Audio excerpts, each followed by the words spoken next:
Hi. Hello, hello, hello.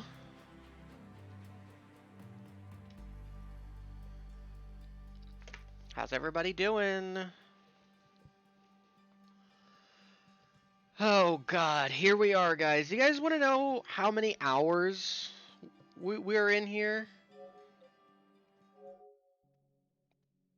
PS5 says 41. Oof. That's close, pretty close. It's a lot more than I thought it would be. I remember I looked up the how mid to mid. Um How mid to mid says main story 14, main plus sides 20, completion is 32. Now, we call it how mid to mid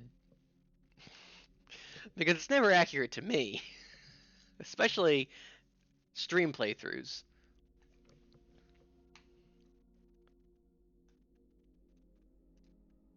But we were spent way longer. How many hours did I put into Dead Space? 33. All right. Many more hours. I think the how mid to mid was about the same on both of those games.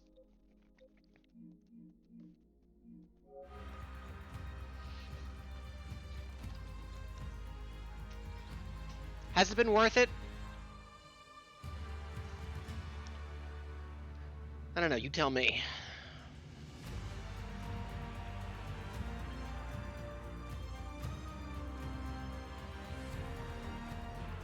Yes, hell yeah. Somebody had to play it. Hi Snack, hi Will, hi Zebra. So loud.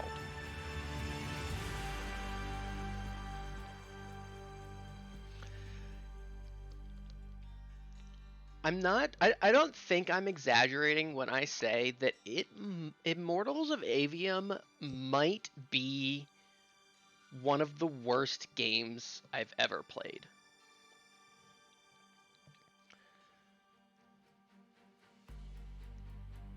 And it's not like there are objectively worse playing games out there for sure. But it's just that the game is so bland, and that's what makes it worse.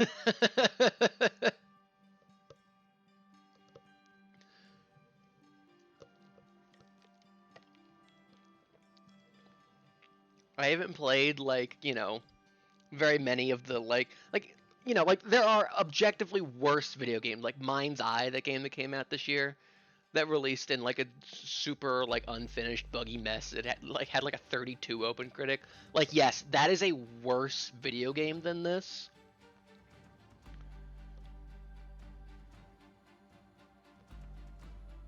But like I don't know.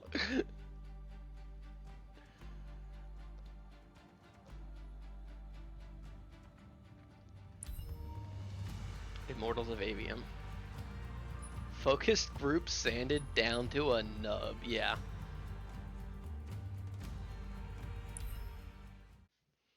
D64 and Shenmue 3 have more artistic value. I would agree. Who was it? Will said the worst game any of us has consciously streamed. That's probably true. That's probably true.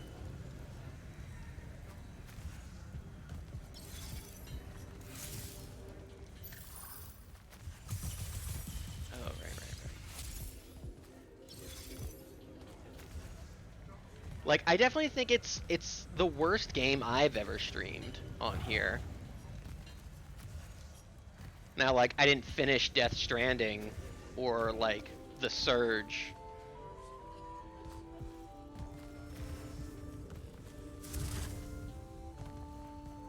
So, I don't know how fair that is, but Death Stranding at least has a pulse, I would say.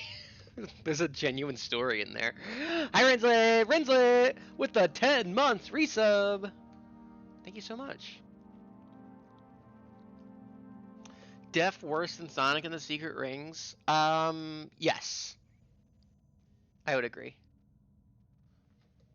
Sonic is raw. Even at my Secret Rings.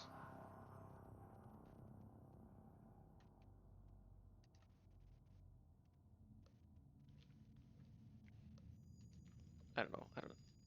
Meet me out in Quahog. Rinslet, thank you so much for the resub. True random. Well, let's not be too hatsy. Well, alright. If you say so. Pounce, pounce, pounce! Get him, get him, get him! He made a minor typo.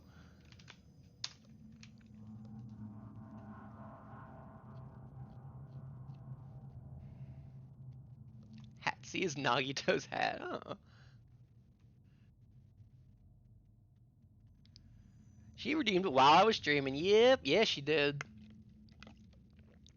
Where's your hat, young man? It is Nagito's hat. Alright, 2 numbers. 1! Epic. That's incredible. Never before rolled number. And that's a good one, too. And 122.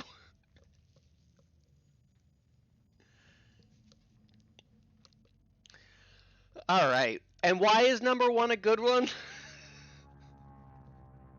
Fuck you, 6. Yeah, fuck that 6 number. Why is number 1 a good one? Well, for many reasons. Hatsy. Number 1. Well, bam. There's a little bit of letter under there. And also, it's a corner. And remember, if you get the 4 corners, you get a bonus.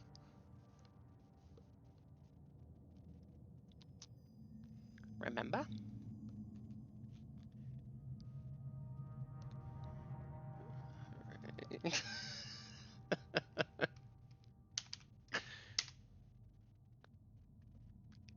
Yeah.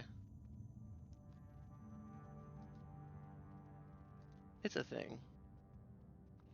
He invented engagement slap. Yep. I had to gamify it. I had to gamify our little game here. Alright, and 122. Which is this fucking...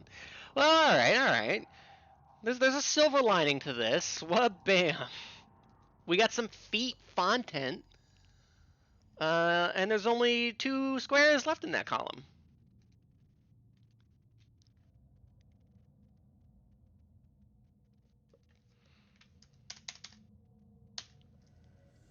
Number 16 and number 77.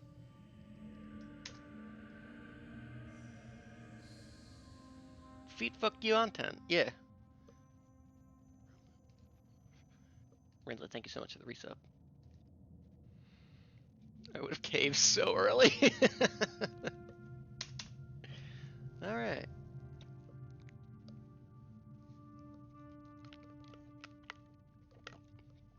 Soup. Anyway, back to peak. Alright, so last time... do we think the remaining squares say something? Yeah, they might say, fuck you, Sis. I would have turned this into a source of stress. It's genuinely still exciting for me. Because I know when the majority of your resubs all happen like the first week of a month, and like those are the ones I'm always excited because I'm like, oh, I get to take off a bunch of squares and it'll be fun.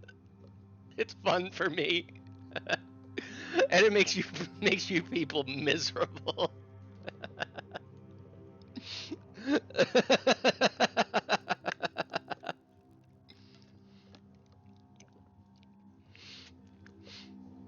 The haha sleeps only make it funnier.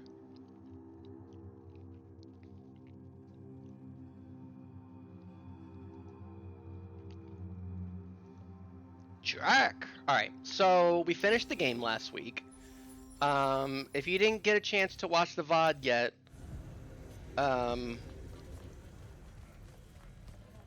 sorry, I'm gonna recap the ending.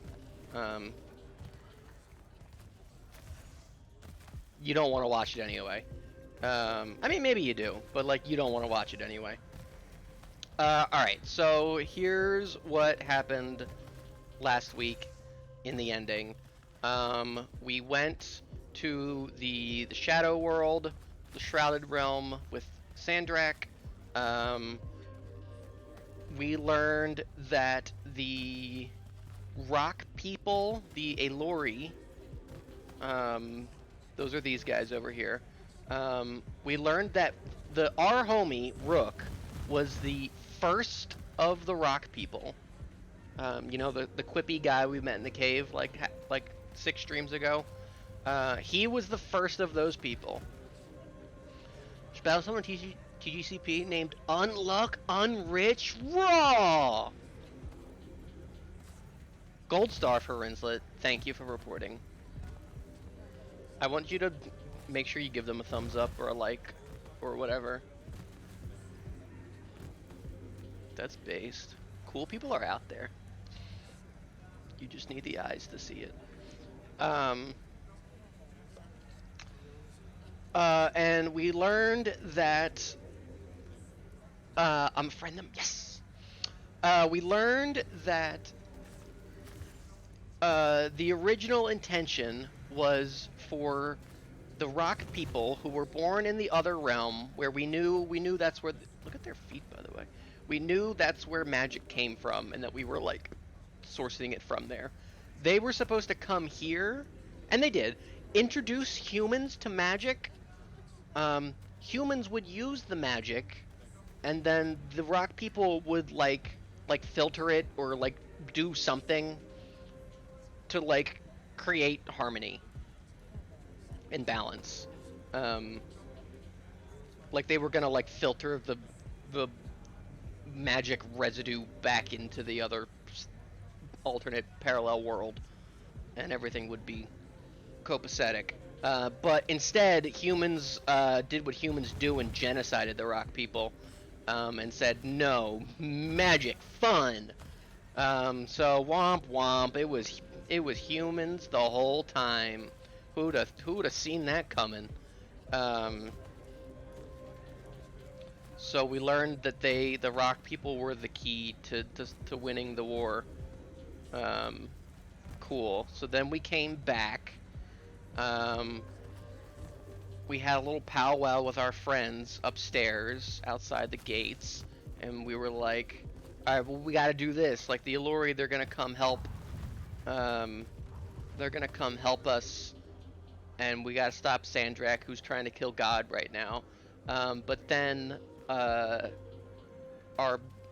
chief, what's her name, Kirkin, was like, no, we're not gonna do that, actually. We're gonna follow along with Sandrak in his plan to kill God and thus all of magic and destroy the world. Because, you know, I don't know, we'll figure out what we do after we solve this problem. But then we were like, no, that's kind of cringe. And our bestie, what's her name here, Zendaya, you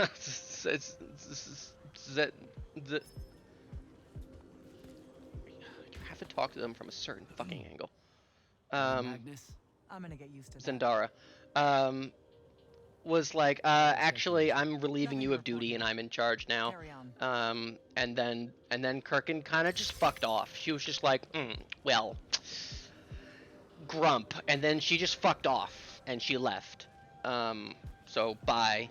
The rock people grew wings, and soared into battle with us. We fought on some airships. It was, you know, we sigiled up one last time, and then we got to Sandrak. We fought him. We were beating his ass. He was piss easy. But then like a cutscene happened and it was like, oh fuck, he's kicking our ass now. And then, oh, Luna showed up to save us. Oh, hooray! Thank you for showing up to help me in the battle. Um, I needed your help. I was getting my ass beat. So Luna showed up. No one was surprised. We continued to kick his ass in battle. He was a pushover. And then I don't really remember what happened. He like exploded, or I don't remember what happened to him exactly. But we killed him. He's dead. Um, and so then the rock people were gonna go, to the wound in the center, and they were gonna like try to heal it or whatever. But it was the damage was too much. Like they can't do anything about it. So then Jack remembers the thing he was just told like 20 minutes ago, that apparently immortals are supposed to at the end of their career like sacrifice themselves to do like a big spell to like heal part of the wound or something. And so then he did that. So Jack jumped off the ship into the fucking cliff and exploded doing the spell that he just learned about like 20 minutes ago, and died.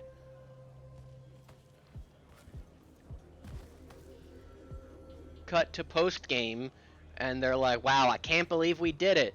And then Jack walks up and he's like, yeah, pretty crazy stuff, guys. Cool that I'm alive. God just revived him, I guess.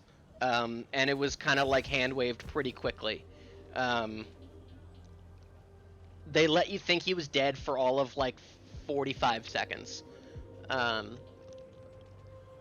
You can have your cake and eat it too. Luna fucked off somewhere once she realized we were okay. We had this really cute, wholesome like, oh, you're in charge? But what if I'm in charge? What if we did that kind of like walk off as the screen faded to black and credits roll. So that's where we are, and now we're in the post game. Hooray! Now I have learned that there is some kind of a bonus scene once you get 100%.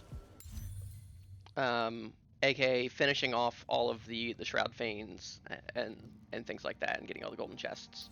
So we will see what that is like. But yeah, Snack was right. They killed him off, but then they didn't. They brought him right back. So here we are. We also got we got what's his name, Sandrak's like sigil, his gun, and it's pretty interesting because you can put it in any slot and it'll work as a gun of that color, which is kind of cool actually. It's a Triarch sigil, so it works in any slot. It's still like one of the 3 like particular guns for that color. Like like you can't change like what kind of gun it is for a particular color, but that's kind of cool. Cool little thing to drop on us right at the end. So that's that. Immortals of Aveum, baby. You can do anything you want. And yeah, Kirkin still nowhere to be seen. She fucked off somewhere. She'll probably be in the sequel that doesn't exist. Yeah, so that's what happens in Immortals of Aveum. Please clap.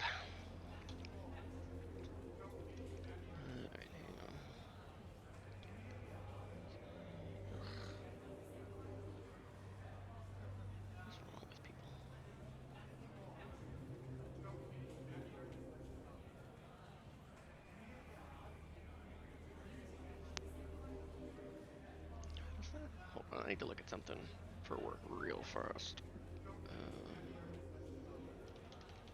Where do I work? Here.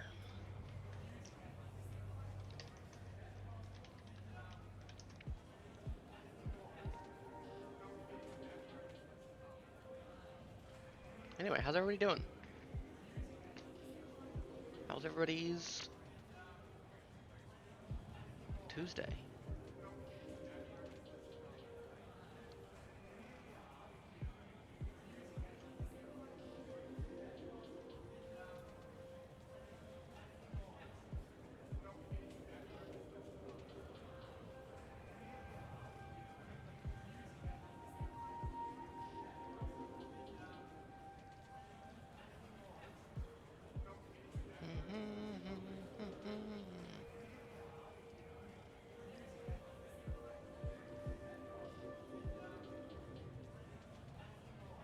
Oh, wait.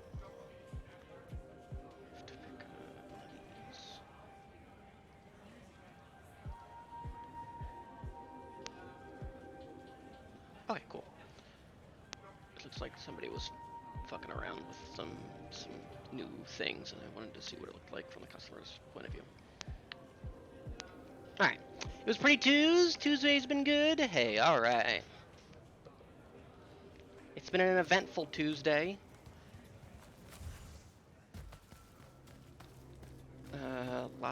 Lots of gaming stuff. Most importantly, I had a dentist appointment today. And when I arrived for the appointment, I was there like about 15 minutes early. My appointment was at 2. I guess I got there probably, about 1:40, 1:45-ish. And I walked in and like nobody was there. There was no receptionists, like nobody was in the lobby like waiting.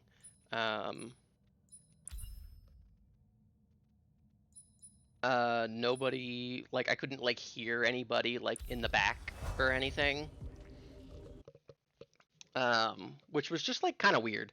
So I just kind of like took a seat, and then like a couple minutes later, like another like person like came in, and like they were looking around, and then shortly after like another guy came in, and then, like they were looking around, and I guess what it ended up being is that I guess everybody was on break or at lunch or whatever, in another part of the building, but it was just weird.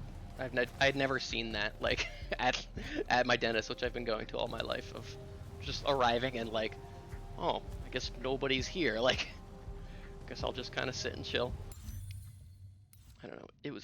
I thought it was interesting. All right, we gotta do the 6, which I'm a little worried about because they might be tough. We might need to like respec for them. But I had a good dentist-y appointment, except it made my fucking jaw like sore for the rest of the day. It's actually feeling a little bit better now.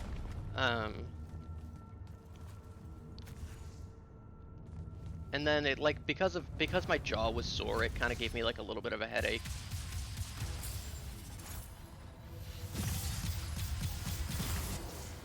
Oh, we tried to do this like earlier when we first discovered this, and we were doing like no damage, so we are definitely in a much better position now.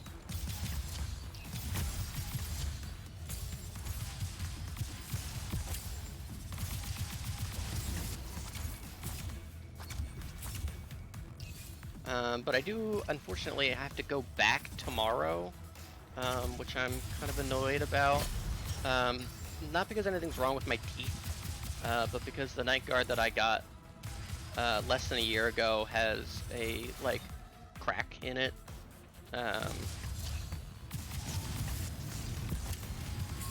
So I have to go back tomorrow, and they're gonna scan and get the scans and stuff for a new one. I don't have to pay for it or anything, which is good and glad.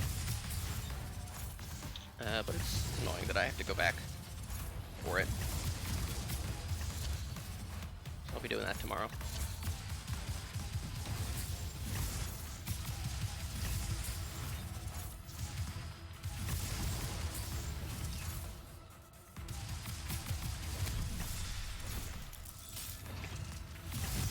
Oh, I was just about to say, I'm glad his shield hasn't recharged yet.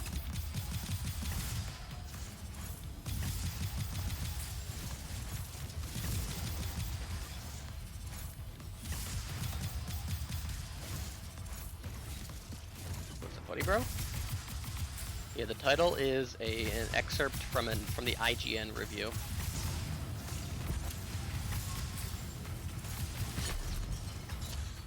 Thought it would be a good way to end the series.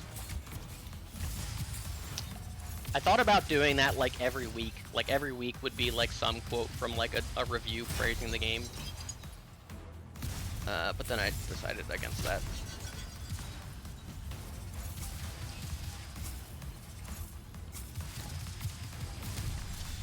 Ouch. I'm running low on health crystals though, which is scary. Hey, it was Gamescom opening live day, which I swear this like it being like this Jeff Keighley kind of show has only happened within the last like few. Oh, we got an arena change. Interesting. This has not been like a long-standing thing, right? Like we've only had it for like a couple of years, maybe 2 even only. 4 to 5. That seems longer than I would have thought. Gotta fight guys during this? I guess that's fine.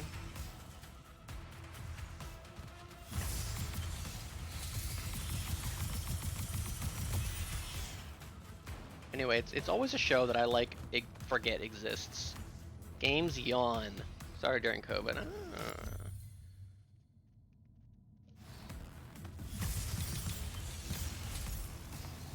I gotta fight green guys while fighting this blue guy.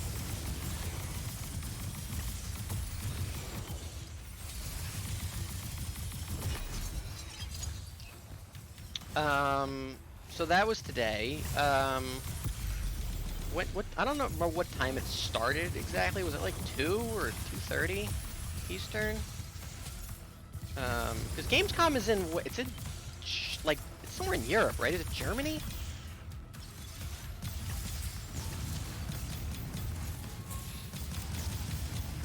Whoa. All right. So just fucking kill me then. Unless it didn't actually fully kill me. Germany? Hey, alright. Ouch. So after my dentist appointment, I had to go to work afterwards. So actually, I wore just like a normal t-shirt to the dentist, and then I put like my work t-shirt in the car. Ow. Just in case, I don't know, I didn't want to have my like work t-shirt get like, I don't know, wet or drooled on or whatever. So I went to work right after the appointment. Oh, fuck. Fuck me. God. Alright, this is gonna be a slog. And I got there, I don't remember what time I got there. But I didn't have to be clocked in yet for a little while, so I had a little bit of time. I got some lunch on the way. Ate my lunch. Decided to pull up Gamescom, but I didn't have enough time to like really fully sit there and like actually watch the show, because I knew I had to be ready to like get things set, because we had a booking at like 4:50 or something. That didn't even actually end up showing up. They booked for the wrong day. So I could have really watched the whole thing. So I did a lot of skimming, especially through, you know, the devs talking on stage and shit like that. And shit that seemed boring and uninteresting. So, you know, most of the show I skipped.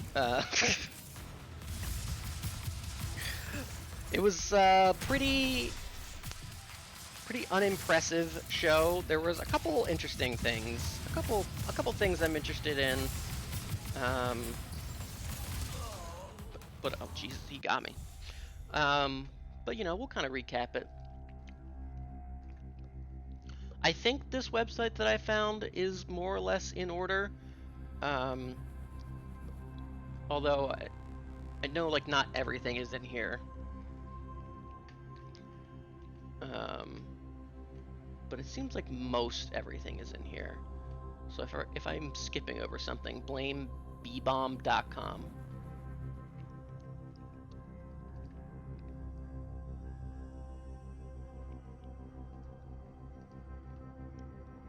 So I think it started out, and this was the biggest announcement, I think, easily. Um, but it was unfortunately not like a surprise because it was like posted about, like we knew it was gonna be there. For Hollow Knight Silksong. Um, and there wasn't even like Jeff showed like a little bit of gameplay behind him. He finally dug it out from his fucking safe, from his fucking bank vault, where he keeps all of his games. People finally got the message. They stayed in line so they could finally make him open up his vault. And I guess there'll be, you know, more details on that in like a couple days. Did they give a date specifically? I can't remember off the top of my head. Like for when the game was released, but they're definitely all in on it coming out. This is why we do what we do. Definitely all in on it coming out this year, which is great and everything. But I can't help but feel like a little bit that I'm really, actually, really fucking mad at Will. And it's kind of overshadowing everything for me.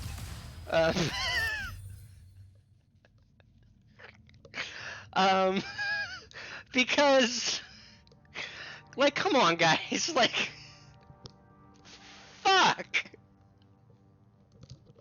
It's not fair, man. He hasn't even played Hollow Knight. I'm pretty sure he hasn't.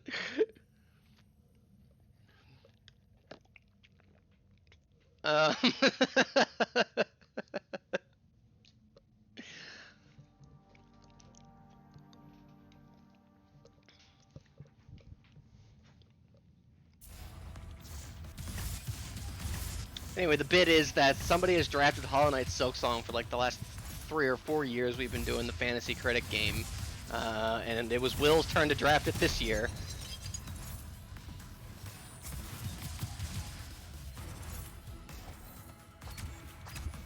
Because, like, what are you gonna do? Like, somebody's gotta draft it. It could come out. But it's always been held by, every year it's been held by a different person. It's never been the same person 2 years in a row. I know Comb had it 1 year. I think Monkey had it 1 year. Did Snack maybe have it the first year or something? Really funny reoccurring element. Really fucking pissed that it actually came out the year Will got it. Like, he needs another fucking good game like that. Like...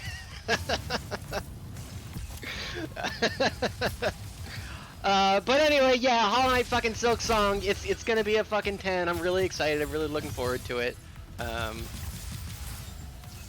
I know that like Xbox has the like day 1 on Game Pass. I'm Jeff. That's wrong guy. I'm Phil Spencer. And I think Nintendo just kind of has the, well, you know, we had Hollow Knight first originally for like console debut. I don't know if it's coming to PlayStation right off the bat, off the top of my head. It might be.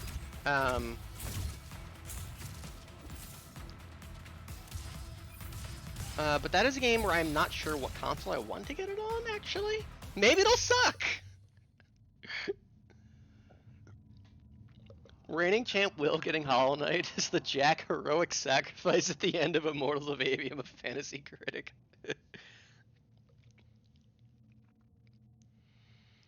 Monkey drafted it 2 years in a row. Oh, okay. Then Comb. Then Will. Yeah, that is a game I am, like, not sure what console I want to get it on. Originally, you know, it launched on Steam, and then it was like 6 months to a year later when it like finally got put on a console, and it came to Switch first. And that was when I played it. I remember I had heard really good buzz about it. You know, people were saying it was, you know, the sleeper hit from that year. And so I got it on Switch. I know Snack also got it then, and we played it, you know, at about the same time together. And I know Pixel played it as well. Like a bunch of us in the group have played it, but I really like very specifically just remember the Snack and I kind of talking about our experience going through the game, and that was always a kind of memorable thing for me about it. And then of course when it later came out on PlayStation, and so bought it on that, and then that's when I streamed it on here, my kind of second playthrough of it.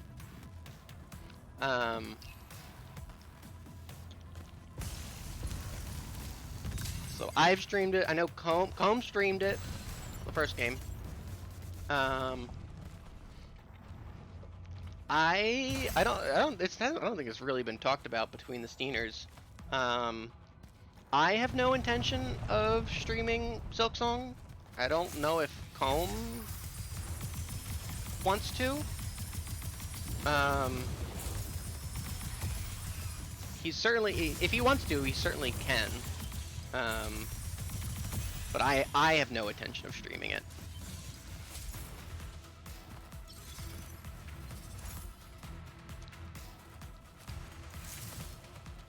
But I want to figure out what I want to play it on. If I want to get it on, if it's on PS5, if I want to get it on PS5, just for trophies and stuff.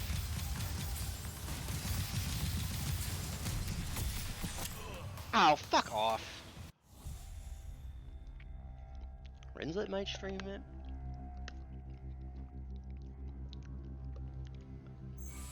Or if I want to get it on Switch.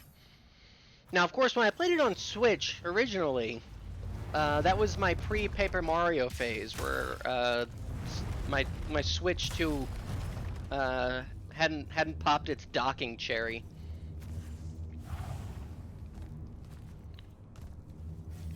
So I played a cozy handheld on that.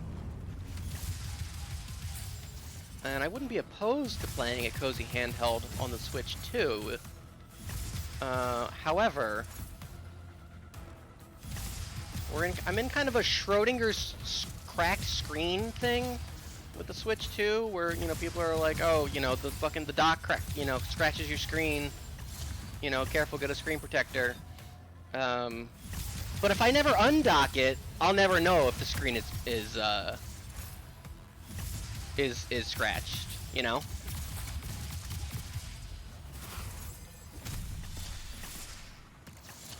And if I'm not gonna play it docked, I'm not gonna play it undocked, then I might as well get it on PlayStation at that point.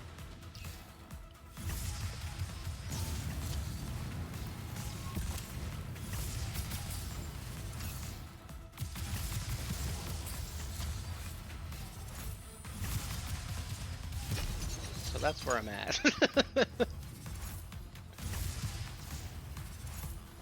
But yeah, that's exciting. It's gonna be a lot of fun. You play as Hornet. I love Hornet. She goes, Sha! Itino! Okay, good!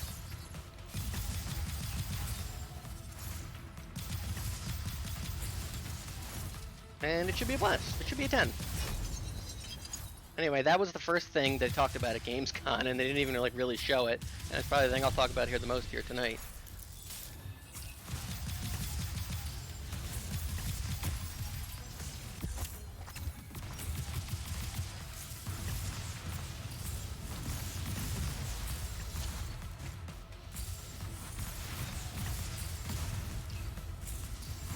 Is this doing any damage? I can't tell.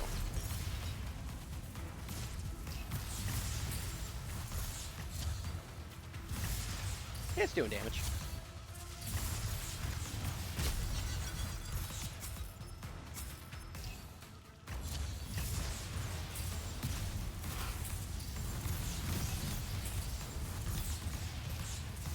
Alright, I feel like we came out of that first phase not too bad. Alright. Then, let's see. Going on this list, I don't know what the fuck Swords of Legend is. I don't know, it looks like some kind of, feudal samurai game, hack and slash Souls-like. I'm sure it's whatever. Um, rough year to be a Jeff, honestly. Call of Duty Black Ops 7. Can we talk about Call of Duty? Let's talk about Call of Duty! Now, they call him the Fanatic. Call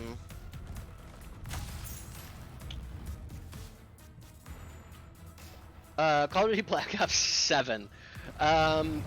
Yikes. Is really mostly what I want to say about it.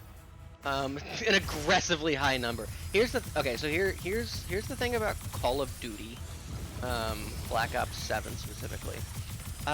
For years, you know, back when I used to play the game, play the CODs, you know, yearly, the sentiment was always, at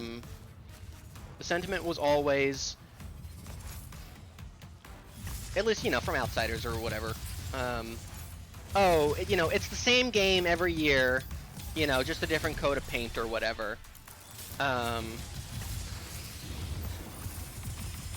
And my response was always, well, I mean, like, yeah, and that they're like shooter games, but, you know, they're different, like, you know, every year they switch off between like a different dev team, it's like a different like story and like, you know, locale, you know, setting, whatever.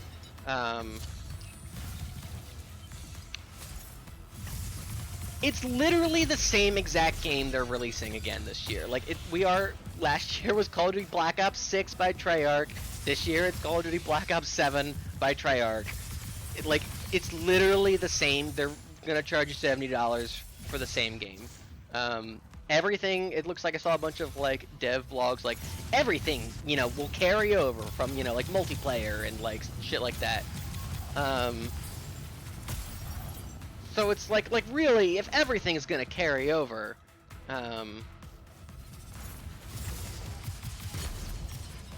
why am I buying this brand new fucking $70 video game?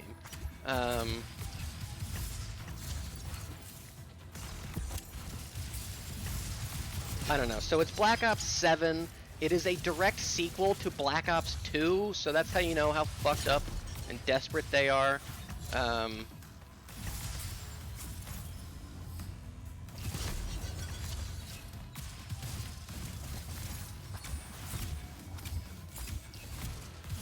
It's got Milo Ventimiglia as, you know, the main character.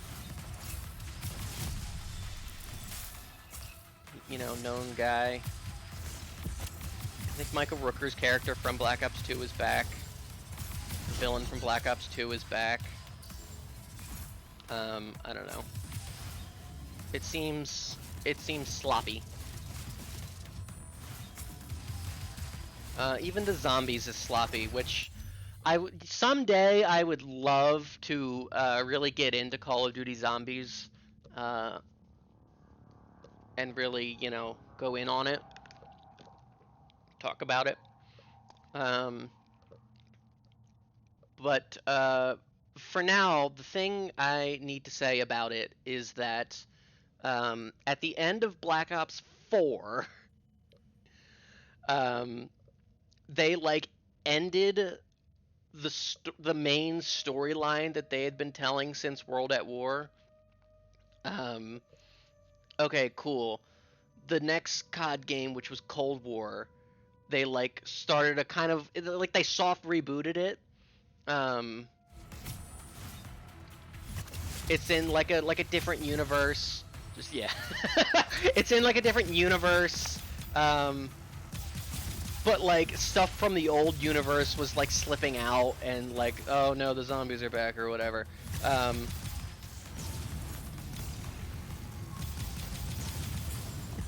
Fuck me.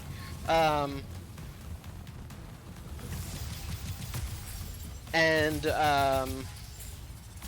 so we've done the last like couple of games in that kind of setting. But the last DLC map for Black Ops 6 Zombies just came out like a couple of weeks ago, and that very much ended with the reveal of the, and this has been long rumored in terms of leaks, the return of the same basic characters. What's happening? Why am I in a box? Hello? I'm in a fucking box! They put me in a box! I can't move. I'm stuck in here. They ended the last map with a tease of the now second rehash of characters that were introduced in Call of Duty World at War as like, look, the fan favorite characters are back. You love them, right? Look, they're back. And yep, Black Ops 7, they're back. And the fucking tweet, they're like, you know, Black Ops 6 Zombies ended with our crew getting trapped in the Dark Aether, you know, this whole new universe. First of all, it's not a whole new universe. The Dark Aether is literally the same universe from the first 7 Call of Duty zombie story games, World at War through Black Ops 4. I think I was like getting some air, kind of. I might be able to get my way out of this. What if Jack was betrayed and I'm literally one of the prisoners now? And then they're like, and in this new universe, you know, the creativity was gonna, you know, the devs can really show their creativity. And they're gonna show their creativity by rehashing the same characters. And also the base game map is very likely to be a remake or a reimagining of a Black Ops 2 Zombies launch game map, which has been long rumored. Hey, this sucks, by the way. So I don't know, that's Black Ops 7. I haven't played a COD in years, still not gonna. It's got like a 4-player co-op campaign, which is something Black Ops 3 had, by the way. It seems like we have looped all the way back around to like Black Ops 3 in the Black Ops universe. We got robots, advanced movement, yeah. I can, like, kind of make some progress upwards. I might be able to get out of this eventually. So that's Call of Duty Black Ops 7. I don't know, they had Metallica in there, in the trailer. Except I'm no longer able to dash. Oh, wait, what if I... Damn.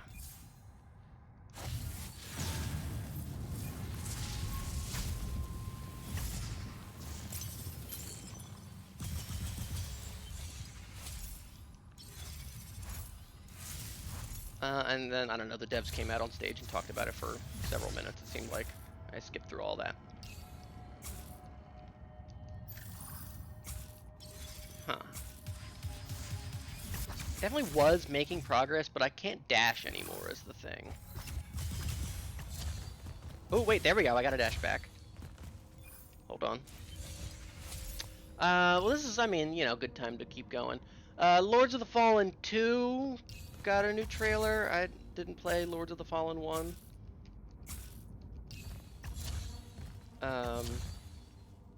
So I don't know. It looked Lords of the Fallen-y. Very bloody. That's pretty cool. People like that one. I don't remember that game reviewing particularly well. I am moving upwards. I think I am gonna get out of this. 10 out of 10. It's still a 10. Alright, here's another good one. Lego Batman Legacy of the Dark Knight. I am very Movember about this. Hey! Never give up on your dreams, kids. You too can get yourself trapped in a pillar and then out of the pillar. Thank you, Immortals of Aveum, for giving me the tools to escape that which you trapped me in. Alright, Lego Batman. Hey, this seems pretty interesting, actually. I am a fan of Lego games, as you may know. Ah, Riptide. Legendary Shrike Bolt. Is that the kind of gun I like? It is. It is the kind of blue gun I like. Let's take a look-see. Damage sucks ass, at least compared to our Balemore. Gives a lot of crit damage. It's minus 25% recoil. I like how this is specifically blue sigil. Is this giving me minus 70% recoil on all of my guns?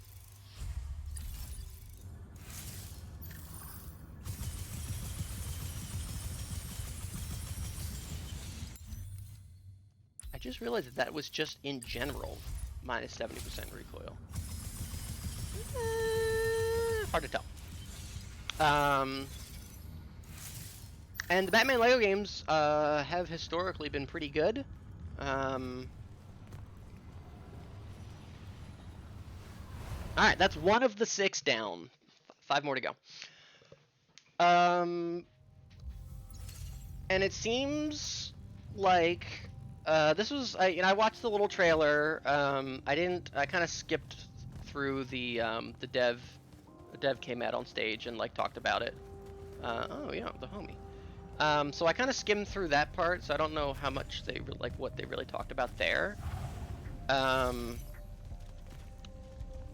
But it seems like it is the kind of the marketing press that I have read about it talks about how they're like, you know, it's taking from, you know, like all kinds of Batman you know, sources, TV shows, movies, video games, things like that. It seems mainly inspired by the Christopher Nolan trilogy, which is pretty cool. People like those movies.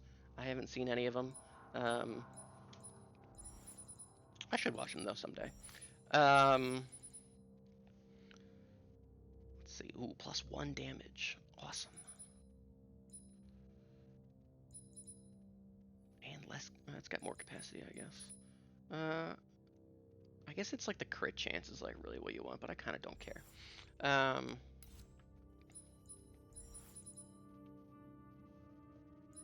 This is a known thing. Don't be surprised. I'm selling it.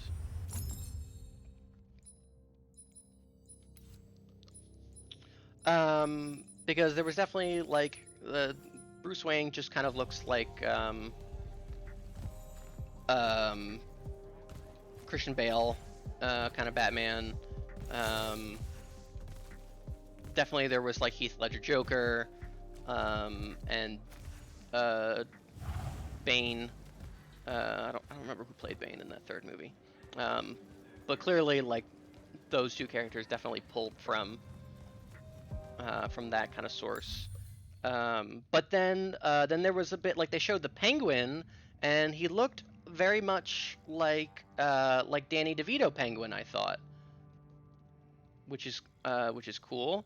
And then they also had like the Arkham series, like they had like the Arkham like big guys, like the Titan, Tom Hardy, that's it. They had like the Arkham like big henchmen kind of looking guys, and then there was a bit where he did the Arkham like bat signal like spray explosive goop. Tom Handy, thank you, Rinslet. I definitely saw that, and I popped off. I said, "Point! That's the goop." Where is this other member of the 6 I have to go fight in this region? It's over here somewhere. Yeah, it's over there. Love that goo. Iconic fucking goo. Guys, we're playing Batman in this slot next week, and I'm so fucking excited for it. So it seems pretty cool. I am only a little bit wary just because I don't love the direction that modern Lego games have gone. Night Zebra! Have a good night's sleep. I know about like a bunch of weeks ago I was talking about how I had started playing the Lego Skywalker Complete Saga game. And I actually I have not gone back to that. I think I did like 2 play sessions of it. I might go back, but I realized that I just don't really care for how that game was going to end up being played, which was like I finished episode 1. I did Phantom Menace first, and it apparently in that game, the way it's kind of structured, there are these massive like like open worlds like that you can like explore and like that are locations from all the movies and planets and things like that that you can like run around in. Um, and there's like hundreds um, of like little tiny like puzzles and like things you can do to like get little blocks and things like that. Um, but the actual like levels, like the first actual level for Phantom Menace was a like 5 minute vehicle level that was the like there's always the bigger fish segment where they're under the water in Naboo. Like that was the first like actual like classic Lego level. And as it turns out, all of the like actual levels are just like either vehicle segments or like boss battles.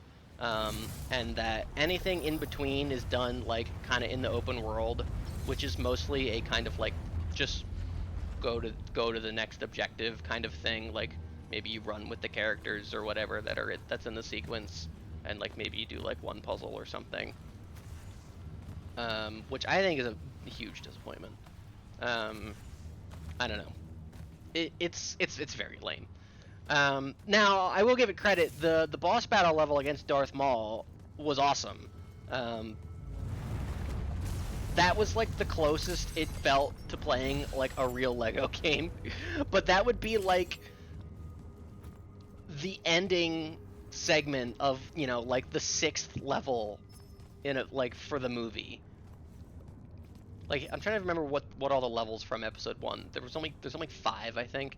It was the underwater like vehicle segment. Pod racing was a level, um, which was just like do 3 laps around the track. Um, and then there was a level where you did like the Gungan like battle with all like the tanks. And that was like pretty close to a real level. That was like just one screen. It was pretty quick. The Darth Maul battle, boss battle level, and then the last level was Anakin and the starfighter going to blow up the Naboo ship or whatever. So it was like 3 vehicle levels, like a boss battle, and like one screen of a like a real level kind of. Um, very lame. And there's so much in the game. It's a massive game. Like there are literally like over 1,000 like little secrets throughout the whole game of like puzzles and things to solve and pick up and collect. So it just seemed very tedious even in that aspect. And Lego games are always a little bit tedious, but it seemed just unnecessarily. So I don't know if I'm gonna go back to playing that. But that's the only thing that would like keep me wary of this new Lego Batman game. But I think otherwise it looks really. I think the idea of it seems really cool. Oh, for fuck's sake, these things? This sucks.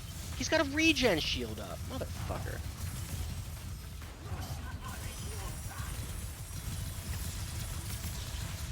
But that comes out next year. I'll keep my eye on it. Oh fuck.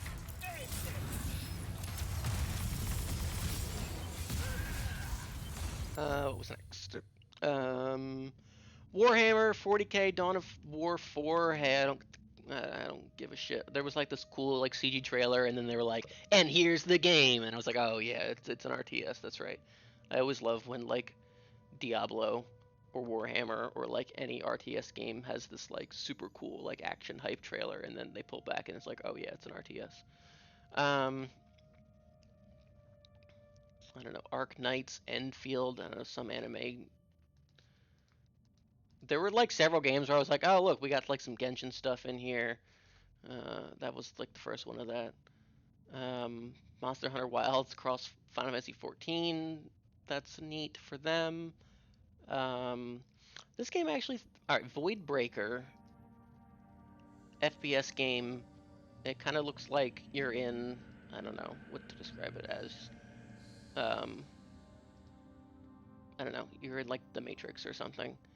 But I actually thought it looked kind of interesting. It's got guns. It's like gun slop, but I don't know. Like you put like different effects on it, I guess, and it kind of looked interesting. But I think that's only on Steam and Xbox at the moment. I think it did it drop? I think it dropped. Yes, it was out now. Indiana Jones DLC, I guess. I feel like that game came and went and it was nothing. I don't even remember how well it reviewed. I'm sure it reviewed fine.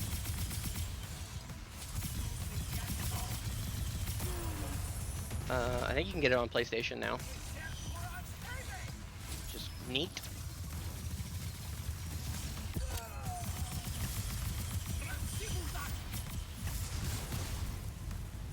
Haha, I punch you.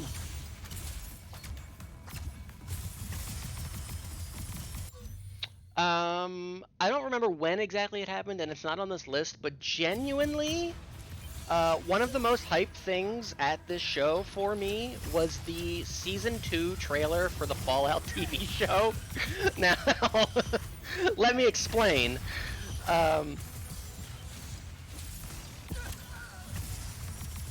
Normally, TV shows and movies boo at game show awards. Boo, bad. I don't fucking care. Boo. However, Season 2 is adapting, or is, you know, going to the source location of one of my all-time favorite games, Fallout New Vegas. So I definitely watched that whole thing and popped off many times. I was like, oh shit, like, yep, New Vegas, yep, they got the Lucky 38, yep, they got the house, they got fucking, they got Death Claws, they got the Legion. I was so fucking, I was all smiles. That was exciting for me. I didn't watch the first season, won't watch the second season, but I heard good things, and I like Fallout New Vegas. And that's the end of that sentence. But that might be one of the best things for me at the show today. Season 2 of the Fallout TV show, which I've heard good things about.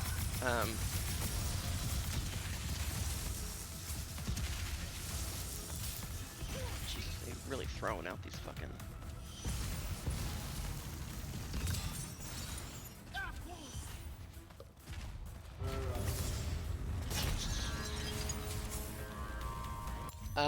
I don't know, Deadpool, Marvel, Deadpool VR, boo, skip.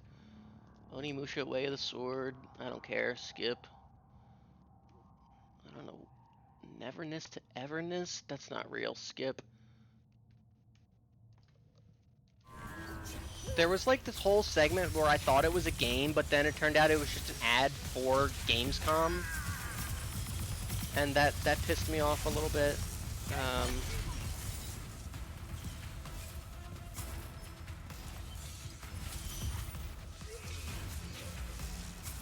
Oh yeah, there were definitely a couple of times where he was like, and you know, from former, you know, Game Award winners, like, and I kept like getting excited. When he, so they announced a Sekiro anime, which, as we've learned a little bit more about, maybe there's some AI involved in the creation of this show. So that kind of sucks. But like, he definitely announced it, like, you know, and you know, former, you know, they won Game of the Year, like, and now they're back with an anime. And dead ass for a minute, because I like wasn't like fully paying attention, because there wasn't gameplay on my screen, so I was kind of like skipping ahead a little bit. I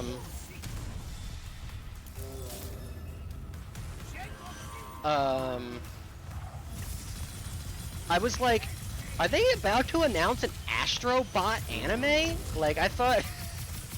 I was like, what are we doing here? Are we doing an Astrobot anime? Acclaimed Game Awards winner? Like, oh, from last year, right? Like.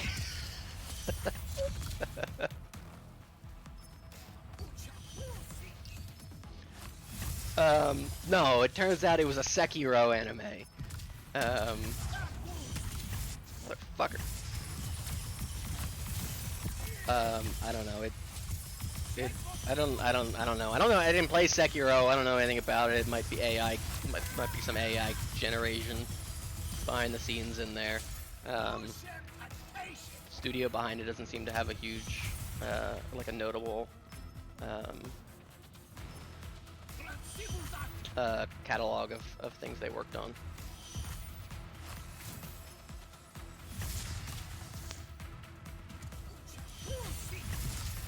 Fuck is this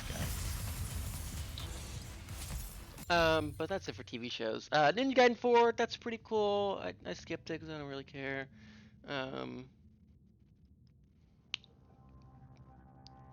There was something for Chronos: The New Dawn. They had a big statue or something. That game I think looks pretty interesting. I'm intrigued by it. It's probably something I'll play in a few years when I get it on PS Plus. Yeah,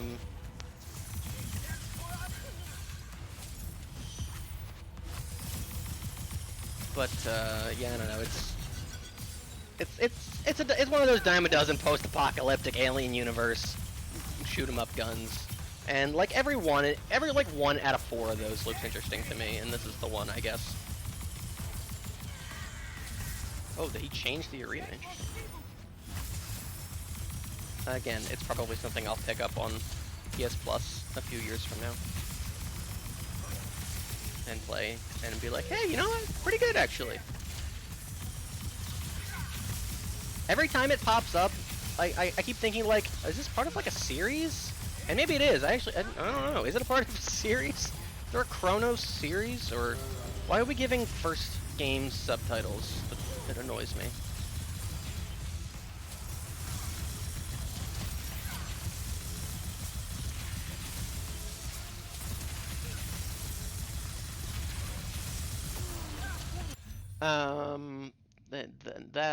Outer Worlds 2, I was jump scared by, what's his name? Ben Schwartz, Sonic the Hedgehog. He was talking about something, I wasn't paying attention because, again, it wasn't video games, and I was on a time crunch.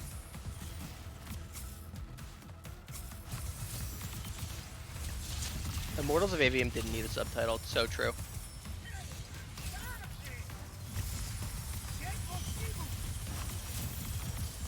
Using the Outer Worlds 2 direct thing. Oh, okay, makes sense. See, I didn't watch that. Like that Xbox deep dive. Outer Worlds 2, don't really have any interest in. I own the first game. I played like the first couple of hours of it. Thought it was fine. I didn't really have like a huge, a huge interest in going back. Oops.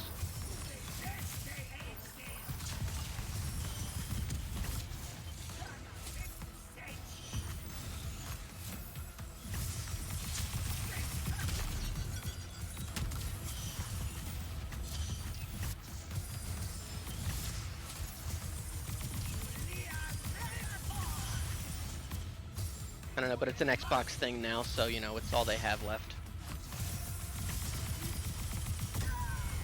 Alright, Lucretius defeated. Don't put me in a wall or something? Tight.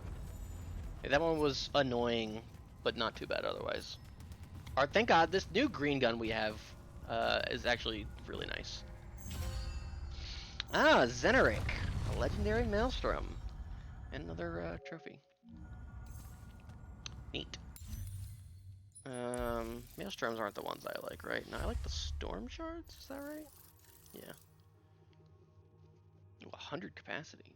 Plus 15% recoil. Ooh wee, my favorite thing to have.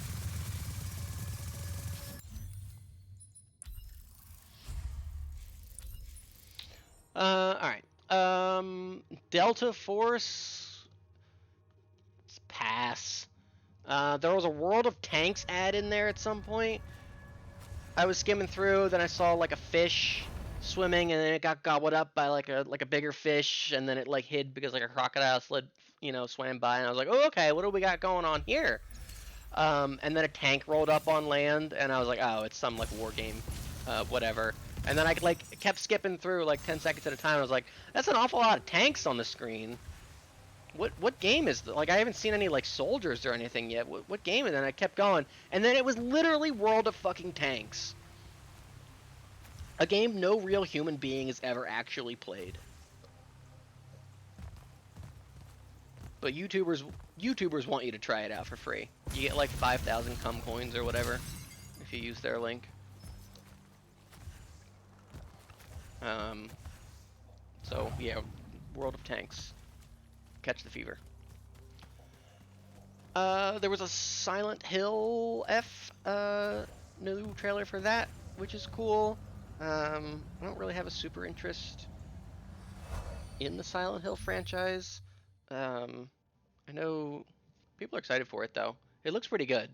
Um, I feel like if I'm gonna pick a Silent Hill game to start with, I'll probably start with the 2 remake that they did recently. Um,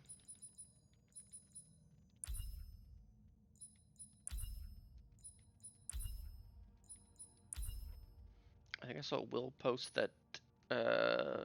Is it Susie Young? Is the English VA for the main character? Good for her.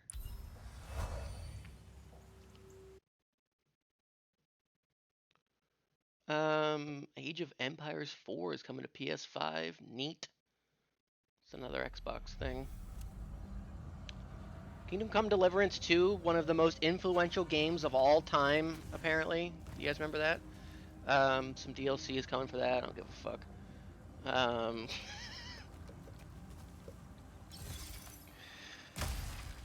If it was a better show, I might have more to talk about.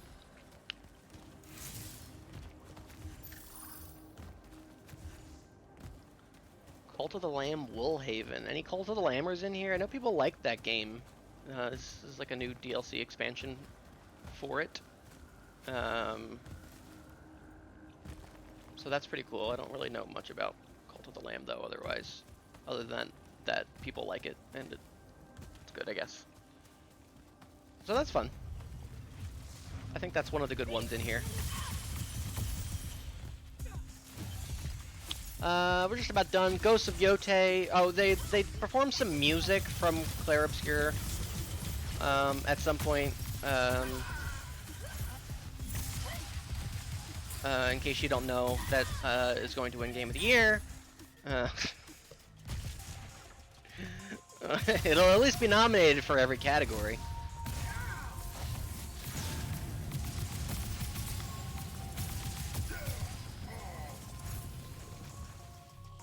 There will probably be more music performances of it at the Game Awards, I would guess.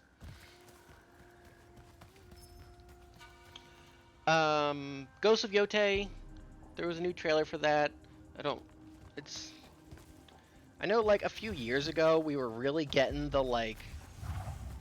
It was around the time when Ghosts of Tsushima like was getting revealed and hyped up and stuff. But even then it was like, oh my god, there's like half a dozen like samurai games.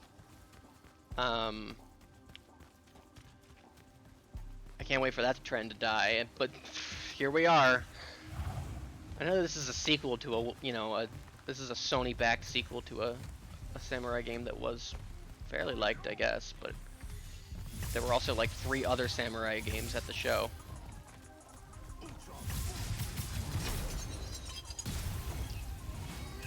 I don't know. Has anybody in our group? Did anybody in our group play Tsushima? Did Tamal? Tamal feels like the most likely case because he plays everything, kind of. How does he find the time? I will be voting for ongoing game. Yo, speaking of, what's up, Tamal? Cone played it. Okay. And he loved it. Hooray! Did you Tamal, did you play Ghost of Tsushima? I was asking if anybody in our friend group had played, and then I said that you were probably the most likely candidate. Yeah, maybe a Neo also. Yeah, for sure.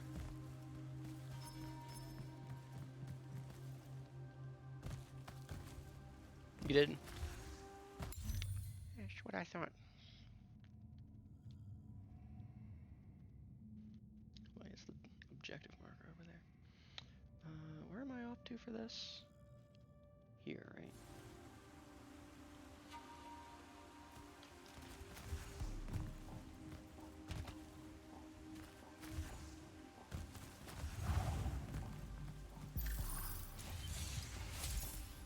Remember when we went down the Jack Waterflight for us? That was fun. All right. Well, Calm liked it. I know it's Sucker Punch, right? That does that's doing those.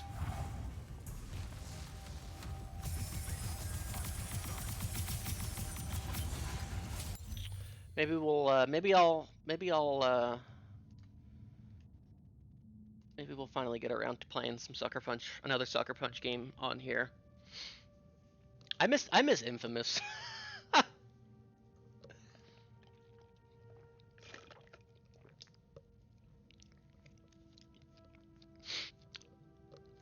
I missed the. I would not be upset for an Infamous trilogy package, or at least the first two games, or like a reboot. I know that those like open world, like moral choice, like objective slop games, you know, were all over, you know, that generation. Was that the 6th generation? Whatever, PS3, Xbox 360. And people were definitely getting sick of those.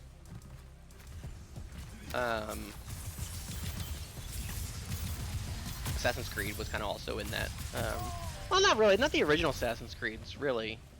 The objective slop creeds didn't really start happening until they kind of like soft rebooted that franchise.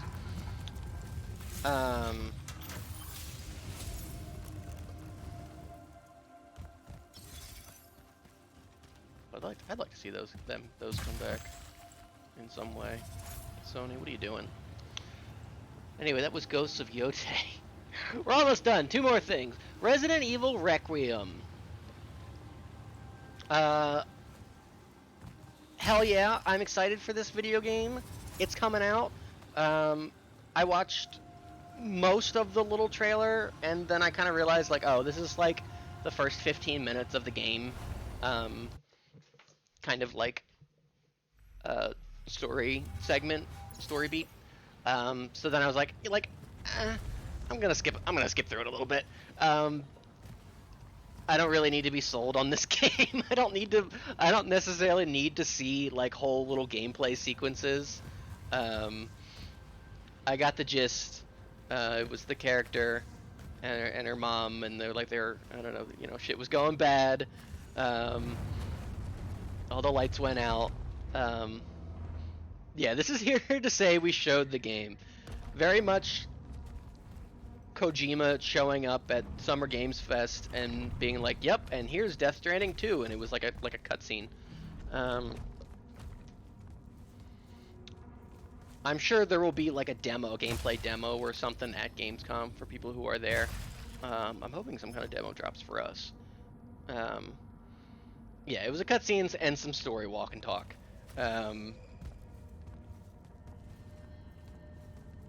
Especially like once I realized was like, oh, okay, this is the first 30 minutes of the game. I actually don't want to watch this because like I'd rather like play it and experience it and be in the moment and not like a couple of months later be like, oh yeah, I remember this whole story beat from the Jeff Keighley show.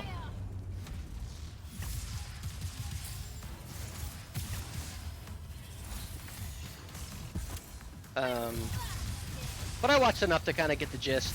They walked out, you know, they were in the hallway. That like hotel manager guy came up, and as soon as he walked on screen, I said out loud at work, nobody else was there, "Oh, that is the most dead man of all time."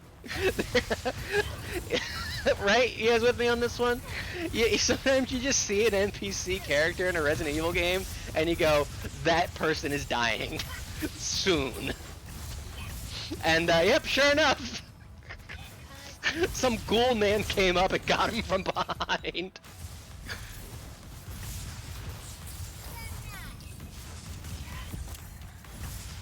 I actually thought that, like, I did see that little bit. I thought that was kind of interesting. because it seemed like it was a person with, you know, cognitive function. Like they put a bag over his head and like really shivved him. Um, but I did like kind of look close at his face, and they seemed like they were some kind of fucked up, like they might be like a zombie, or you know, have some kind of mind control virus or something. Um,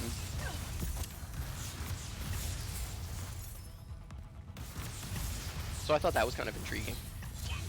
Yeah, they were ghoulish under there.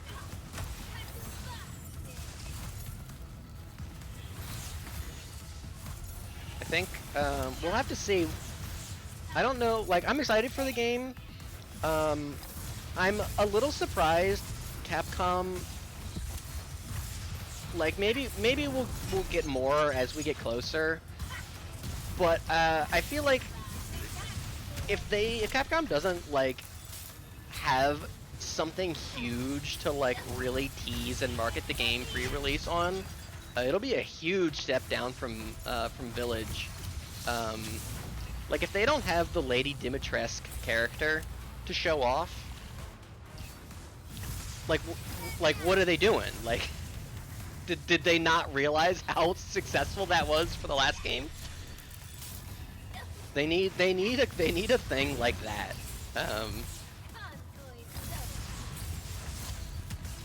If they want to really get some good, you know, marketing kind of tread.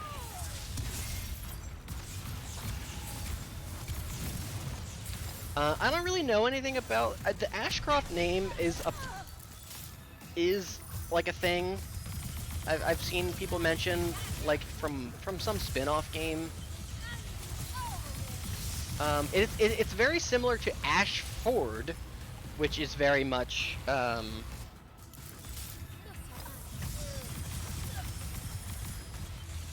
Code Veronica. Okay, yeah, thank you, Jamal.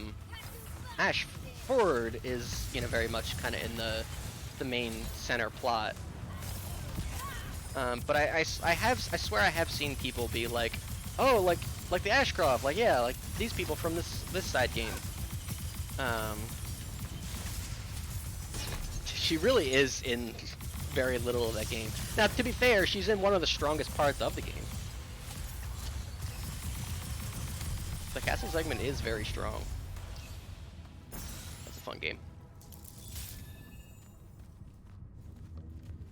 Something to do with the new trilogy games? Could be.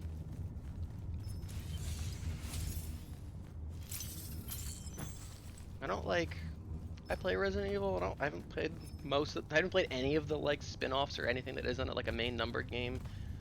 And so much of that lore and stuff I kind of just forget about. So it very well could be a name. Bloodbane, legendary Breachfire. Ooh, that's the type of gun we do like, actually. Let's see if this is any good. 3 capacity, plus 100% armor shred, 30% firing arc, whatever that means.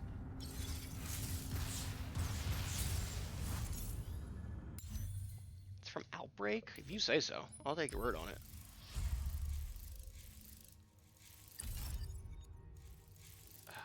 Love when a gun is just markedly weaker than something I've had for much longer. Like, I guess I haven't leveled it up yet, but it's gonna be needing to be going up by like 20 points per level up to be any kinds of good. So we're sticking with this. But yeah, very excited for that. They also, I saw because they were saying like next year is the mom is one of the playable characters in RE Outbreak. Oh, okay.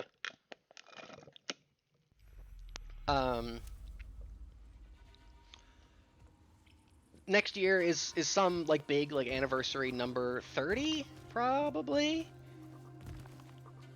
That would make sense. So they showed off this, and like I think there's like a whole website, but I just saw the key art that they released. We're gonna. Do I want to do this now? Let's do the Shatterfane now, I guess, while we're here. I should have come here last. And it had it was really cool art actually. Um, it was very it very much made me think of like Kingdom Hearts because it was like all the RE like pro tags like sitting in chairs, which is just a very Kingdom Hearts like art thing to do. Um,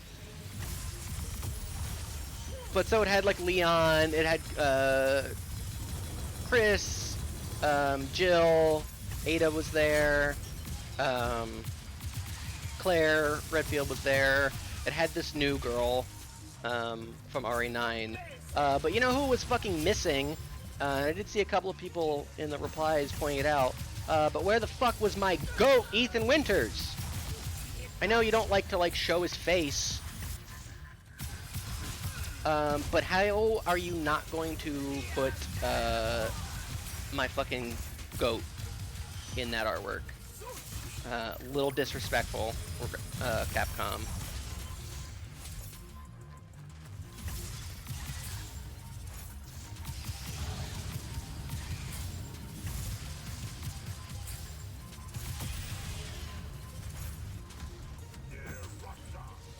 Yeah, if they were like, well, we can't put him in because then we'd have to show his face. Like, just keep his face shadowed. I want to see that fucking jacket. Put some respect on my man. He's taking the photo. He's the cameraman. All right, I'll let it slide for now.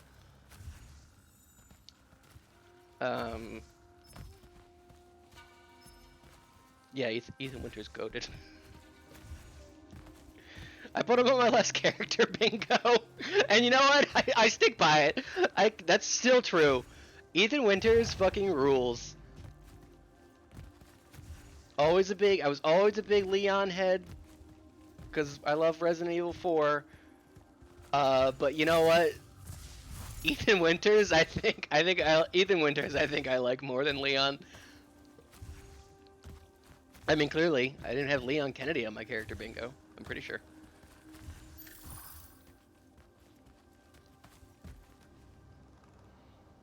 Probably your favorite Resident Evil character? Yeah, there's well, I won't say no. There's very little irony in this. I do think he's a really fun character, and I very much enjoyed his story.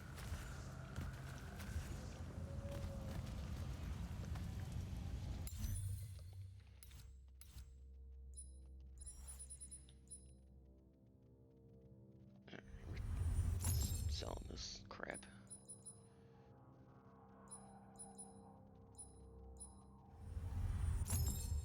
It's like him or Jack, honestly, yeah. Jack Baker, also a really strong character.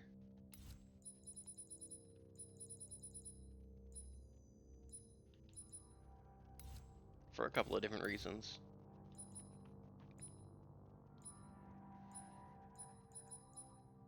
You know the what's his name in Still think Jill's your favorite pro tag? Maybe I'll play Resident Evil 3 someday. I mean, I played Resident Evil HD. I feel like 3 is more her game, right? Is that true?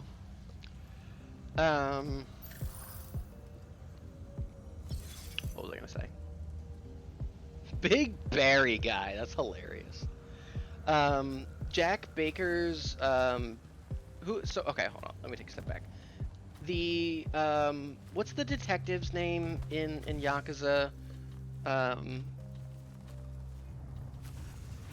Kiryu's homie guy.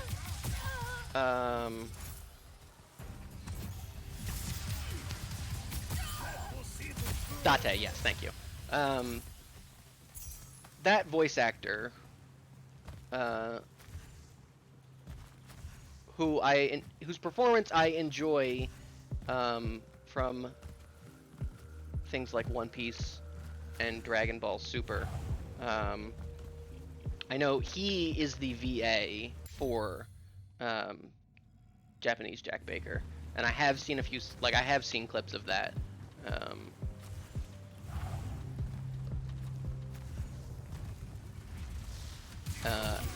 and I think that would be. I've like mostly like the serious scenes with that character, but I think it would be funny to hear the like when he's chasing around Ethan. Like, I don't know if it'll be any. I don't know if it could be more funny than the performance the English voice actor gives. But I think it would be funny to hear that actor, whom I enjoy, um, stalk you around like that. Not to be fused with Konami. You know him like that, so I'll let it slide, Snack. But not everybody knows him like that. It's Konami Date, please. And that was basically it, because the very last thing that they showed was a Black Myth Wukong sequel.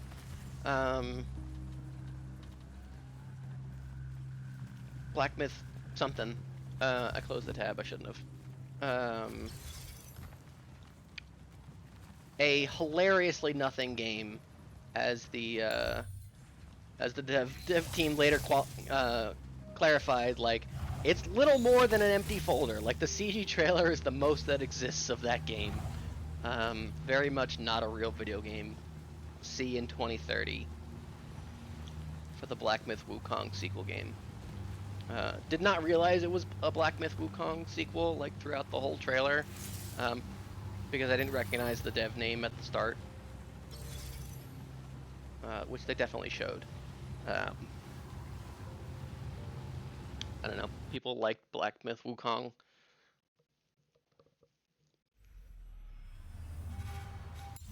I might check it out. It seemed there was a weird. People got a weird attachment to it because I don't know. It was like anti-woke or something. Like weird people like got behind it.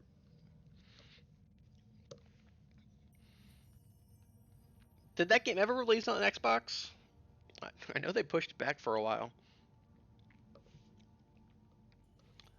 It seemed, yeah, very much like a middling, run-of-the-mill, Souls-like copy. I mean, it did have like an interesting. I remember seeing the trailers and thinking it looked pretty interesting. Chinese mythology. Um, not a mythology I'm like super familiar with. Um, Maybe I'll play it someday. But yeah, it's funny that like the CG trailer sequel to that game, being like your big closing, your one more thing, um, aggressively undeserved. Anyway, that was Gamescom. It was pretty middling. A lot of slop to skip through, but there was a couple things I was interested in. All right, uh, this is maybe the most these post-launch things are maybe the most interested I've ever been in the video game. Um, Semi-autocular spore log 12. The Maladar, excuse me, brings out the tri-archivist in us. Whether in Avla, when we barely had a name for it, or Ahmedi, where its name was alive, the memory of an apocalypse is never thorough. Anecdotes quickly change shape to slip its notice if they're clever. Ghost engrams of a world skin gone withered. Thoughts in a thundercloud, wanting to be caught, catalogued. Someone must gather these echolections. We do admit that we'd rather the duty be scheduled a bit better. The most interesting things about these is that it seems to imply some kind of like prior like existence or like a rewriting of like the universe, like literally like looping, like a universal reset, and like things like that. Like it seems actually kind of interesting that these are like the Immortals of Aveum old gods, um And the fact that it was released post-launch leads me to believe that there was maybe some kind of DLC that they scrapped, or it was going to be, or like as some kind of a teaser for a sequel game that is never going to happen. Um,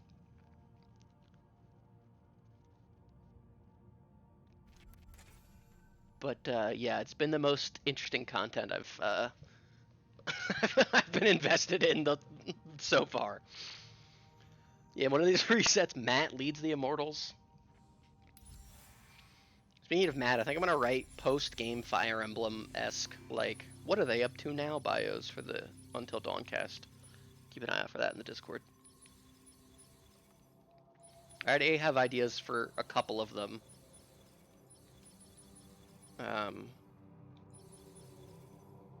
Yeah.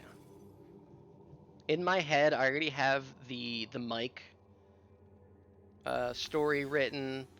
I have most of what I think I want to do with Emily figured out. I have concepts of a plan for Ashley and Chris.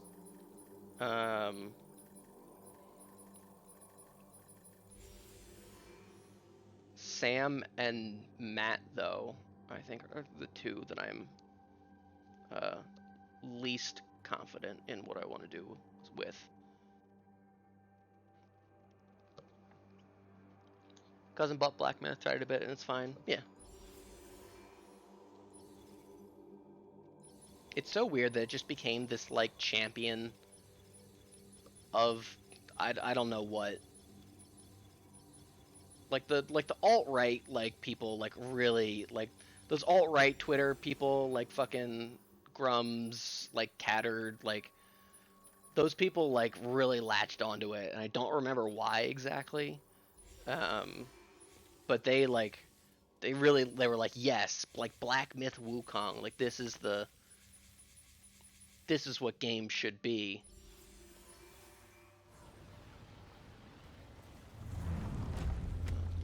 Ooh, trees.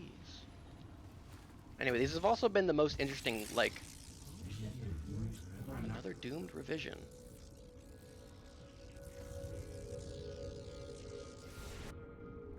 See, like, what is going on here? Like, timelines, ancient aliens,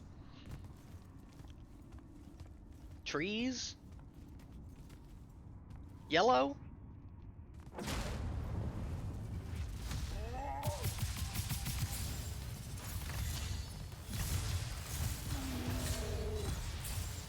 Anyway, what did y'all think of Gamescom? Was there anything that you were excited for?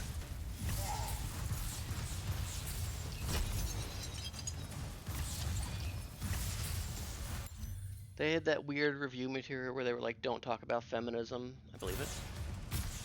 Sounds right. Anything you were excited for? Anything excited about? Anything catch your eye? I'm excited for Resident Evil, but not because of this, yeah.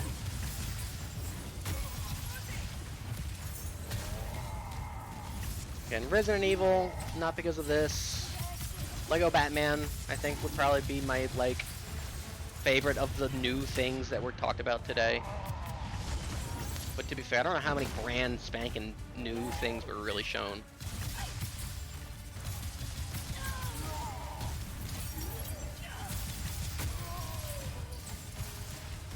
I am excited about Silk Song.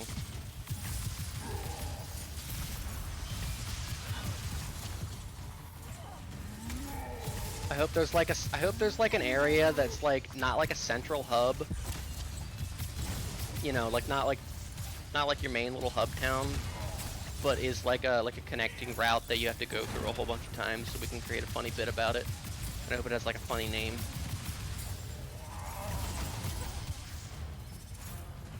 I hope it's like 30 hours before you get the double jump. I hope Hornet goes, Shah!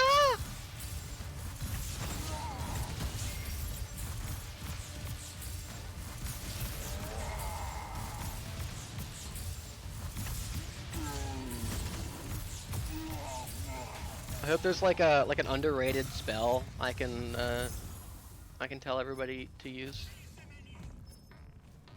The name inspires a joke about like a 70s rock song, yeah.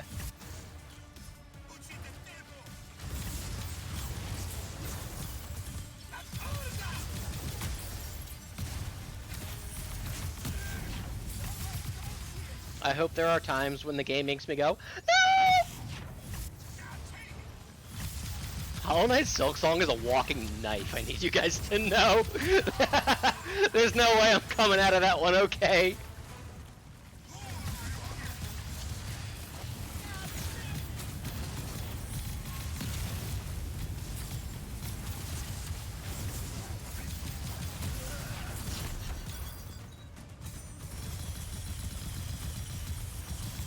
I don't really know much about Onimusha as a franchise.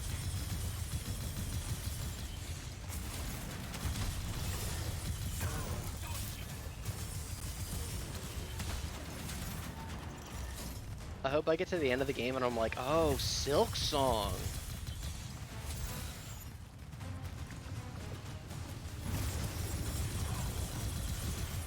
I hope there are little references that make me go, ah!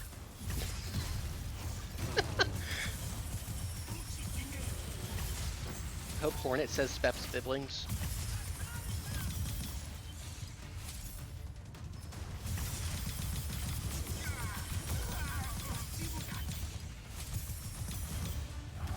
I hope there's a Jeff bug I can slay. Yeah. It makes me make noises.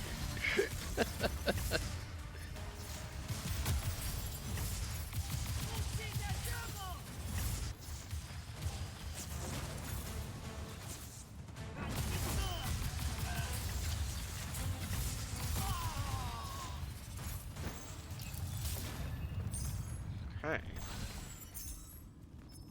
Now, the last one of these had like 3 or 4 like little combat arenas. I'm guessing this one might be the same.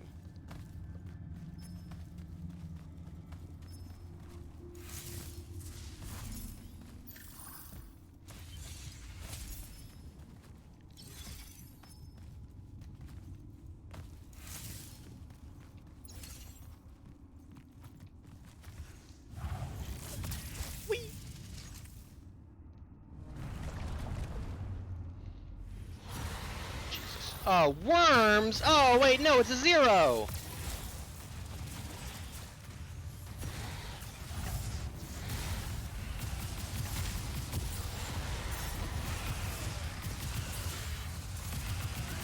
I've had to fight any of these in here before.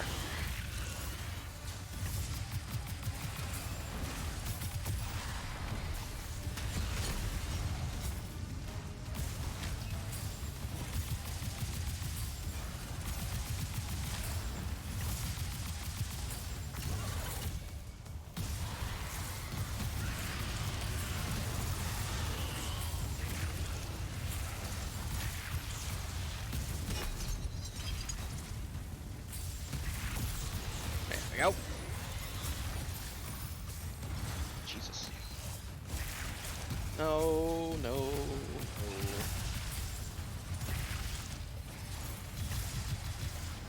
And that was pretty much it, right? Nothing else happened today, right?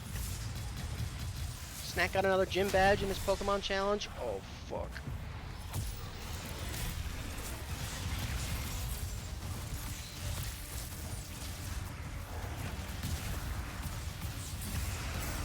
There was a new Tales of game is getting remade or remastered or something. I don't even know which one it was. I didn't actually follow up on that.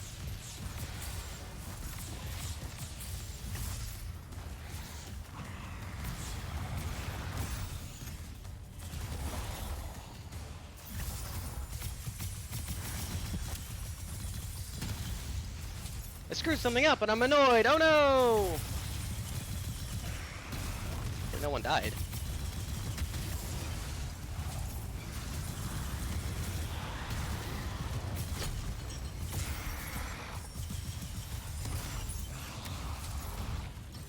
No one has died. Phew!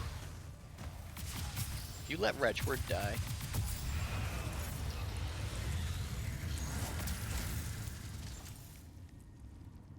Tales of Xillia is getting remastered. I see.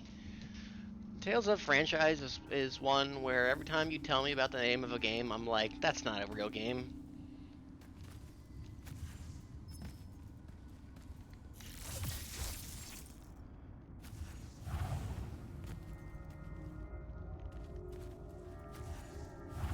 And that's one of those. I think I've heard of that one. They really do be making up words in that series. Lightning! Oh, that's right, and there was a Kirby Air Riders Direct.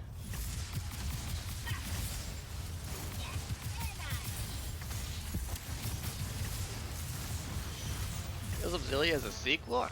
What?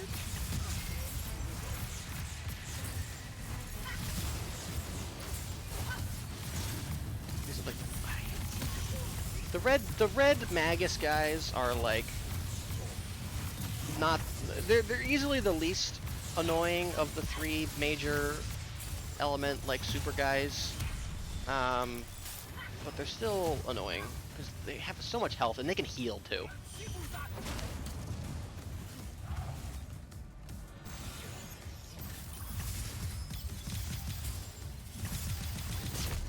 I don't know, I really don't have much to say about Kirby. I did not play the original Air Rider on GameCube. I remember I watched some videos and stuff on it, you know, back in the day.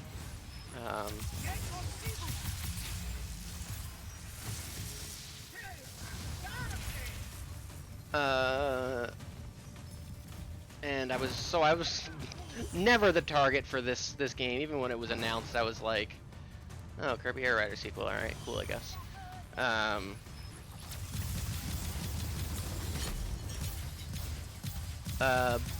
But I really did not need a 45-minute like slow-paced deep dive into the game as the first like.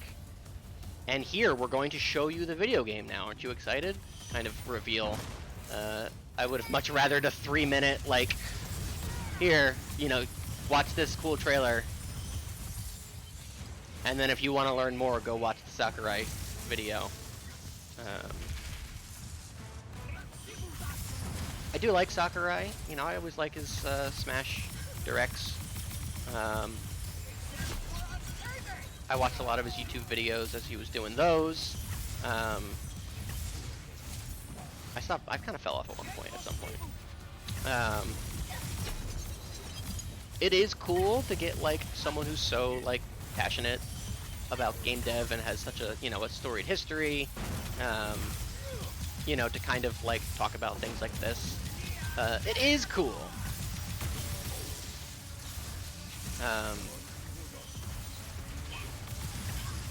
But I was just not feeling it today, especially since my time was waning on what I had available before I had to actually start working. I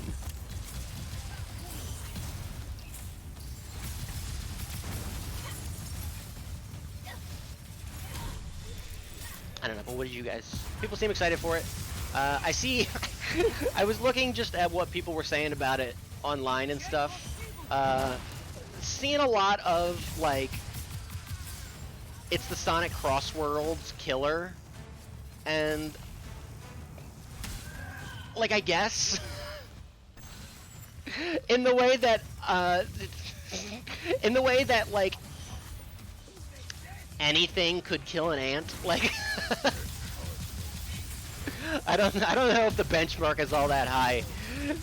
But I also saw people being like, oh, it's the, you know, it's the Mario Kart Worlds killer. And I'm like, well, I don't know about that.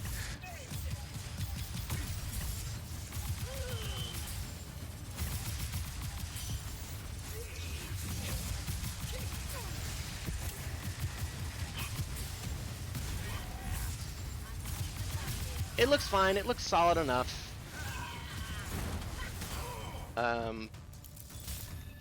But I still think the third Nintendo Switch 2 game to launch being another kart racer, I think is a little strange. I think is a weird decision. To make. It seems like they maybe should have waited like 6 more months on this one.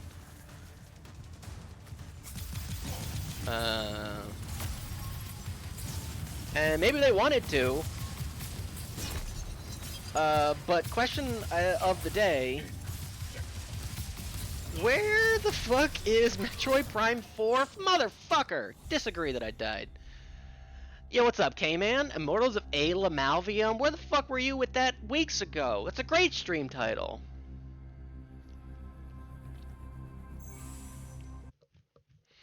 Where's Metroid Prime 4, kinda?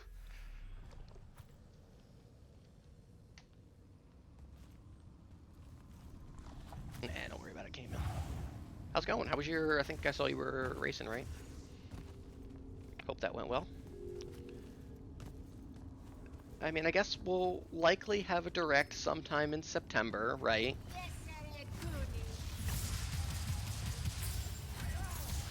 Where we will, you know, probably learn more about it. But at that point, you know, that kind of crosses off September as a possible release month. I feel like this game coming out November kind of crosses that off as a possible release month for Metroid. So it's gonna be what, either October or December, if it's still coming out this year, which still feels possible. I'm not like it's not coming out this year. I think as long as we see it in September, I think an October or December release date still feels very possible and doable. I think it's just weird that they've been so radio silent on the game.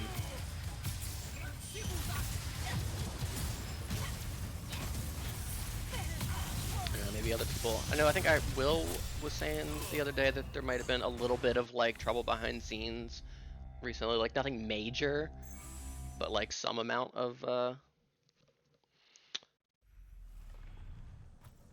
snafu or something.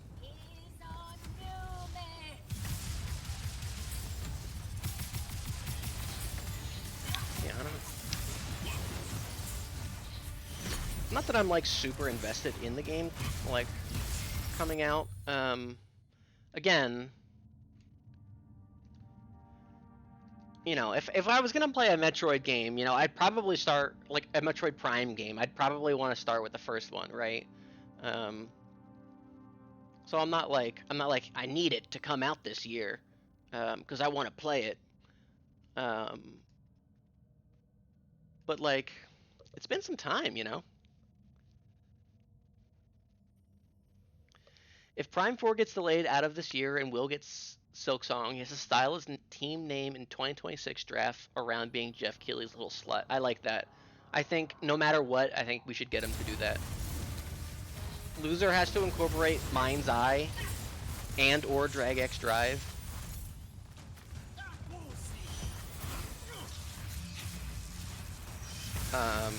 No, I take that back. Mind's Eye or Mind's Eye and optionally Drag X Drive. There we go. In their team name, and Will has to include being Jeff Keighley's little slut. Lock it in. If you get the Silksong points, you have to put Jeff in your name. I agree. I agree with that. But I don't know. What do you guys think of Kirby Air Riders? I know that, you know, the thing that people really love about the original game was the city trial mode, which did always seem really cool. If I had played, like, I would have loved that shit as a kid. Like, a big, like, open world to kind of, like, drive around in, and then, like, you pick up the points, or, you know, you pick up the stat buffs, and then you do, like, the kind of, like, random events. I really enjoyed in Smash 3DS, like they had that city trial-esque mode, right, where you like you ran around the world and you collected like the stat buffs, and then you did like some kind of like fight or like competition afterwards. Like that was really cool. So it seems like they definitely like, you know, they expanded the map, like it's you know, a lot bigger. There's a lot of different like environments. It seemed like Kirby like ran around a bit faster in the environment than he used to, which is good.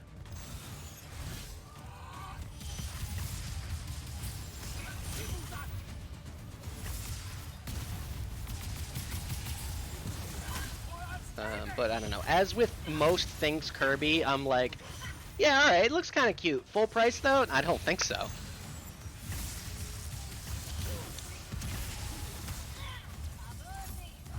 I'm willing to believe I am incorrect about that in regards to mainline titles. Like I didn't play Forgotten Land or World or whatever.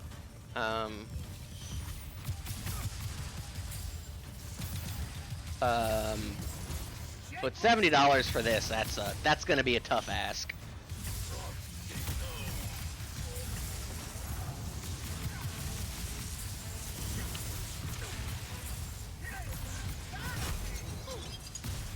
Kirby is a franchise, like, I enjoy Kirby. I haven't played either of, like, his two best games, which would be, Superstar Ultra, or whatever. And I haven't played, is it a Wii game, or is it a Wii U game? The Return to Dreamland one?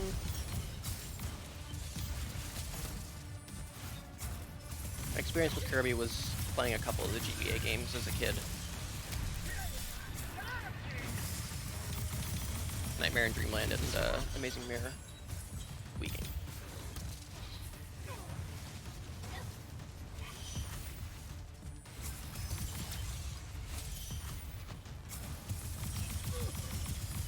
But it's never been the franchise where I'm like, yes, like I need this. I see a new Kirby game, I'm like, oh, that looks kind of cute.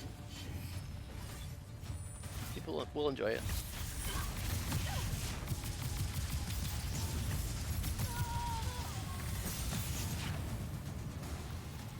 Forgotten Land is one I am still somewhat interested in playing. I could be convinced to pick up the Switch 2 version that comes out soonish. Although, again, full price.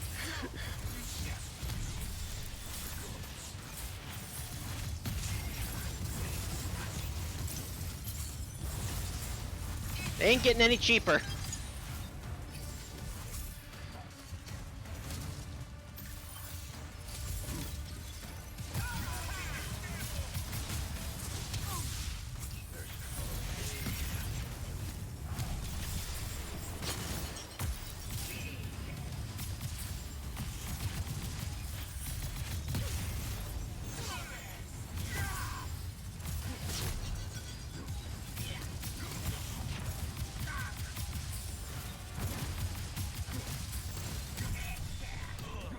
God damn it! Oh, that was the end of that encounter, too, I bet. But I think that just about covers it up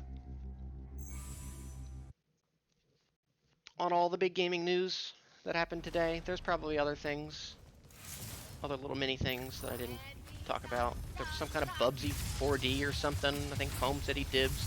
I don't know dick about Bubsy. Other than that, they keep getting made or remade and released, and I'm like, we're getting Bubsy?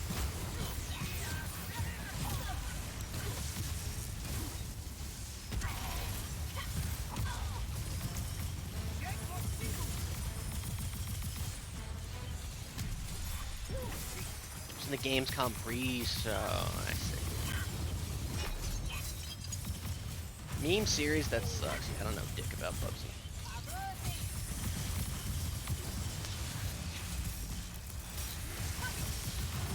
I couldn't even tell you what platform, like, Bubsy 1 would have come out on.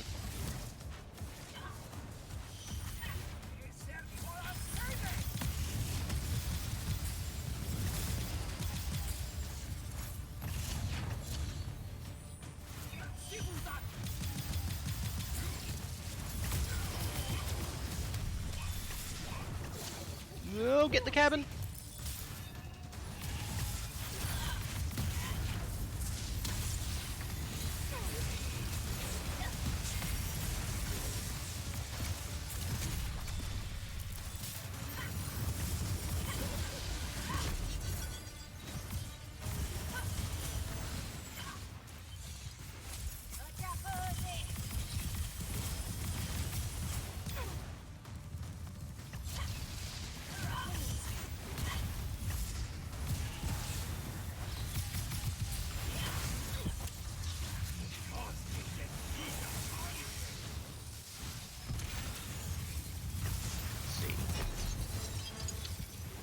I'm not sure if I was gonna save this for tomorrow or not, but we can talk about it now.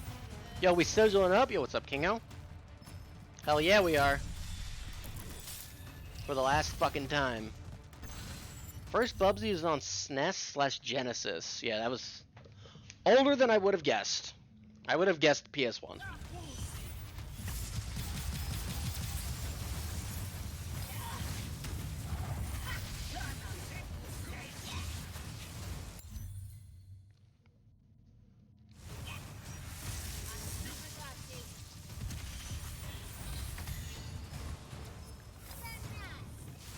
Yeah, I don't know. I don't like really follow online discourse, especially about something like Mario Kart, but like people are turning on it. That seems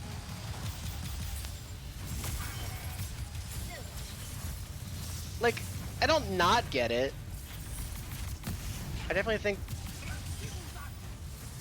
there are some I definitely think the game has some shortcomings, but not enough to be like, yeah, I don't know, mid-game. Like, it's a really solid, fun game. I wish there was maybe like just a little bit more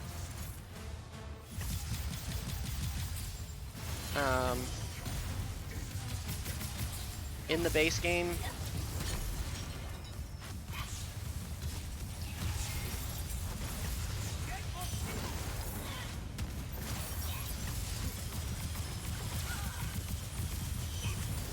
I think a very light plot, like a light single player plot encouragement to like go out in the overworld and like do things or like give you a little bit of context, I think could have been fun.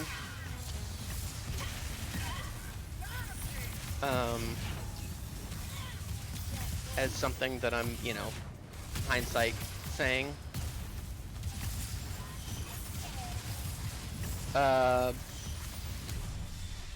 But I don't know, like it's still a lot of fun. Like, I mean, it's a kart racer. Like what do you want, you know, from it? Like, you're gonna get out of it what you're gonna get out of it. At the end of the day, you know, if you want to get all in on time trials or online and stuff. But like at a certain point, like you can only race the same track so many times. And I think to Nintendo's credit, the open world and the point-to-point races, I think, give enough track variety to help the base roster of tracks have more like staying power than they would otherwise. Yeah, tie the unlockable characters.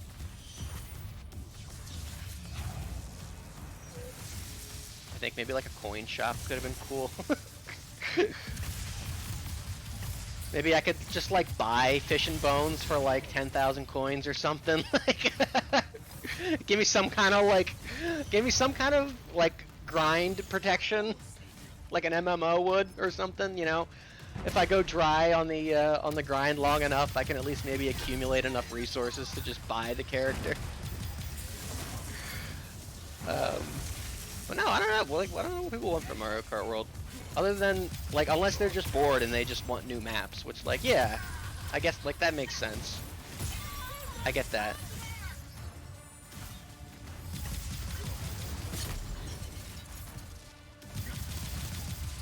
I mean, if you bought a Nintendo Switch 2 and that's like the only game you have on it, and you like desperately need something else to justify your Switch 2 purchase, I guess. But also, have you not bought Donkey Kong yet?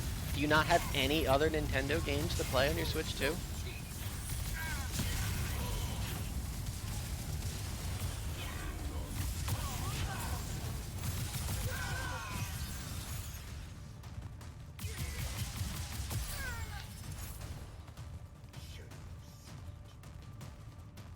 And Donkey Kong is fun. I'm having a blast with that. I am carefully staying ever so slightly ahead of Snack.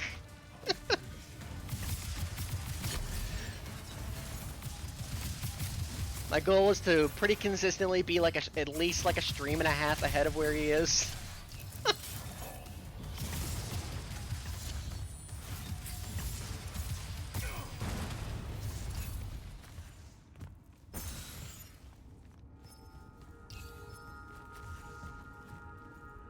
Phew, alright. Tough battle.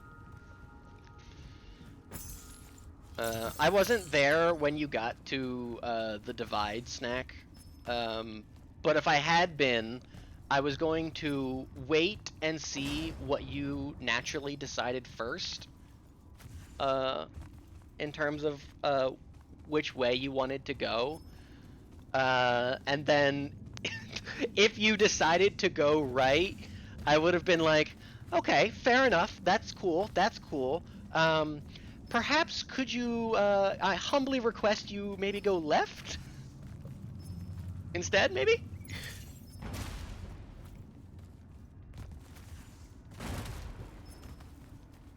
I personally did not bank on like, oh, well, Snack's gonna go left, Kit. Like, I went left because that was the one I thought sounded more interesting. Especially coming off of like the last few like kind of level biomes. I was like, I don't want like a green thing.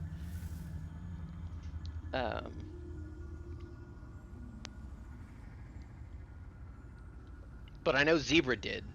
I think I am 90% sure I have a DM from Zebra where he was like, I decided to go left because I think that's what Snack is gonna pick, or something like that.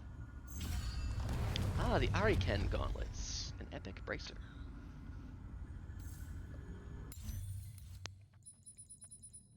We've gotten rings and I guess now a bracer. All of these things have been ways to improve our beam before. Preferred design of the displaced warlords of Rasharn. Oh. That's a lot of armor, plus 10% immolate damage, minus 20% immolate recoil. Neat. Yeah, all of these challenges have given us accessories that like exclusively power up our beam, which is interesting because nothing else in the game has had any kind of interaction with it. We got a damage buff. I think the other ring we got is a crit buff. Yeah, critical. And now we have a bracer. That does more damage and drops some of the recoil.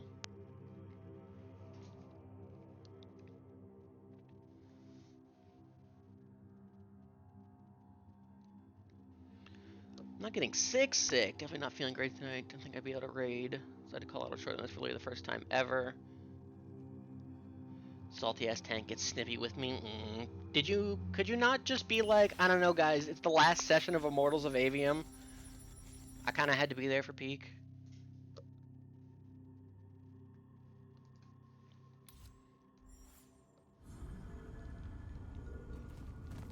He's literally in the yellow zone.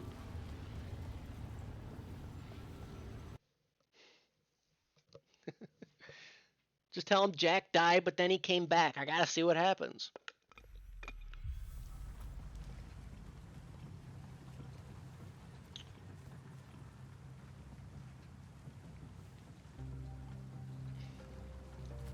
We're in the Q zone. Well, Tamal. So the plot ended. The story's over. Jack sacrificed him. He made the ultimate sacrifice to help close the wound, and died. But then God was like, "Yeah, but like, no, you can come back to life, I guess." So they brought him back to life like 45 seconds later. And now we're just in the epilogue with the objective of just tie up loose ends. there's no real plot happening here. We're just running around collecting the things we didn't collect before.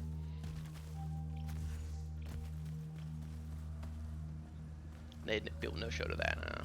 I do get that. It is frustrating, especially if it's like just seems to be one thing after another. But also, I don't know. Calm down.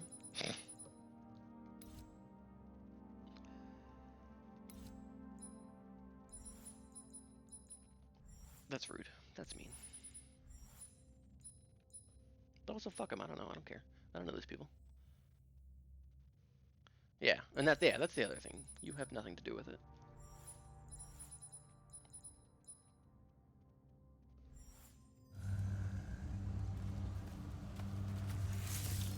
Kingo, we did wrap. We went through all Gamescom. We talked a little bit about Kirby. I don't know if you had anything, and anything at Gamescom that you thought you were particularly interested in, or if there was anything you want to talk about with Kirby. You can make it known. Calthus.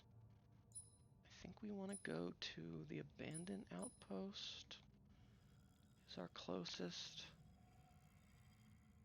No, it's not. We want to go to the font. That's closer, I think. I mean, there wasn't a lot of Kirby talk. I didn't have much to say.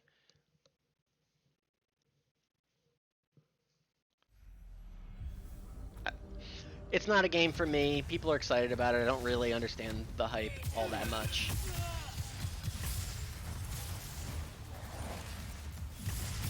I did think that was really cute. That was really, that's fun. Because like I'm watching the thing and he's going over like, yeah, all the characters will have different like kind of traits, and it seems like each character has like a different like special power or like active item or whatever. And I was like, okay, like that's interesting. But like it kind of seems like Kirby is like stacked, no? Like how are the other like how is Chef Kawasaki gonna like be able to compare to Kirby with some of these things? So I think the decision to just be like, yeah, I don't know. In this one, they can all do copy powers. Like even before that was revealed, I was like, well, maybe they'll you know come up with some way to justify like other characters being able to do similar things to Kirby. Like, you know, they'll figure it out somehow. Like some special item, you know, or some special, you know, there's some new character that's doing some special power that lets other characters have copy abilities or whatever. But I like the justification of just like, yeah, I don't know, it's fun, so why not? Like, don't think about it. It's Kirby. I did see it like at the ass end, the very end. There was like some CG hype trailer with I don't know what the fuck that was. I thought it looked like if like a Yarnum hunter from Bloodborne suddenly rode up into fucking Dreamland and was gonna ride bikes with the homies. That looked interesting.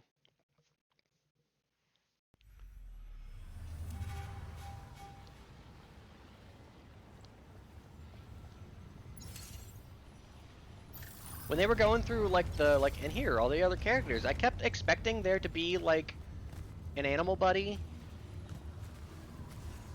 But then there wasn't.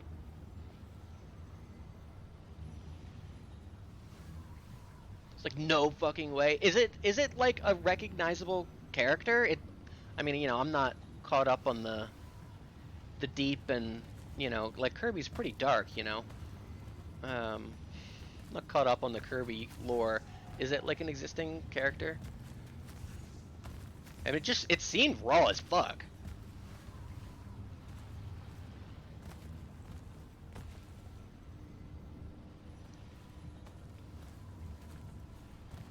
It is an existing character? Okay, that's cool.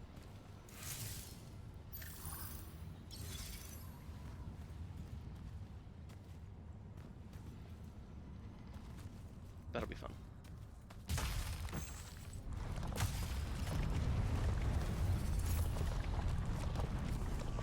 was it? So they've got what? You know, the all your Kirby classics: Kirby, DDD, Meta Knight, Bandana D, um, Waddle Doo was in there, Chef Kawasaki, um, which is a great pick. Um, who they had? They had Gooey, which I thought was a really funny inclusion. Oh yeah, no Marks was I thought that is surprising. I don't think I thought that at the time, but there was a number of characters where like after it seemed like they had showed them all, I was like, we're kind of missing some guys here, aren't we? Like, um, they had Magalore, which I wasn't too surprised to see. Um, um, they had the mushroom cap enemy, which I think that's a funny pull. That is like that is so Sakurai. Like like I don't know if you're like, what's your favorite like Kirby enemy? Like who's picking the mushroom guy? Like who's picking Cappy? Like yeah, iconic. Like he's been around, you know. Um,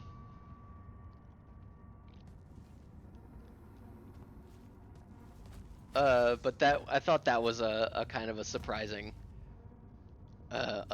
a fun pull. I was like, oh, this is like the cow. Like, okay, we are doing Mario Kart World. Um, I did think that it like Sakurai's a funny guy. He makes jokes. He's got the Chiaki jokes. It was like, and I was talking to the Nintendo execs, and I was like, well, isn't what about Mario Kart? Isn't this just kind of like Mario Kart? Anyway, like I'm glad he has a sense of humor. He's a funny guy.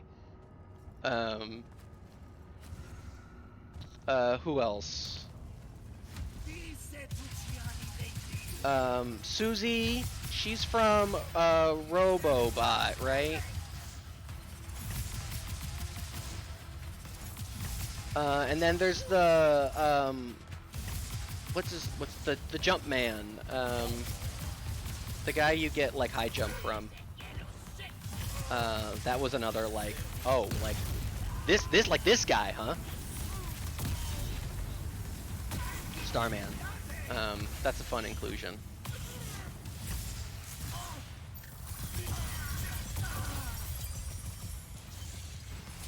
I think like just as on par with Mario, Kirby has so many iconic like enemy guys.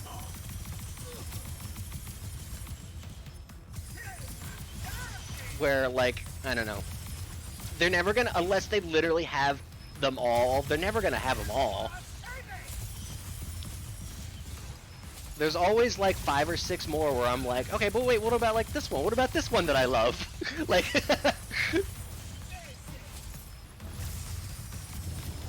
I think I said them all. But yeah, no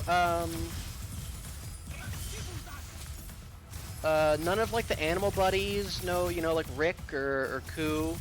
I did see somebody on Twitter like post a video like, okay, now all I'm wondering is, where's this character? And then they had like linked a cut of Negan from The Walking Dead being like, where's Rick? He's like, where's Rick at? And I thought that was funny because I like The Walking Dead.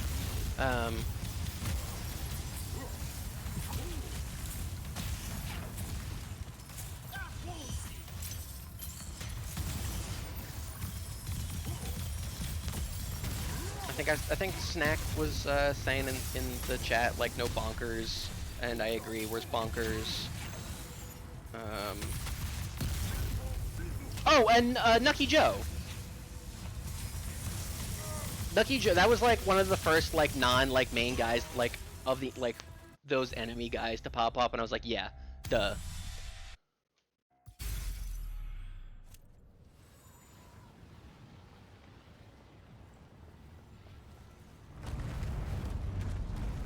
Meta Knight's models. I mean, yeah, that's. I wouldn't be surprised if a lot of that was just ripped right from Ultimate. I did like the like. I saw somebody be like, Oh, and it was really cool. Like the direct had all these like references to Smash Brothers in like how they reveal the characters, and I'm like, yeah, I guess in that it's something, you know, being designed by the same man, and that's like a fun way to do reveals. Like I guess it's a reference to Smash Brothers, sure. But I did like the, you know, blank is here, you know, Smash, you know, cut in. Those were fun. The king does kind of have hammers cornered. That's not a bad point. Ooh, Bugsy. I'm always I'm a fan.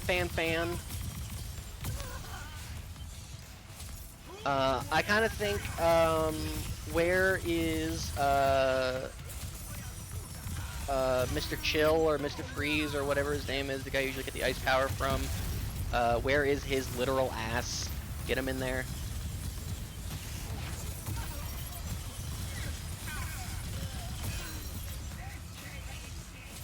Mr. Frosty, yeah, that's it. Yeah, well, he's in the 2 games I've played, so where is he?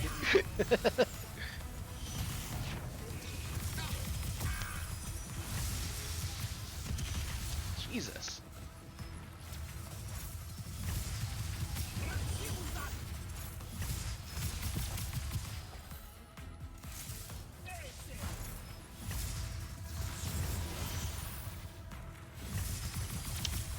I don't know how they're getting his ass on one of those machines, but like Krakow, kinda, right?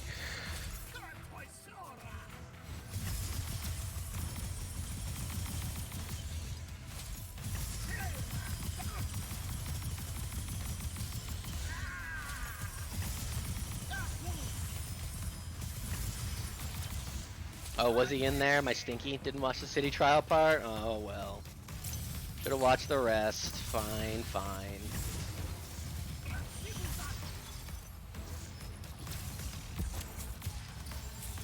Oh, he's a hazard in the city.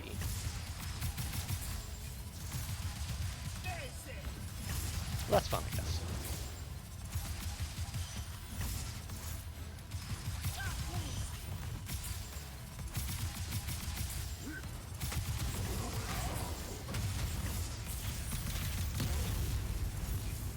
Oh, and Dynablade 2? Raw.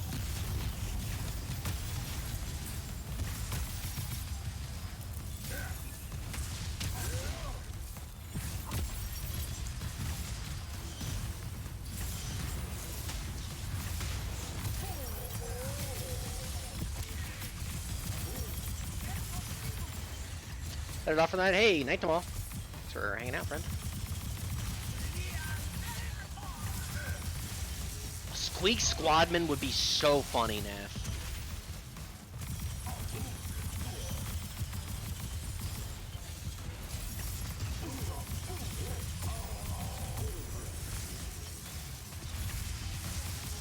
Do the other characters have costumes? I mean, like, there's a couple of different, like, colors for Kirby and stuff, right? Or a couple different, like, Kirby variants.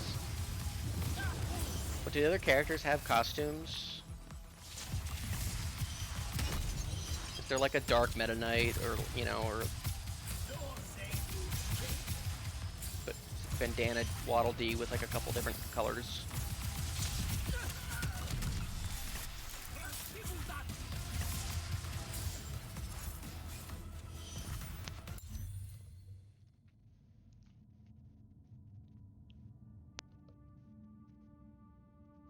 I've not thought about Squeak Squad at all.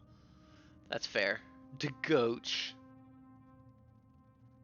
DDSM is Smash.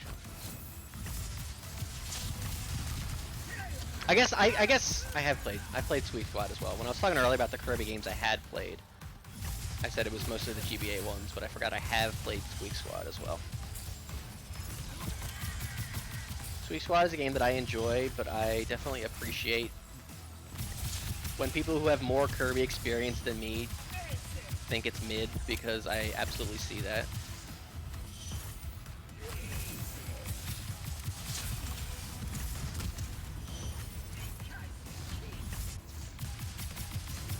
It's a fun game, but and I do really enjoy the power-up mixing in that game. or like the ability to do that. It's not like Kirby 64, obviously, but like in the way that like you can combine like Sword and Frost, like that. I liked that. Um,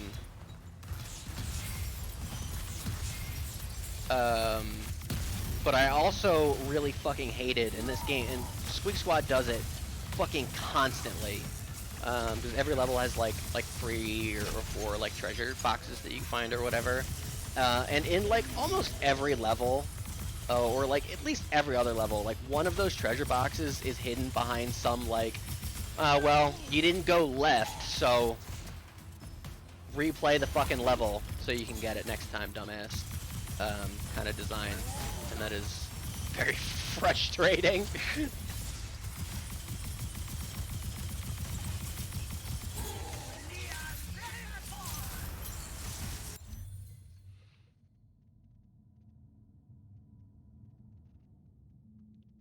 Dark Meta Knight and the Galactica Knight Raw.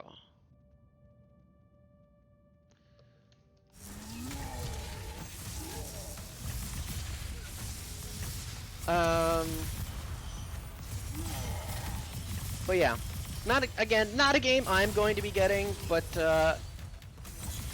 if friends want to play it and screen share it, you know, it'll be fun to watch.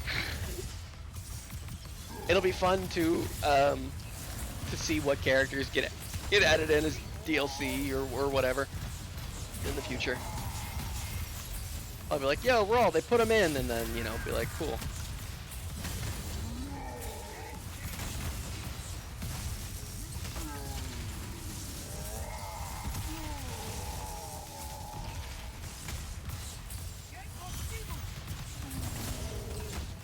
You're not dead yet?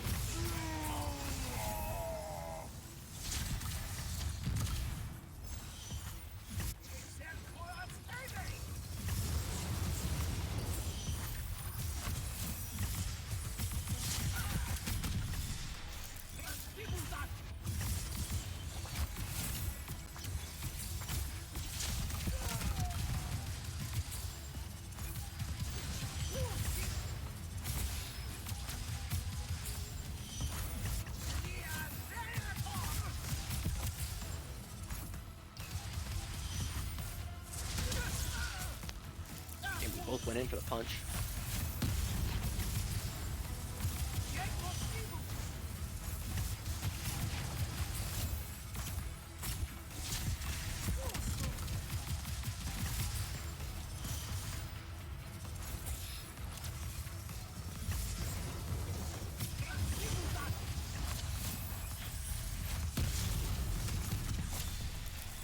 No, no, don't die.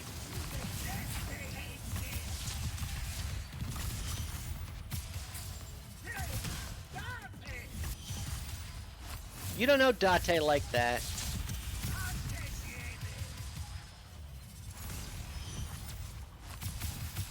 Hey, alright. Phew.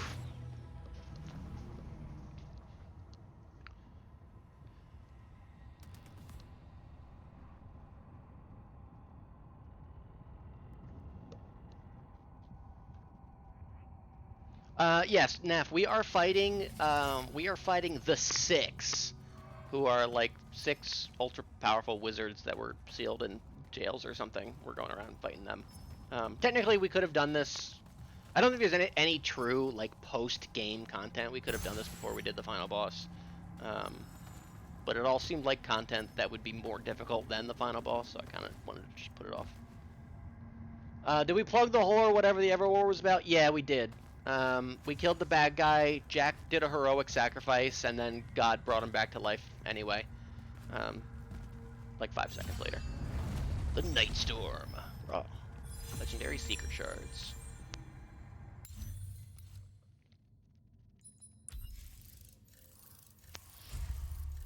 I don't really care for the secret shards, as I recall.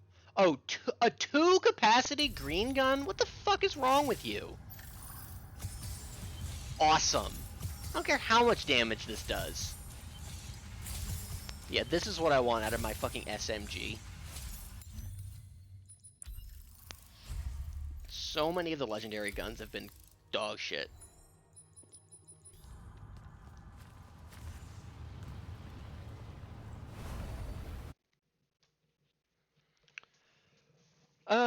So what else? What else have I been up to? I decided on Monday to um, sit down and play the Hell Is Us demo, and now I'm gonna sit here and talk to you guys about it. First of all, I made a little thread, but I don't know if people saw. I found a flanny door. Um, this was pretty early on into the game, and that's how I knew it was gonna be good.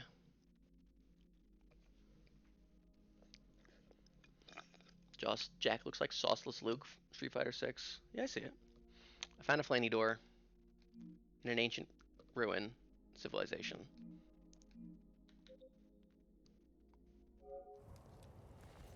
But yeah, Hell is Us.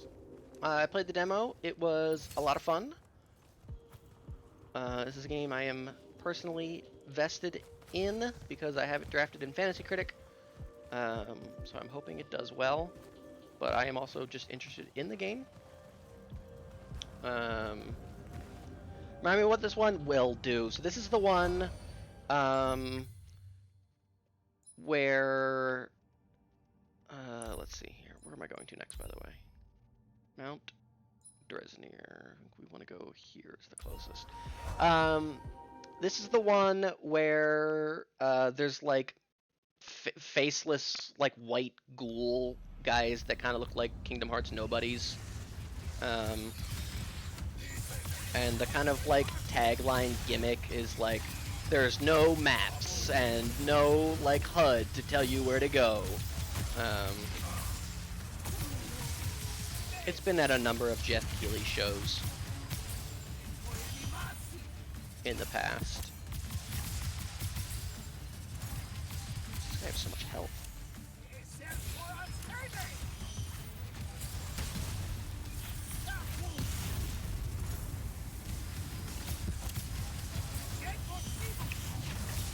It's by I think like the main director was the like art director for Deus Ex Human Revolution, I think.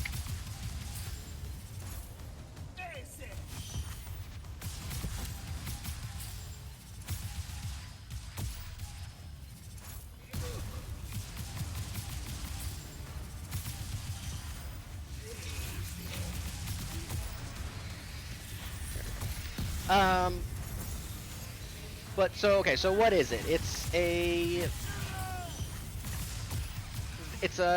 action. It's very Souls-like. In that there is like hack and slash gameplay with like guards and a stamina meter. But I would not call it a Souls-like. Because other than the fact that there is a stamina meter for your combat, I think that is where the similarities end. Yes, you like fight guys, and you can block, and there's like a Bloodborne like healing rally mechanic, and you like heal with like limited resources and whatever. I would not in any other way really describe it as a Souls-like game. I wonder if what's his name is back in here, because I think he isn't at the other place. Oh yeah, he is. Oh, give me this. Oh, a letter from Rook.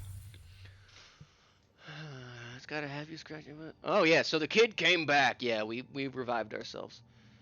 Well, if you want my insight on it, I think it's pretty simple. Bottom line is he ain't no Elori. See, if he was, the cleaning up the broken magic of the Maladar would have earned him the eternal reward of the Shrouded Realm. But he ain't, and the Penasad don't like no fakers, so it put him back together, and then it threw him back out. No little Elori wannabes allowed.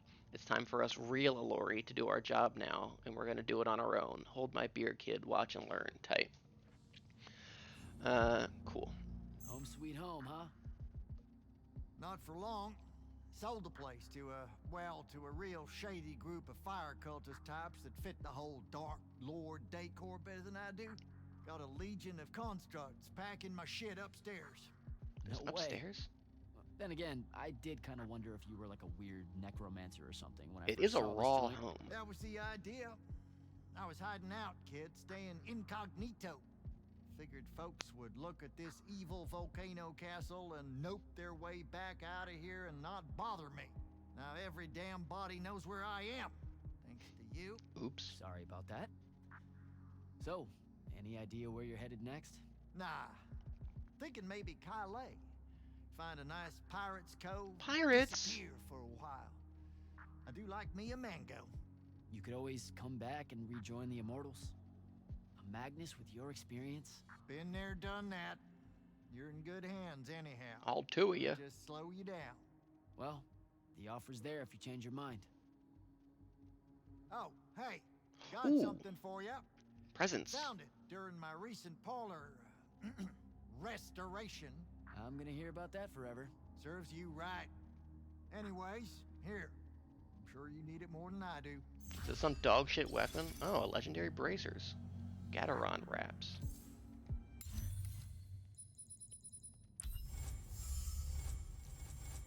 What do they do? Plus a lot of armor, some blink charges, and plus 50% shield. That's pretty good, actually.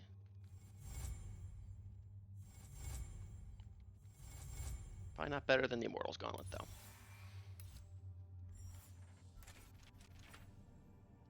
Alright, what do I want to put my point into? And then I'll go back to talking about Hell Is Us.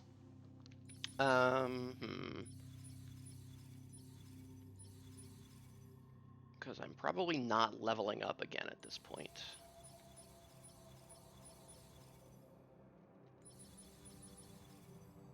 I don't really care about that. Don't really care about that.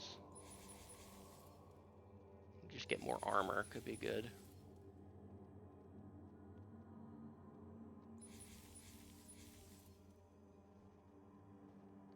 I do like to use Bash.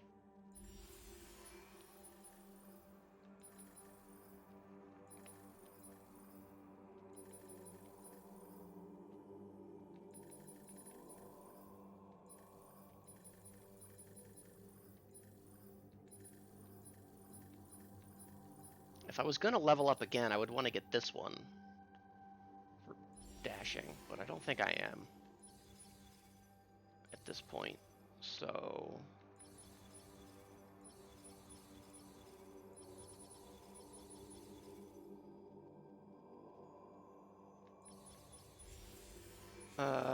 plus 15 more armor. Alright. Okay, so Hell Is Us. So the big like marketing gimmick that they have, you know, gone all in on this game is that like, oh, there's no maps and there's nothing in like the top left corner telling you where to go or what to do. Like you got to figure it out on your own. But at least from the demo, which was only like the tutorial area, it wasn't really an issue. Like, in the same way that like you don't need a map when you're playing Dark Souls. Like, I don't know, like you just explore the area and, you know, figure it out.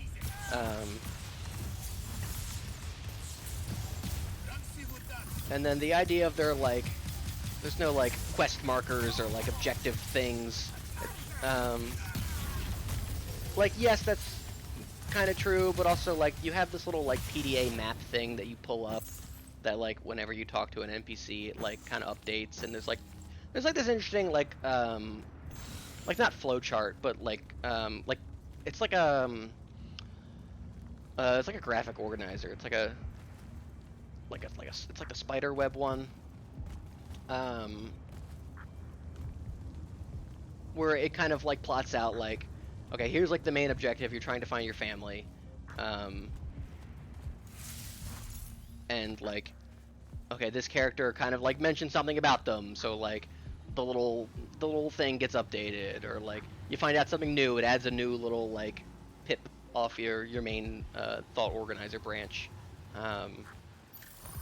Which is kind of cool, but so you have to like, there was an NPC I had to talk to. I guess there were two.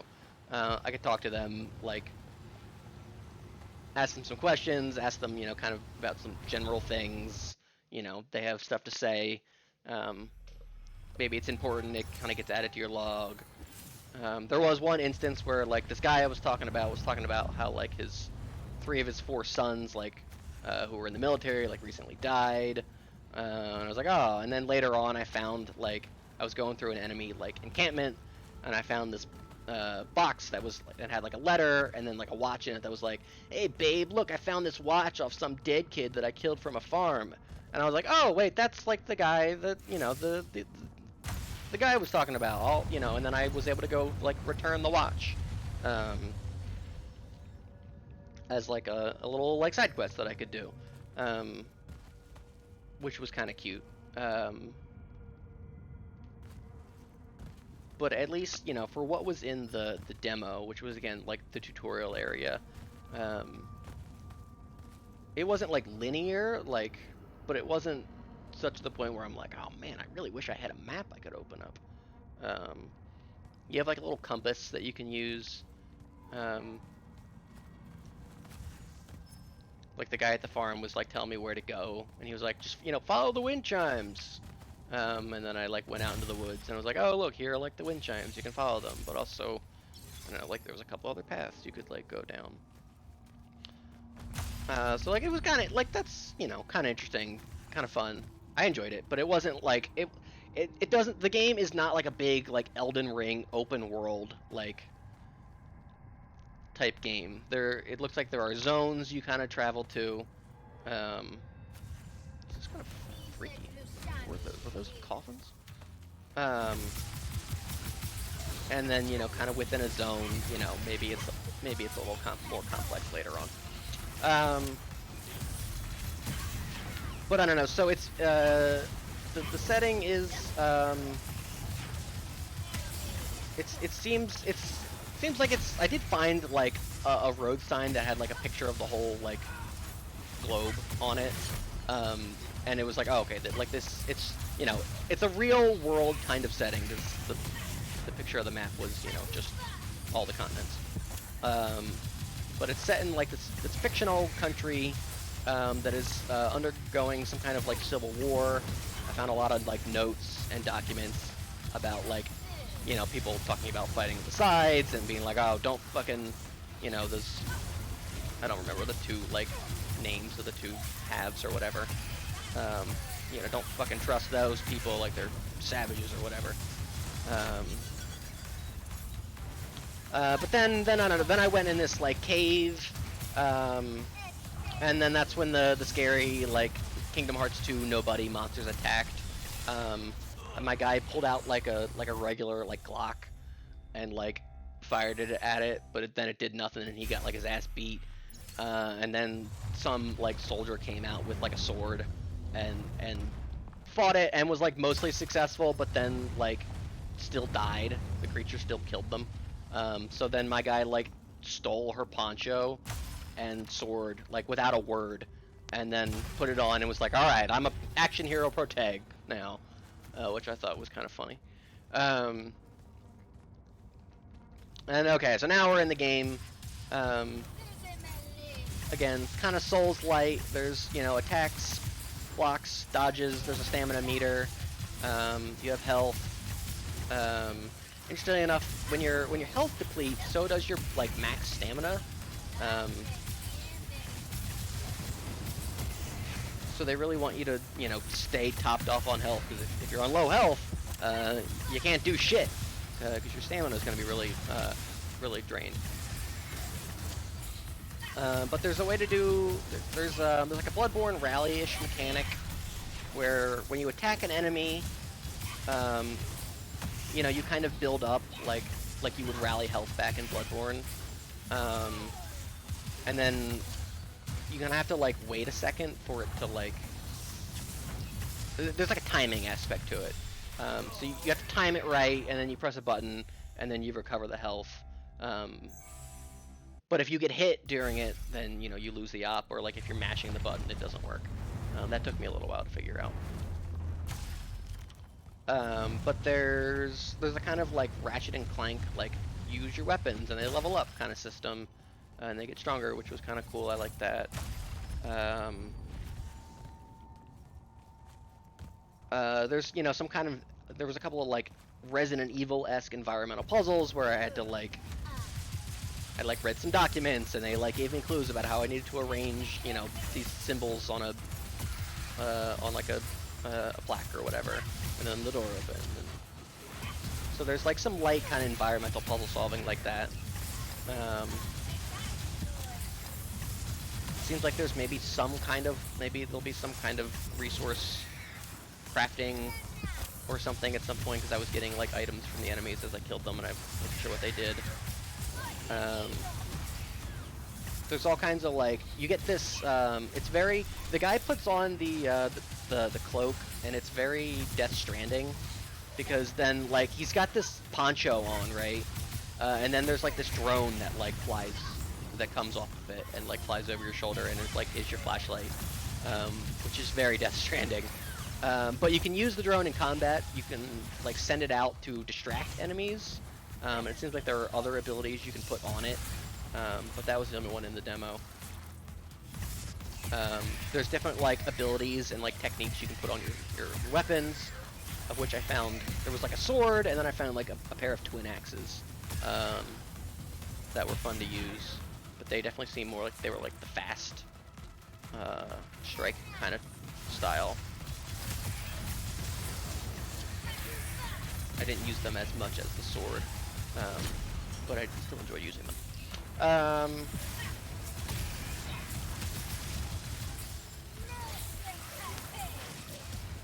Let's see what else.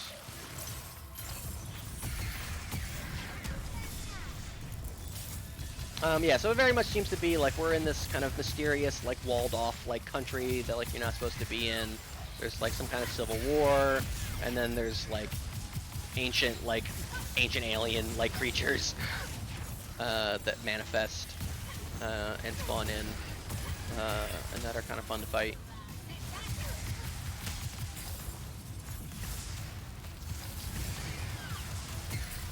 Seems like there's a big emphasis on like going through dungeons and stuff, where you like solve puzzles, do combat. There's a whole bunch of different type of weapons. It seemed like they were saying in some of the tweets and stuff I was looking at.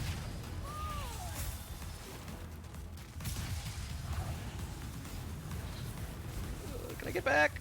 This is an interesting encounter. I kind of like this, where if you like fall off the arena, you have to get swarmed by these little guys.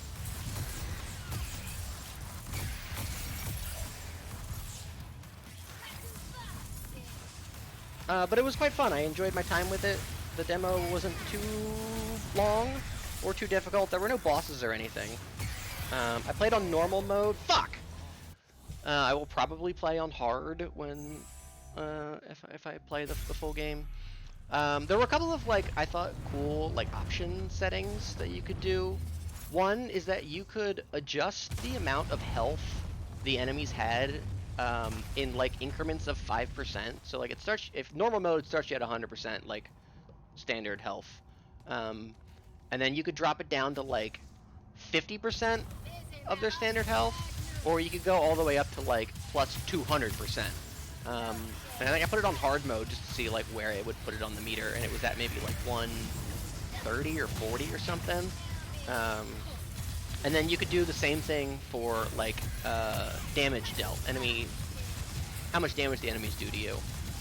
So I thought that was like a kind of neat way to like have difficulty where like you could really fine tune it.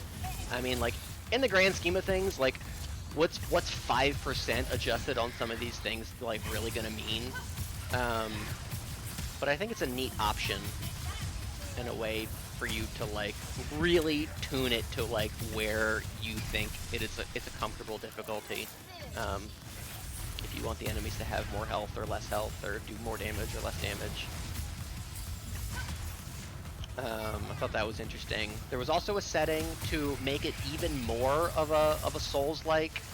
Now I didn't die at all in the demo, but it seems like if you die, you go back to a save point, your last save point, which are they're lie detector tests, because they're kind of like framing device of the story as you're being interrogated.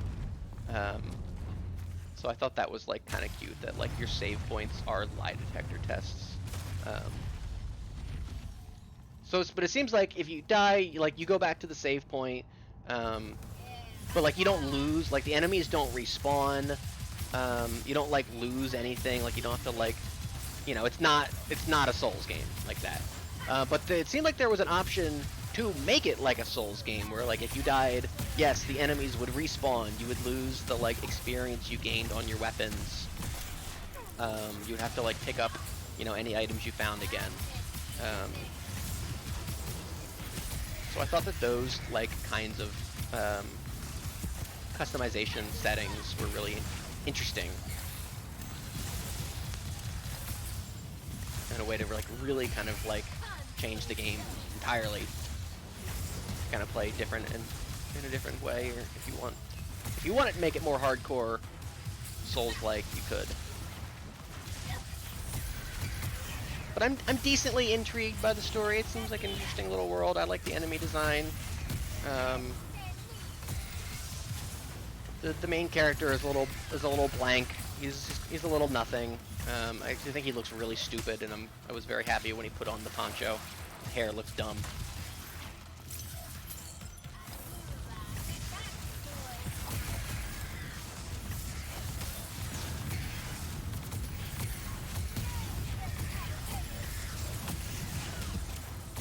But anyway, that's my Hell Is Us demo review.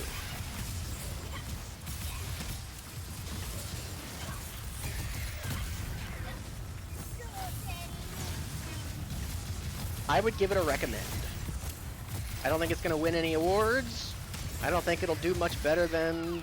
I don't think it's probably going to top out at like an 85. At most. And that feels generous.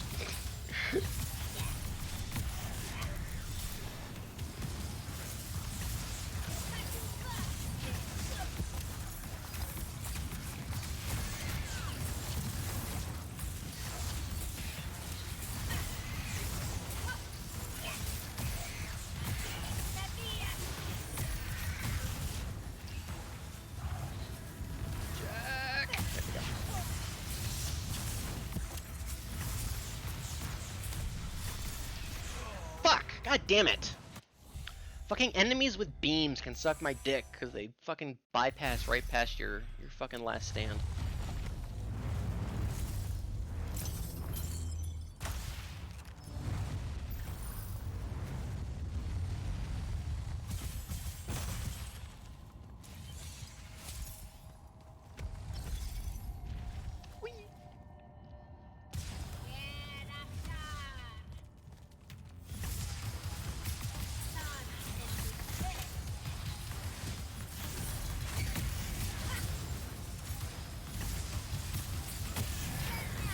I think that's everything I wanted to talk about tonight. Those are all my little topics. Oh! There was a new Chainsaw Man today. That's it.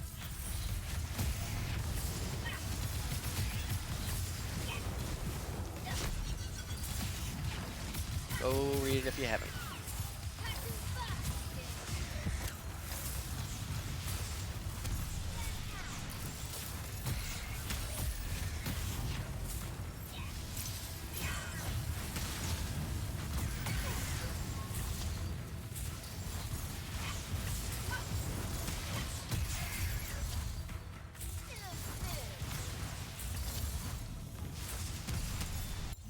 How is there a new Chainsaw Man? How many of those could there be? Well, interesting you say so, Neff. Multiple Chainsaw Men may or may not be a plot point of the second part of the series.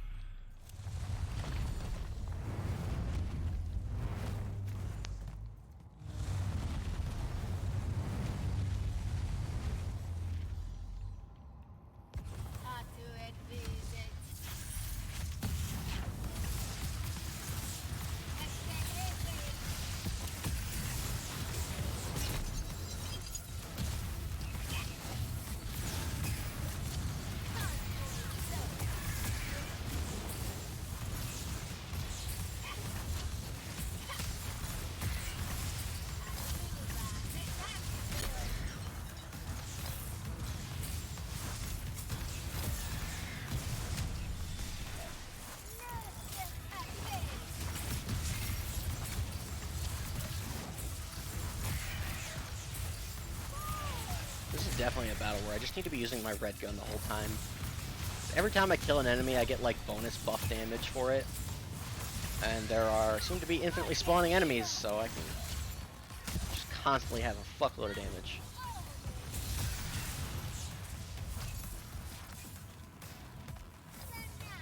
Alright, now I think I've covered everything.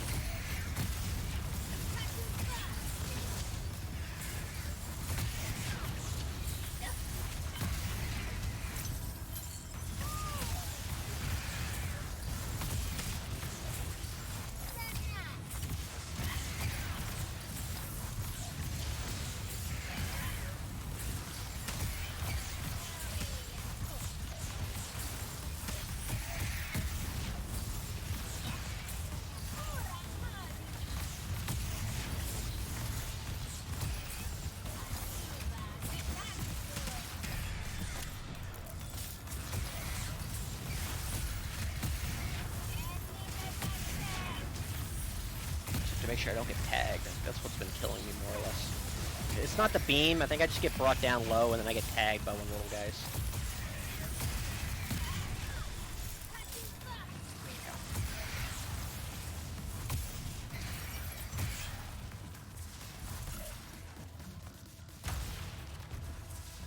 Oh, it concerns me to be out of healing. Oh wait, there's some.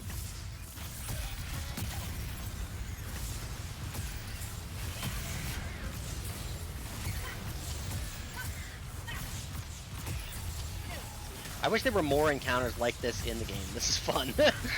I love a good swarm. Fuck! Except for when that happens. God damn it.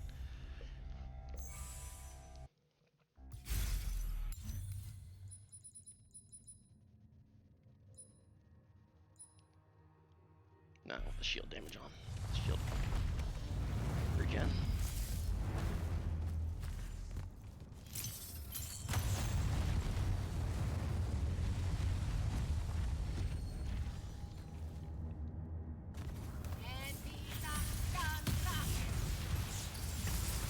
Stupid invincibility frames.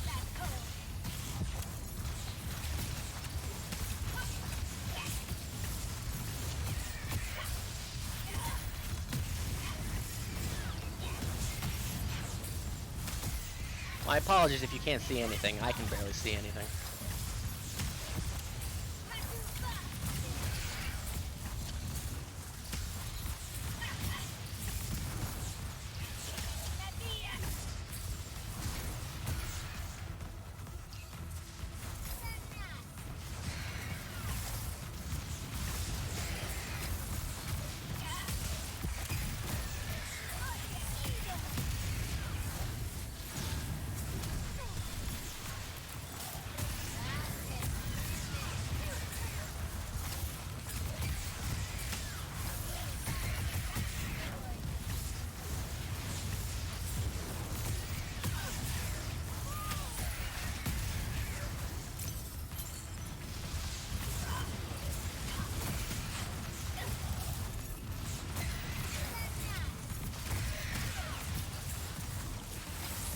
Beam!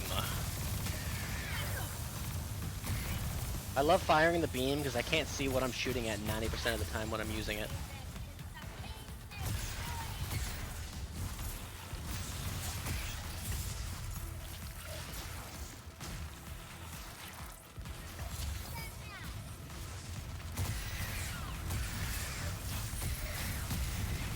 I swear to God, I hear her going, very nice.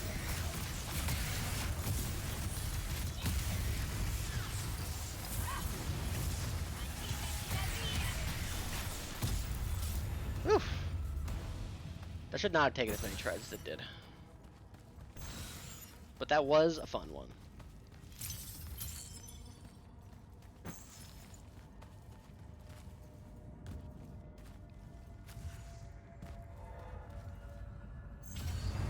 Ah, the Wound's Edge. Legendary Burst Fire. Neat. Some say its magic was grown in an oremic laboratory rather than siphoned from the ley lines. Oh, but the Gataron prevents any investigation of that claim. Ooh-wee. I did a jerking off motion there you couldn't see because, you know, there's no webcam, but I need you to know. Alright, should only be one more of those. And I think it's in the Shrouded Realm. How are we doing on trophies?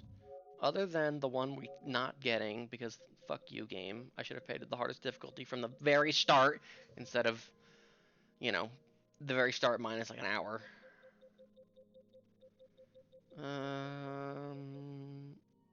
Do all of that. Complete all Shroud fans, complete all the 6, which we'll do in a second here. And these 3 are all the skill tree ones are just, like, you're never going to build that on your own. You just need to go all in on one and then respec. Again, we've talked about this multiple times, but going all in on a single skill tree, just not to play in this game. Be woefully underprepared for every combat scenario.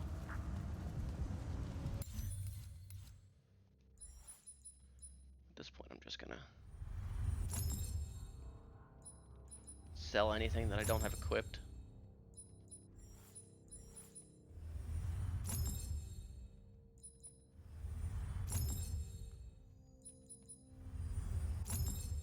I have truly no need for it. I'll hang on to that.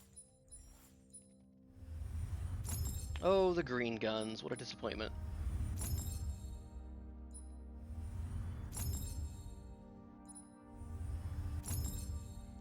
A third of your combat triangle is fucking dog shit. Who'd have thought? Hang on to you. The rings I might hang on to.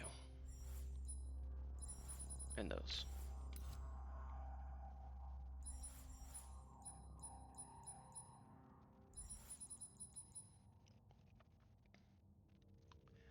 Any of these I want to upgrade? Not that one, that's for sure.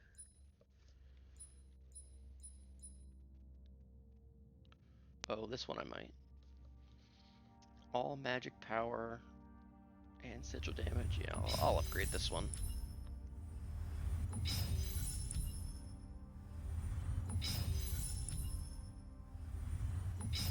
If I just need a shitload of fucking damage.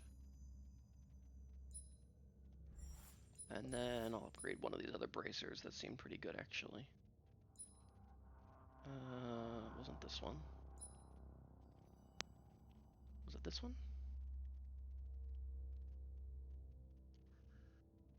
Ooh, it might be, actually, yeah. Armor, blink charges, shield, then minus blink recharge, 2%. Hell yeah. Yeah, this one I'll upgrade.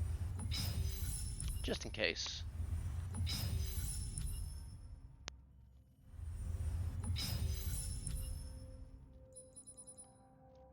It's actually more armor than the one we have on right now. We just lose the other buffs that I do like. It gives me an extra dash. 58% shield is really nice. Minus 8% blink recharge time is something, I guess. Still not really better than the Immortals gauntlet, but what are you gonna do? I'm surprised there's no trophy for having, like, perfect gear score. Which I guess only goes up to 96 for some reason and not like 100.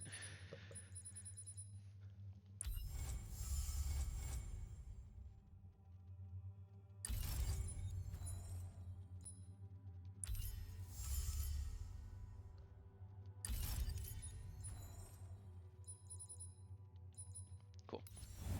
Alright, one last guy, and then we have the, like, super final boss to do. The post-game added final content. The post-game final chapter prologue. And it's in here somewhere. I think. Yes, it's over here. I think we want to go to Pentasod's Plateau. If I can ley lines back, I think that's the play.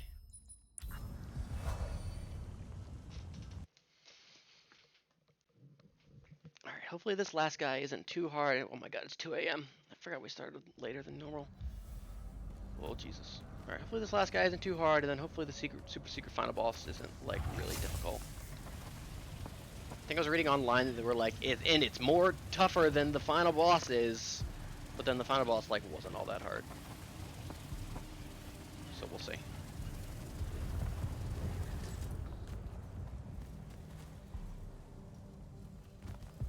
I swear, if I have to fight a big guy in here.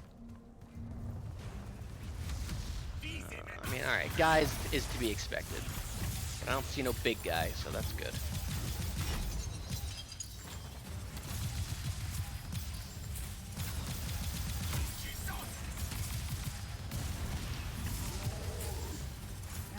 Oh, one of these guys, though.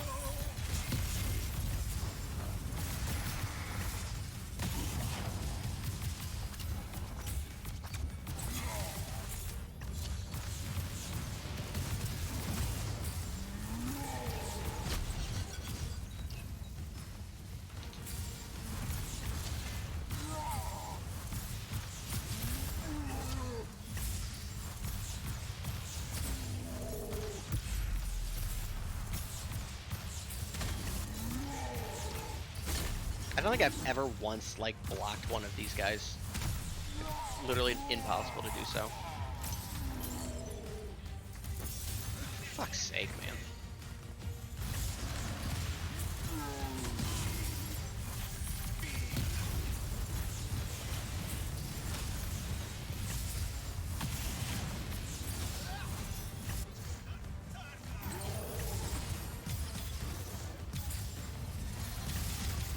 Oh, is this the fucking super mage? I think it is.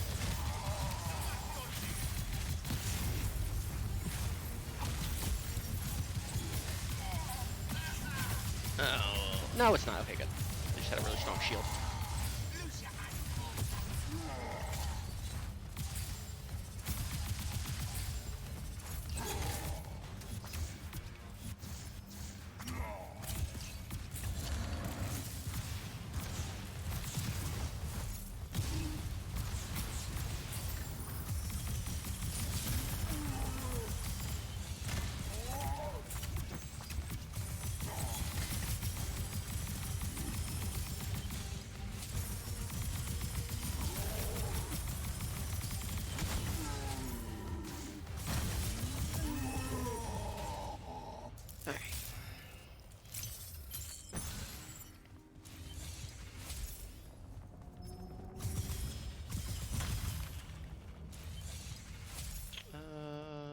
Where's the door to this place? You're gonna let me leave from here, right? Oh, good.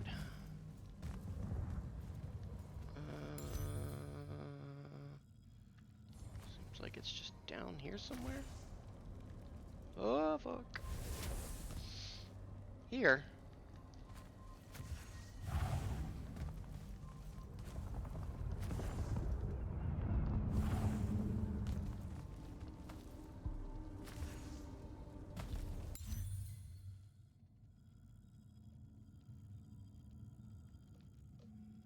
Is this how I'm supposed to get in here? Must be. Yeah, seems like it.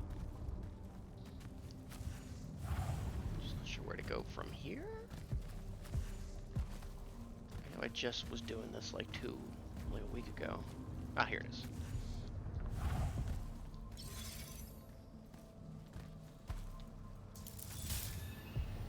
Alright. Den of Xanath, the last of the 6. Now I know that there's some kind of scene you get when you do all of these, but I don't know if it's going to happen like right away, if I'm going to have to fight the final boss again, or talk to somebody. I guess we'll figure it out. It doesn't seem like there is a way to fight the final boss again, so I don't think we have to worry about that necessarily.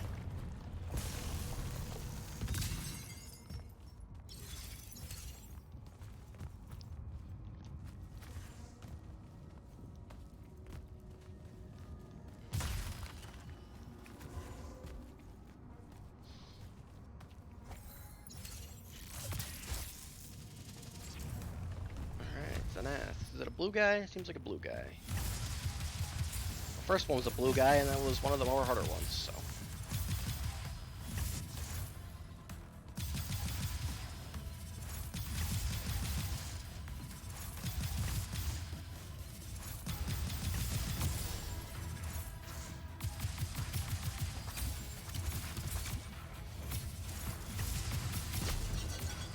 Ouch.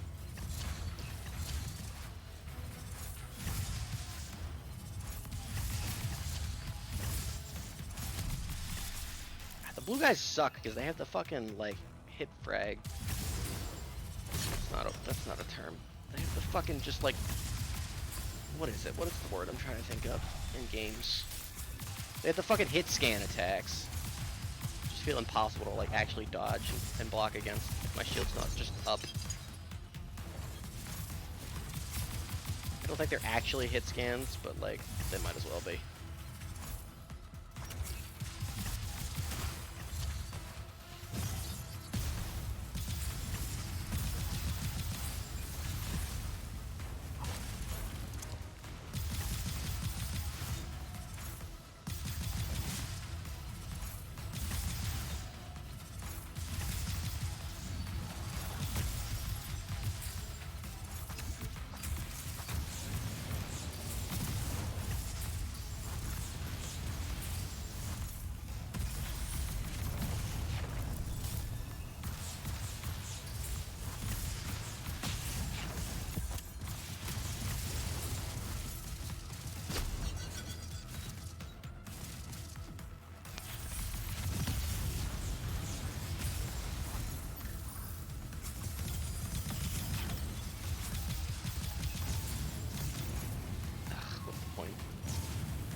Ow, motherfucker. Whoa.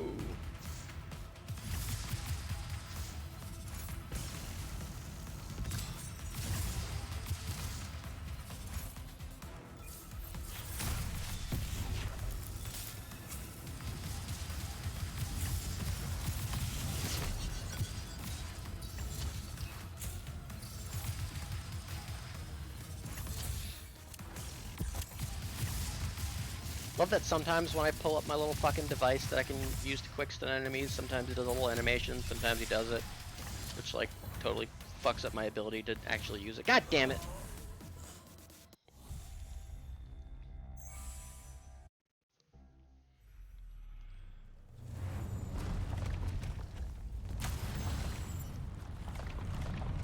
Gotta do the platforming preamble.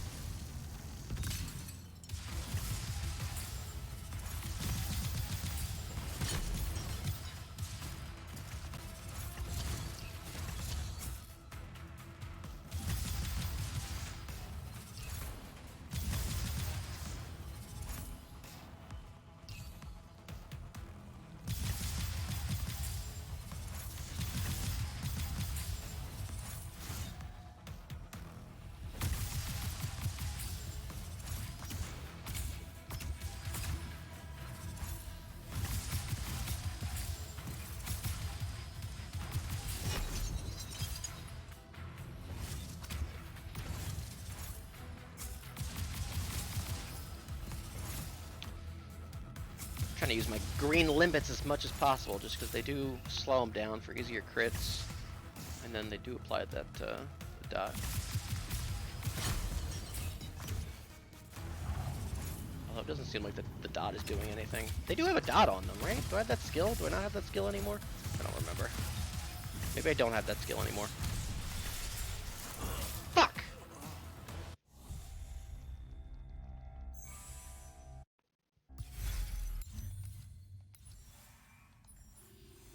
Maybe I don't have that. No, I sure don't. We had that like before we respec for the very first time. I haven't had that for fucking ages. Alright, never mind. I mean, they're still nice. The only dot I have is the punch now.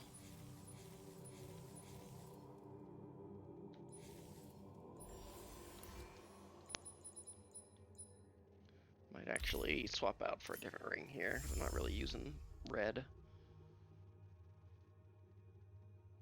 That's not a bad idea.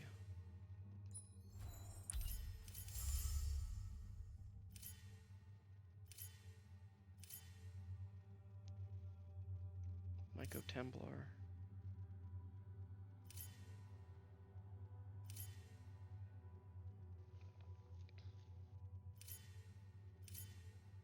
Bricobato. Ah, all magic power, yes. Let's just get fucking cracked. Let's put all our best gear on.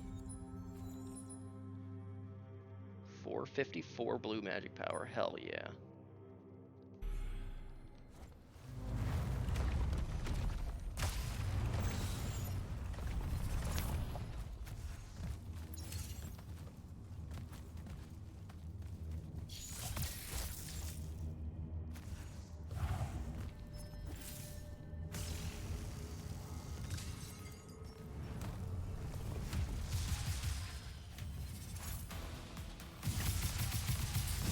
Oh yeah. Much beefier damage, I think.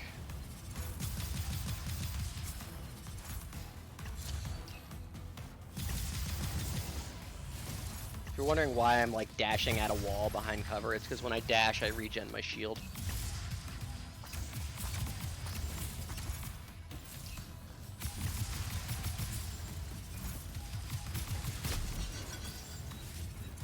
I'm not doing anything else behind cover, so.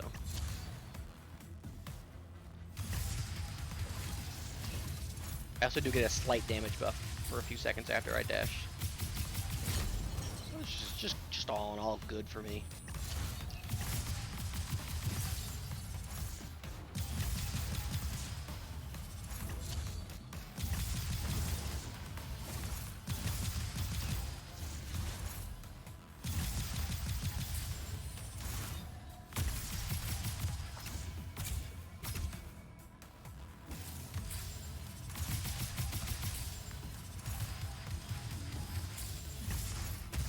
Whoa!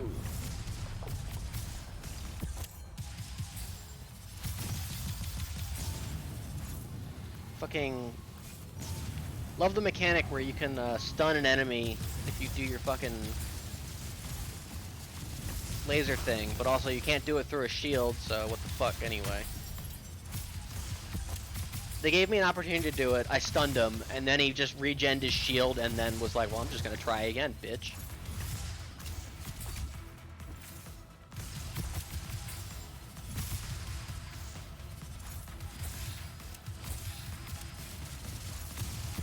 I guess the time he like pulls it out and doesn't do anything, it's because it's still on cooldown.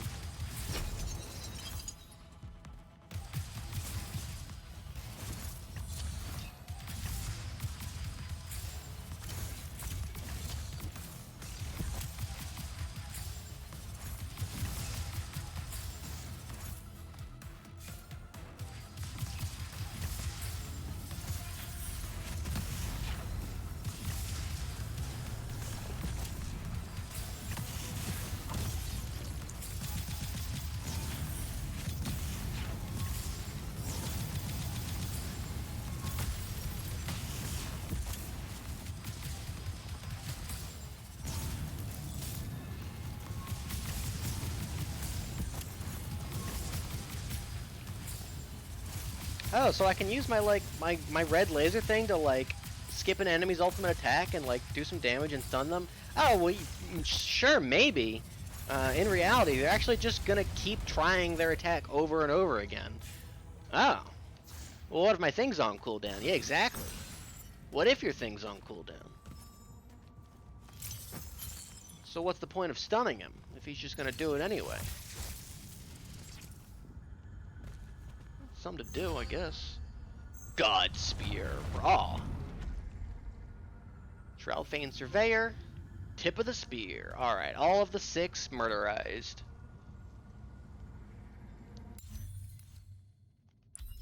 Where did I get the God Spear? Legendary Javelin? Suck my dick.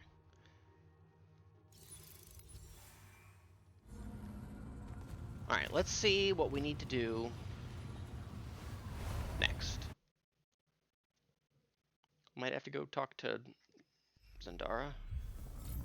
Tie up loose ends have been tied. Speak to Zendara. Okay, cool. Before I do that, we might save that to be the very last thing. Let's go we'll go and do the Shatterfane thing. Wrap that up. Hopefully that doesn't take too long, and hopefully we'll be out of here before 3.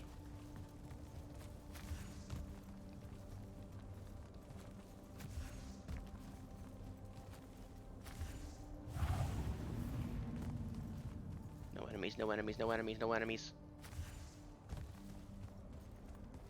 Phew. Climb up here somehow. It's over here.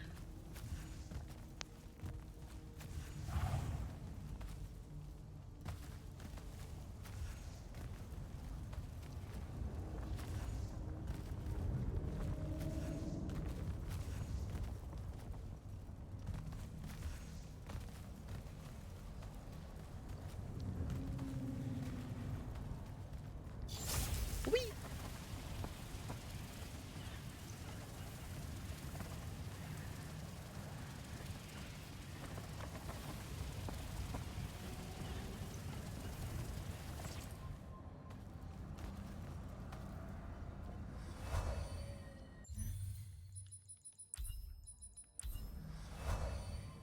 It's a good thing our last 2 major objectives are both here.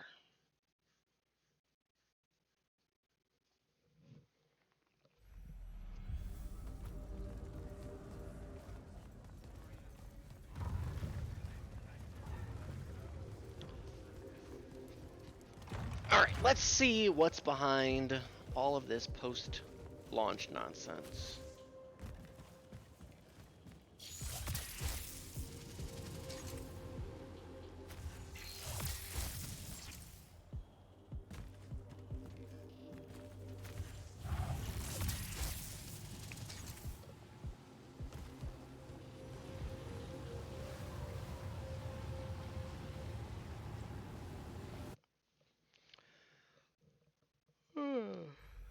Will it be anything of any actual interest? We'll find out.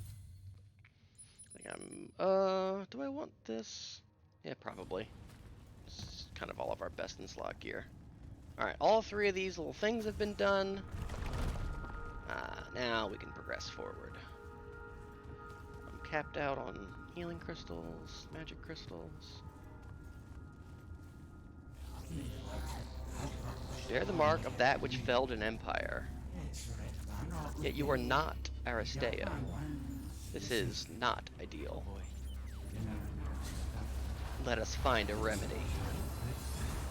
Please hold still. Oh, this is kind of raw. The Echo Lecter. Oh my god. Oh, we are doing like no damage to it. We are literally like Kingdom Hearts, like Final Mix, like post-game super boss that hints towards the next game, kind of. But it's Immortals of Aveum. Are there like mechanics here? Do we have like a real boss fight? Am I gonna have to like learn how to block?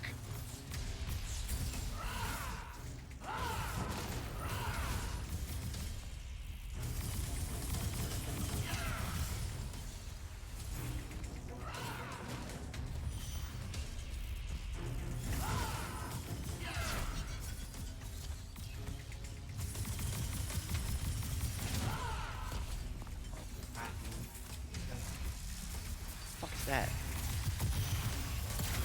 Whatever it is, no.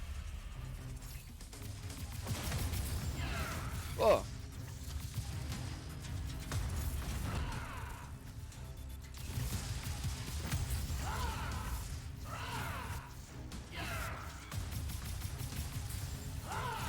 I have like all of my best gear on, by the way, like to increase my damage. Whoa, fuck me.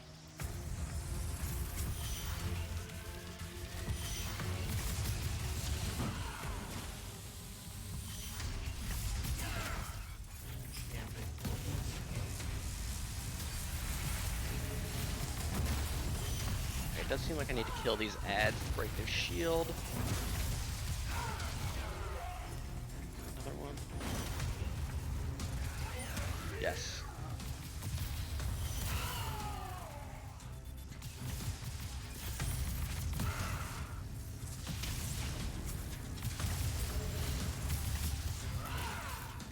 My health seems fairly limited in this fight.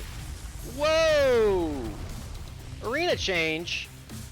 Guys, what the fuck is this? How come this is cool? How come this is content? Mana crystal, fuck off. I think I want the least.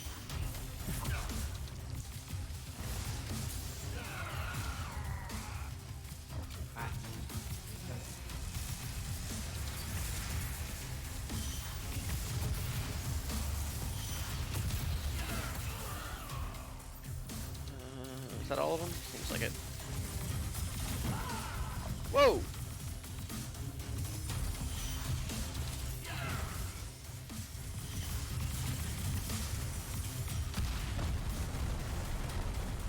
Quit changing the arena on me!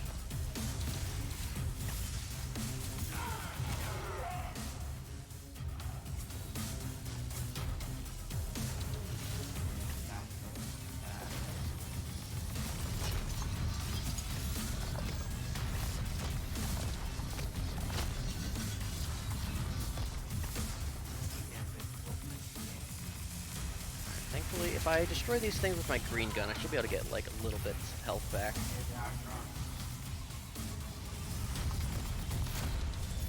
Fuck. Not a lot. I'm not consistently not getting hurt. I really want this box. Yoo-hoo. Ooh, health crystal, thank God.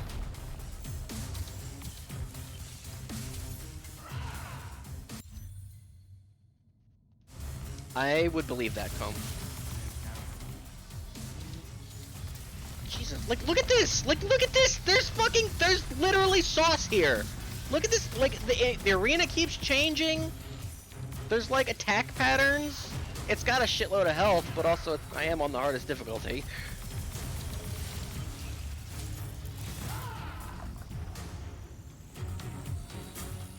Oh, fuck. Was Immortals of Aveum 2 gonna be good? Where am I? Thank God, I could grapple onto that for some reason. Ah! There's sauce here! Whoa!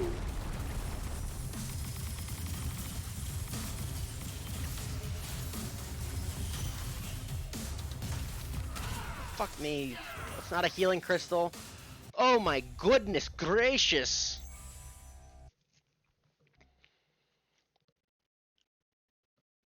Alright, we have to lock the fuck in apparently. We had done like a quarter of his health. Oh, it just throws me right back in, Jesus Christ. I don't know what else I could really put on TBH that's gonna do me any better. This is already kind of just my best gear.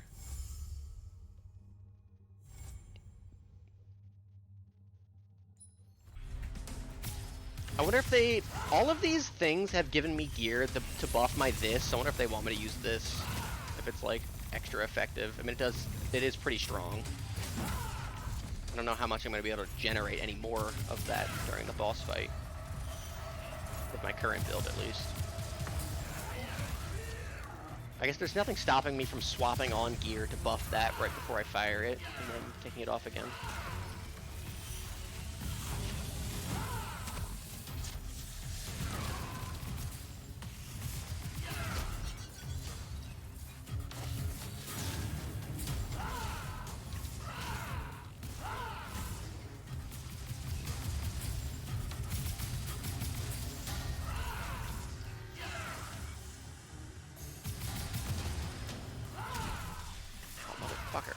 Oh, there is another health crystal back here. Okay, good to know. Seems like maybe in each arena there's a health crystal and a mana crystal to be found.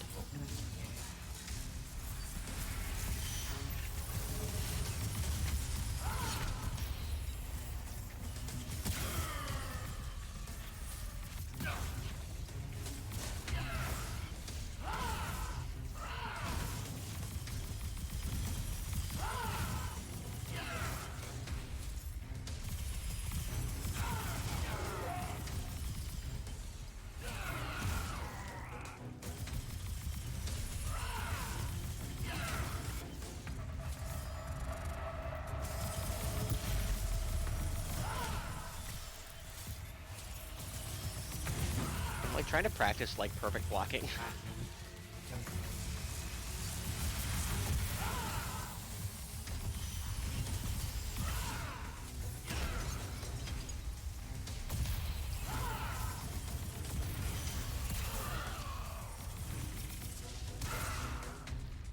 Fucking punched.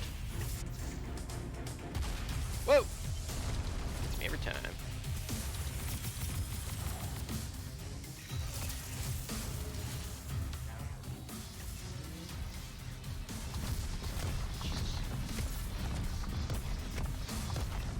Let him do that. I don't know where there are anything here for me to find.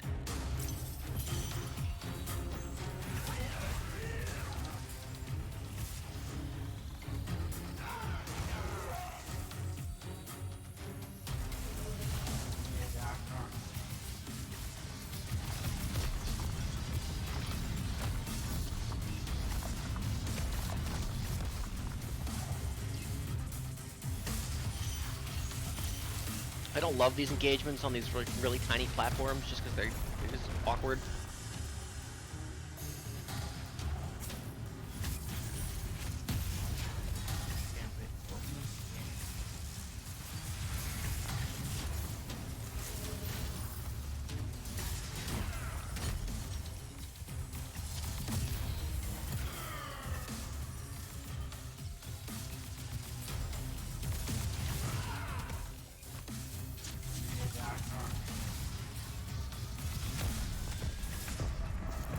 Fuck me! Ugh. Like, what? Sometimes the shield just doesn't work. I think because it only technically blocks something in front of you. So if something, like, explodes on you, I think it just fizzles out. I forgot they put you right in the fucking fight. Hold on.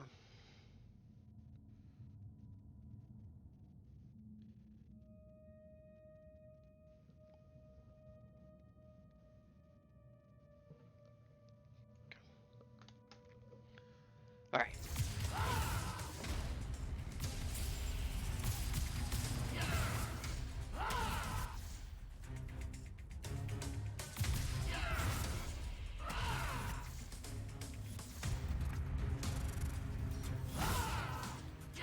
I'm supposed to be regenning health when I have my shield up. Maybe it doesn't work during the invulnerability period.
Trying to kill as many things with the green gun as possible, just because I get like 5% health back or something like that.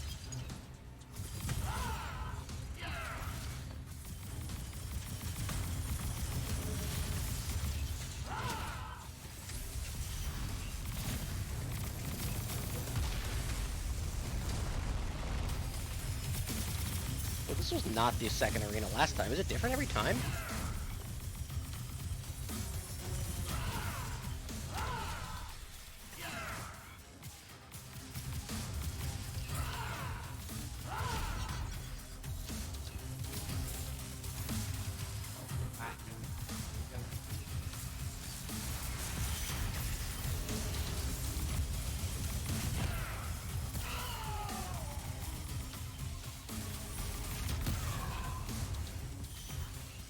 I did get the melee off there. Good.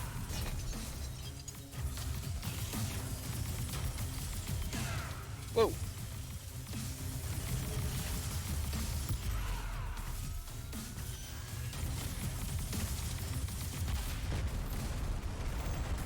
Yeah, I think it is a little different each time. The pattern.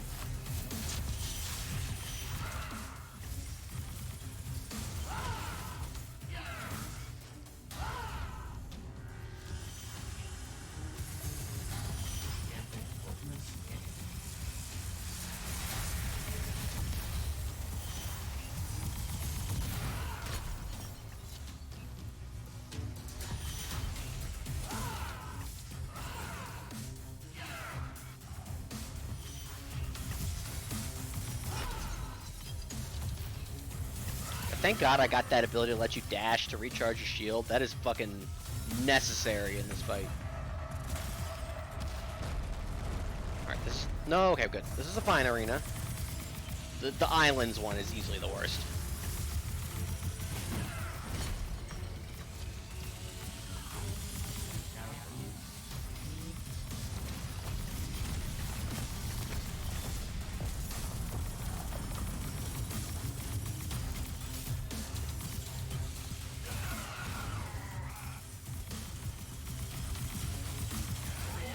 My beam is charged.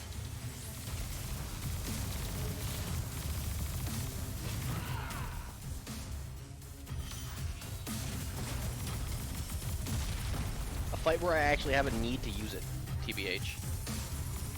Where am I? Whoa, okay, not the thing I thought I was grabbing there.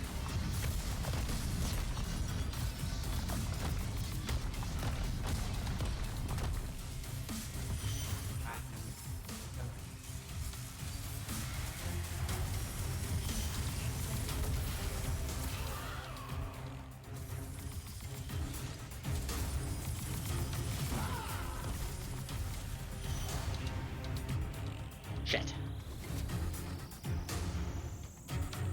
Whoa!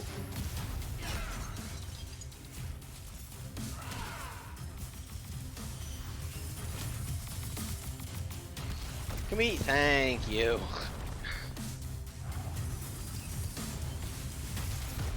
Oh, okay. Back to the original. Fine with me. Oh, we're halfway through. Oh god, what's happening? What if a second one spawned in? What if a belfry gargoyle came in?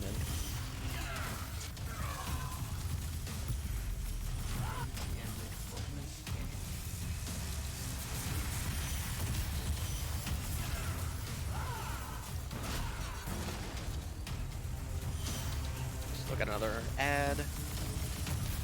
Go.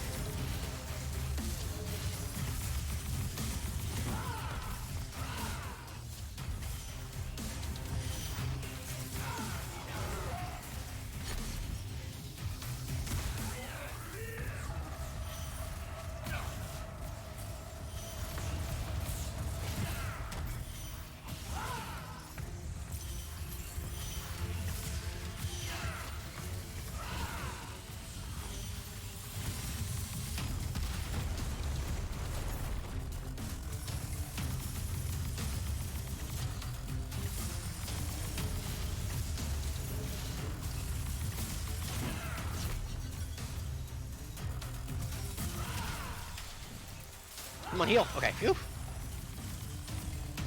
Health crystal over there, I want it. Oh, huge fucking mistake.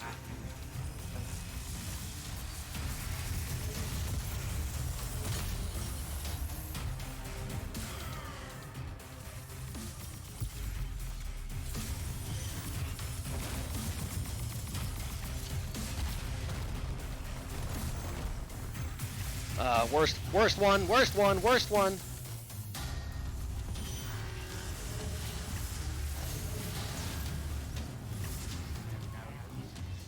know where he is.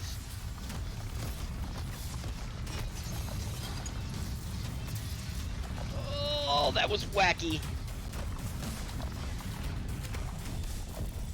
Don't kill me behind this thing. Thank God.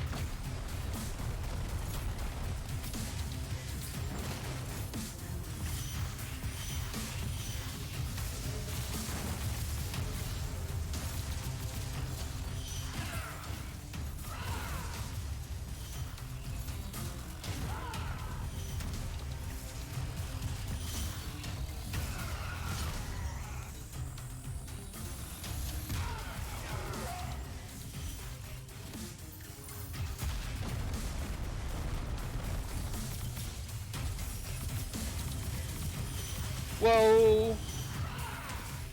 Ah, fuck. Oh, bullshit! What the fuck? Oh, what the fuck? What the fuck? Come on, man! What they want me to lose? There's literally nothing I can do! They're spawning me in off the fucking cliff! Change the platform, please!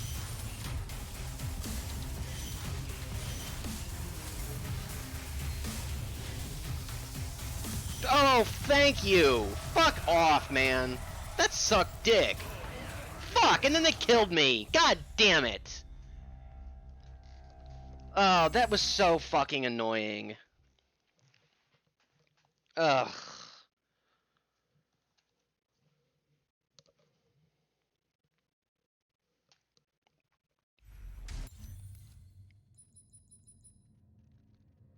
Let's see. I do like the damage. I kind of want something that's gonna give me, like, another dash, kinda? Because I am using a lot of my dashes, mainly to regen my shield. This gives me 2.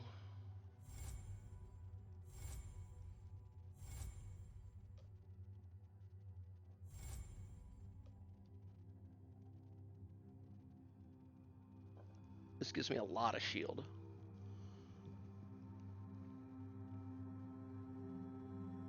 I might try a run with this. It's going to be a little bit less armor, and we're going to be doing a 22% less damage. But I like the extra blink charge. I'm hoping the shield health will be... we only lost 1% of our armor. We went from 41 to 40. I'm going to try this one. I'm going to try these out for a run here.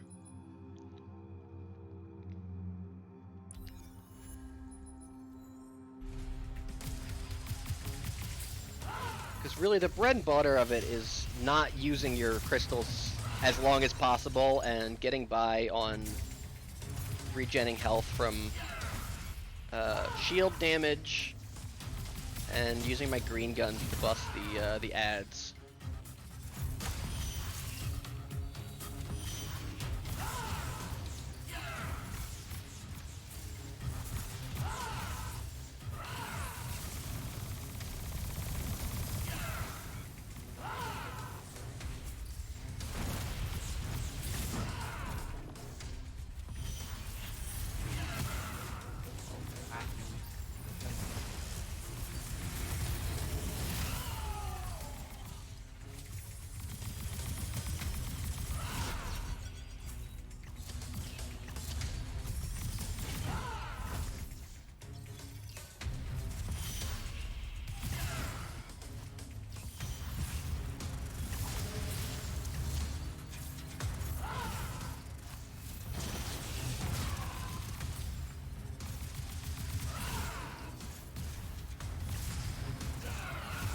Melee punches in when he's up close, just to get a little bit of dot damage going.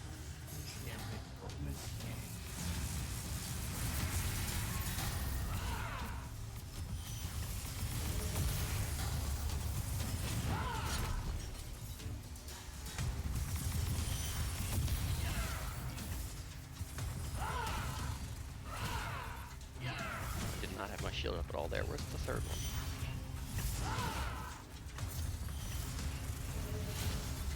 There it is.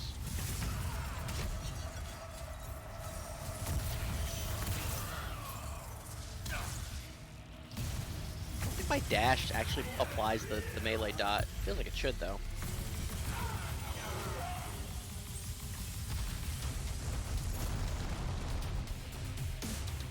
Might save my ult to try to maybe force change through the first time we get an island arena.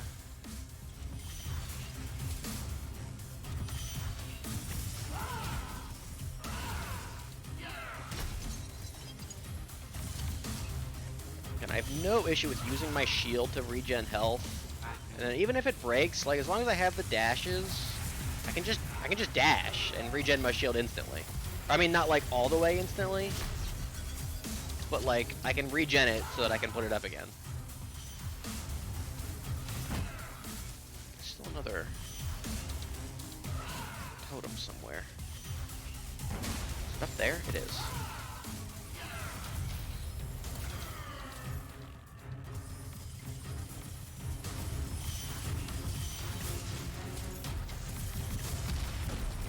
New backdrop!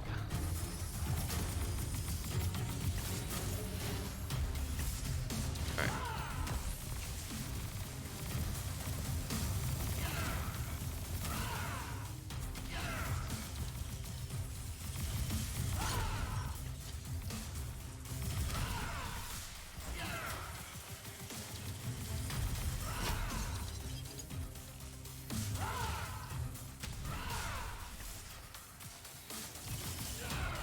Playing a dangerous game here, I know.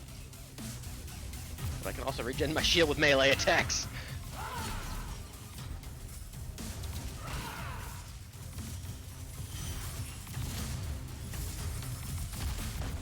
Look at those dots doing work, though.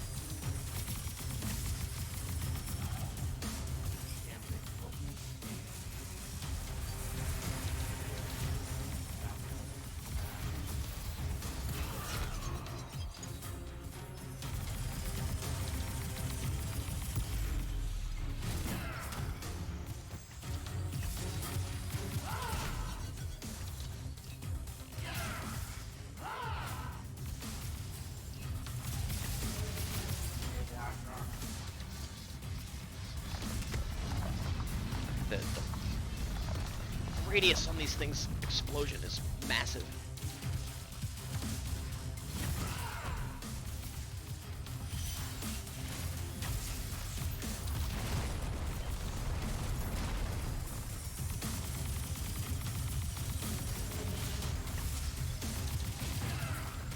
I'm in the floor a little bit.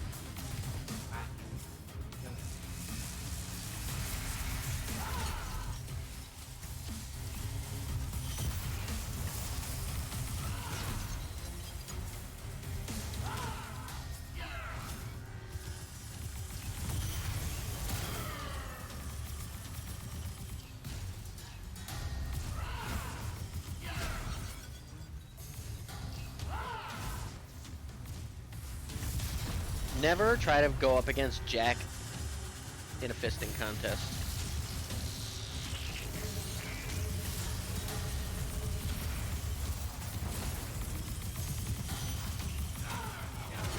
You're just not gonna win. Not gonna be a good time for you.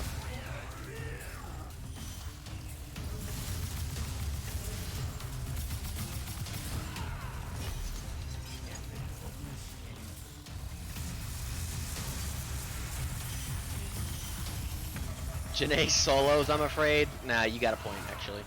I just meant like, you know, like you and I.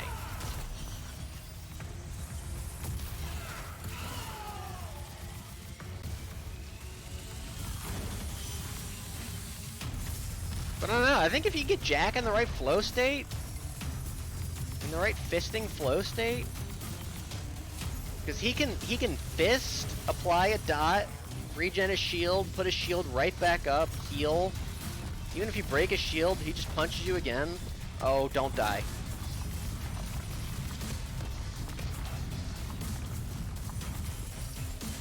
That was the first healing crystal we had to use. And we're like 2/3 in, so I think that's good.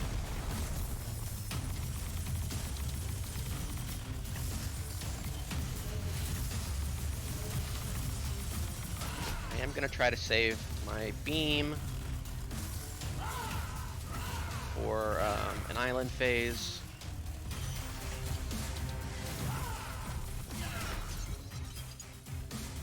Janae's extremely, yeah, her pistol, her like Desert Eagle one-shot pistol that like broke the sound barrier. The Janae like armory was so funny because it was like the one-shot like uber powerful 40 caliber pistol, like a shotgun, and then like melee to the face. Those were the Janae moves.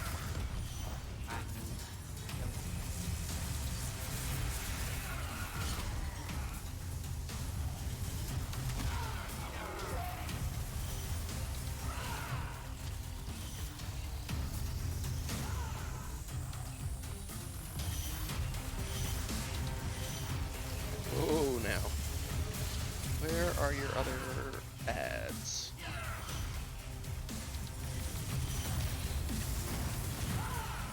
Was there another one? Were all three up there? It's fucked up.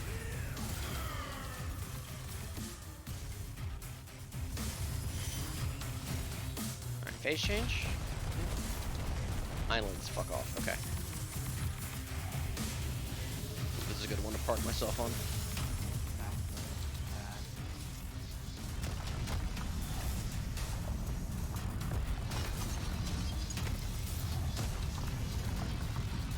I think I've kind of figured out the sauce on this attack, which is good.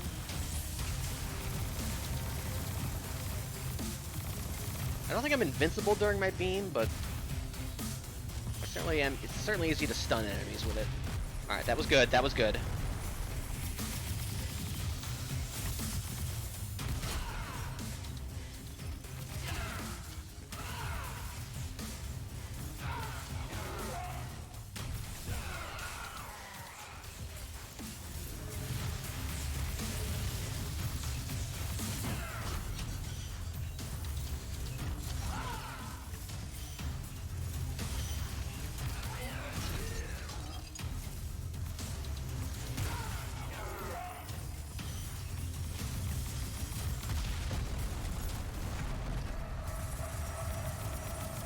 Another island phase? Fuck you.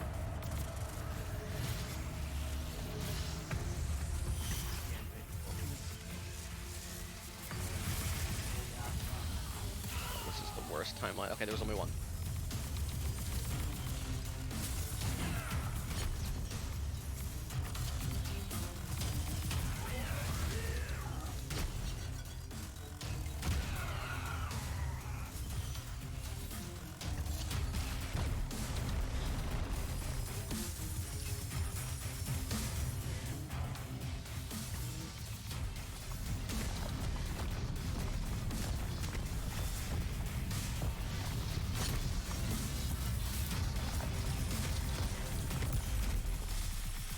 Bullshit attack. That's like easily the worst attack.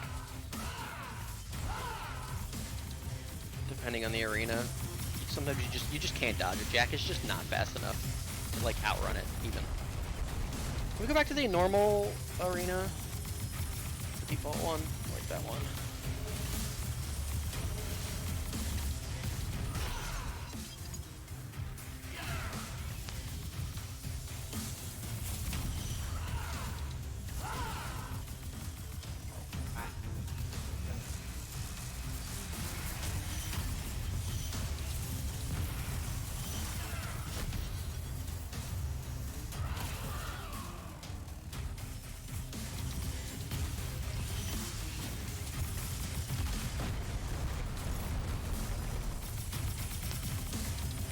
Kamehameha! Woo! Whoa!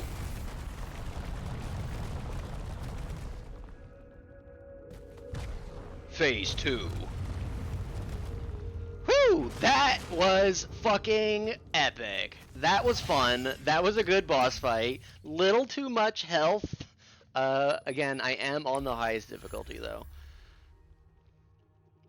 Originally meant to contain lone magic, usable by favored or prominent light lists. Interesting. Another thing to buff Immolate.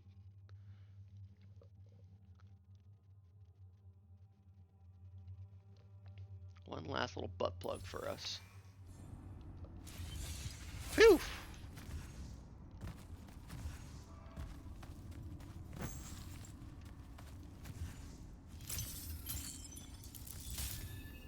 Alright. And whatever any of this is or was going to maybe be in the future, we'll never know. Ah, Petricast.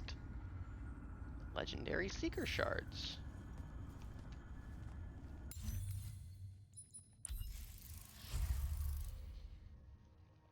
Experimental dream weaving of the so-called new Drahman movement.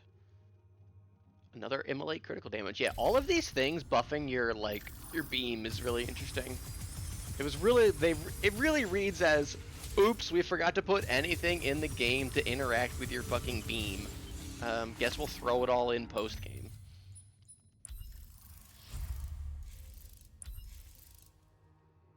I want to give a shout out to the green gun. More specifically, the defeating an enemy with a green sigil restores 5% of your maximum health. I want to give a shout out to when your shield is hit, you're healed for 25% of the damage taken. I want to give a shout out to striking an enemy with melee recovers 10% shield health. And using the blink spell resets your shield's cooldown and restores 20% of maximum shield health. I want to give a shout out to those skills. Pretty fucking crucial there.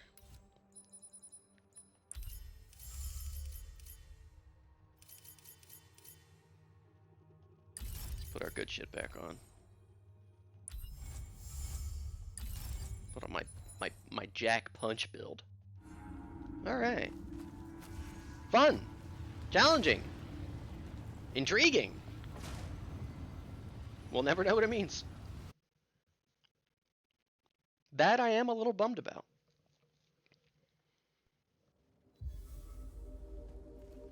Alright, well, they won't even let me go back in. Locked. Whee! They let you have fun! Well. Let's see, can I jack wiggle my way out of this? Yes, I can.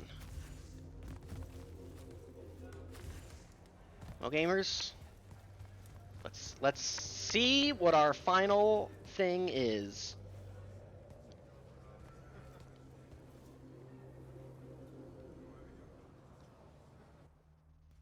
Hey, Zendara, you know what's funny? Your hair? Why does Owned. everyone... No, jackass, my mark. You would have thought with the Binding Stone gone, it would have faded by now. You would think. Alright, we're in the Shrouded Realm. There's God. Is this Luna? Oh, there it is, the Binding Stone! Luna! Fuck you, worst character. Excuse me. I hate to bother you, but it seems I'm terribly lost. What the fuck? Come on, man!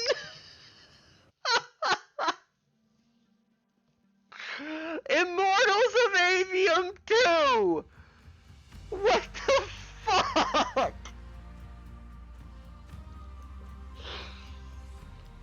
Oh my god! You can't keep a good dev down! Yeah, but you can keep a bunch of mid-developers down. Wow. Wow. And we'll never know what it means. Yo, what's up, idiotness? Thank you, thank you. Ugh.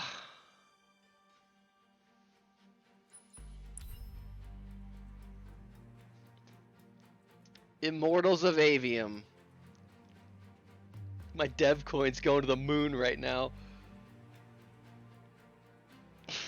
Thank fucking God we can go back to good games now. Well, we still have to play Rystar tomorrow. Difficulty level Immortal.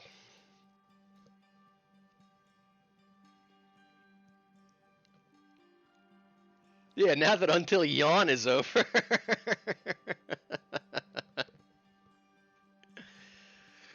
Oh, come off it. Hey, that super boss was cool though. There were mechanics there. I had to like use my skill build. There were like some attack patterns. It was like pretty cool actually.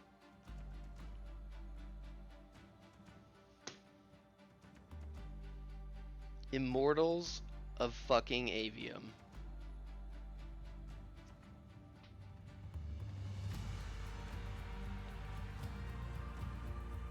If you like that super boss and wish it had less health, consider Ultra Kill. Gangaroo, what a fucking adventure it's been. I don't know what else there is to even say about it. Immortals of Aveum. We sigiled up. We gamered down.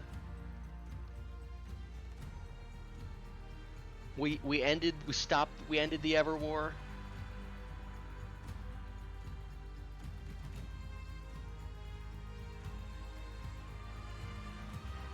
We made so many friends. And we so goddamn sequel baited.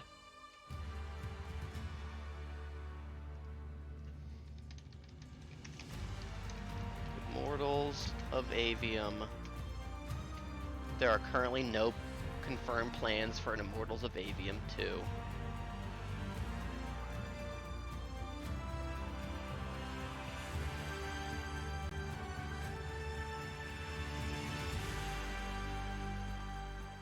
Incredible.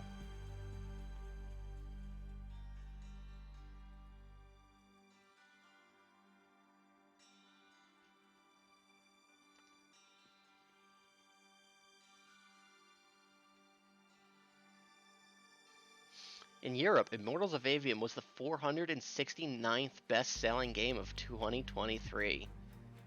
Now, number 469 isn't necessarily a bad spot. Wrong! That seems like a pretty bad spot to be in.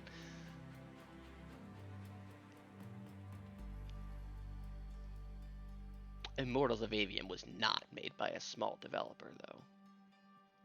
It is a AAA fantasy shooter created by a 100-person dev team led by former Call of Duty creative director.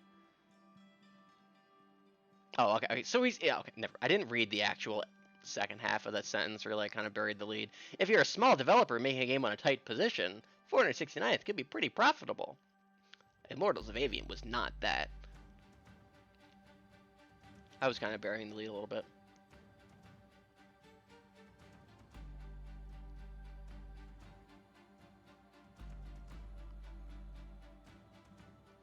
So what went wrong?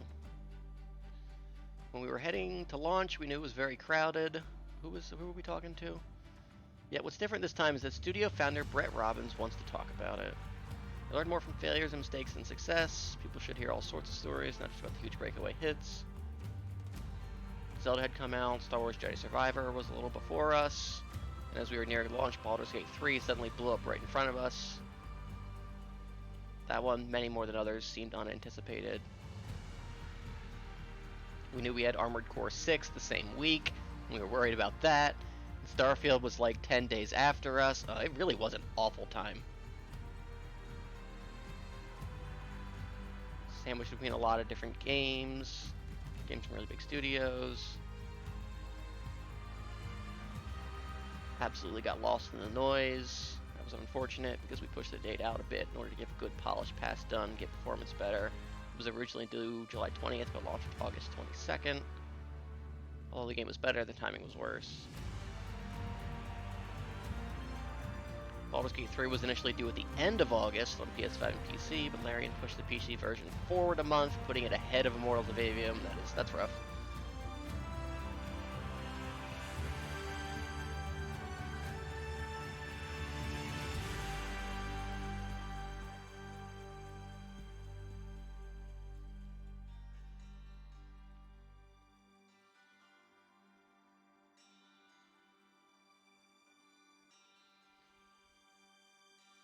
maybe we could have moved to February 2024, and then suddenly Helldivers 2 eats our launch. Robbins adds that launching a new IP, having previously worked on Call of Duty, was much harder than expected.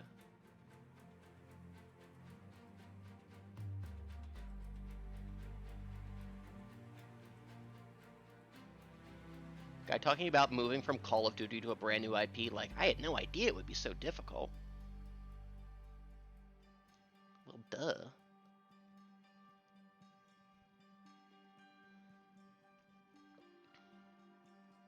I mean, I do think that the release window definitely hurt the game. I mean, it wasn't going to save the actual gameplay or the story or anything, but it might have sold better if it was not in as crowded of a time or not $70. One thing that surprised me is that the critical consensus was all over the map. Never worked on a game that got both 4s and 10s. I think that can be attributed to some degree to it being a new IP.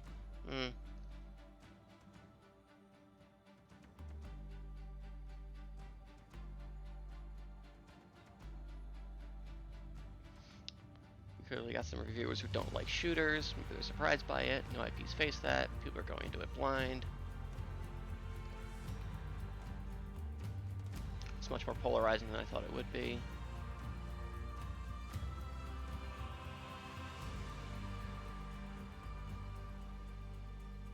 I'm gonna link this article in case anyone else wants to look at it. It's actually kind of interesting.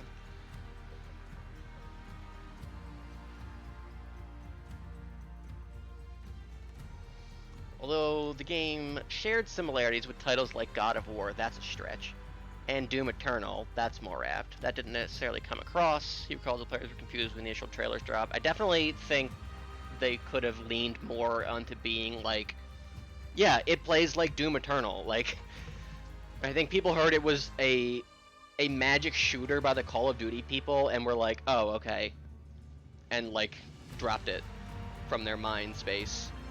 I think that as a marketing tactic, I think was bound to fail.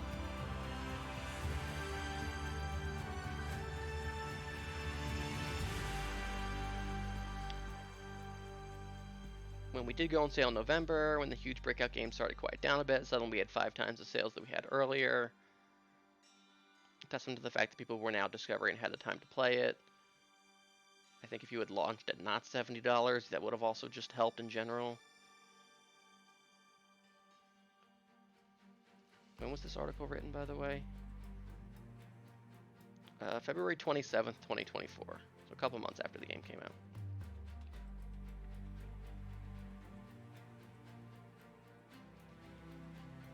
The bulk of its sales have come between November and January thanks to a 50% discount and the release of new content. EA ran a free trial. The number of people who went on to buy the full game is 3 times higher than what the publisher typically sees, all of which bodes well.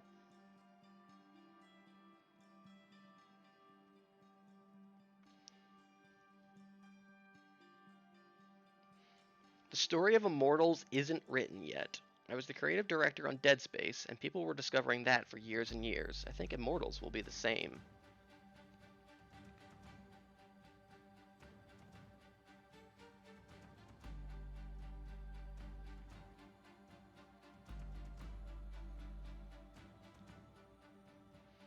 Immortals was commissioned and the studio formed during a time of high investment and new teams.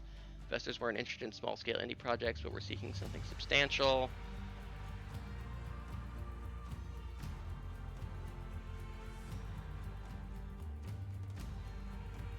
Robbins couldn't confirm what it cost to make, but noted that Ascendant built the game on a budget far below its rivals.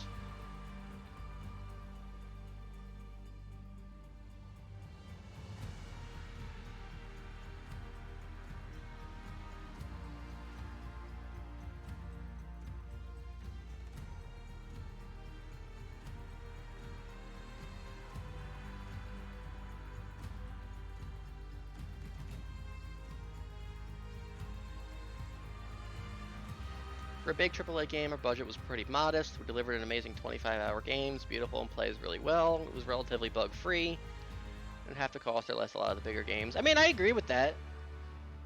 I mean, I'm, a whole year and a half after this was written. I don't know how many more patches came out after this, but like, other than getting stuck in the wall and falling kind of through the floor, like literally tonight, and there weren't like a lot of like bugs or anything like that. Again, the gameplay was fun.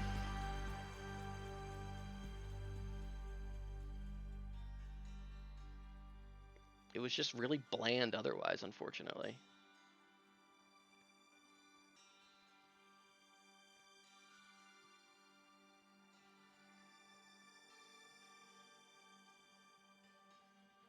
Immortals took 5 years.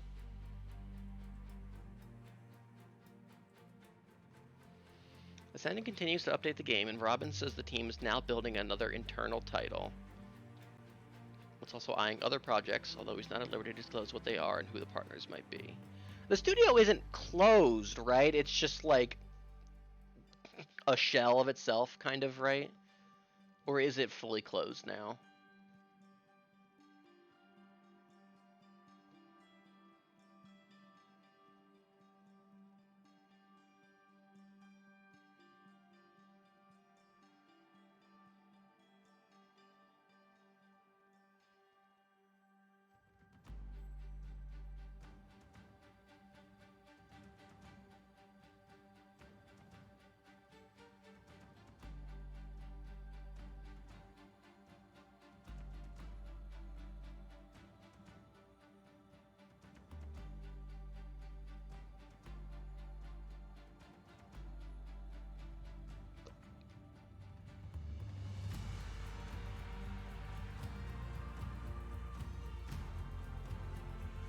Immortals was chapter 1 for Ascendant, and we'll keep having more chapters.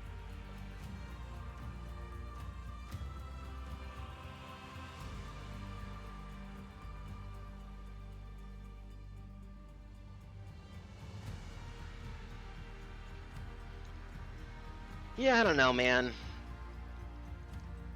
The marketing sucked.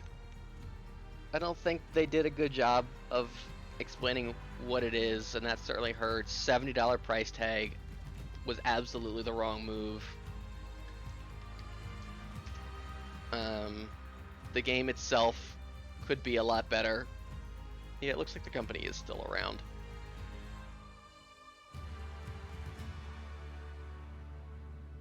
So just link to the website. Okay, well, never mind. AscendantStudios.com does not load. But it doesn't look like they've necessarily closed.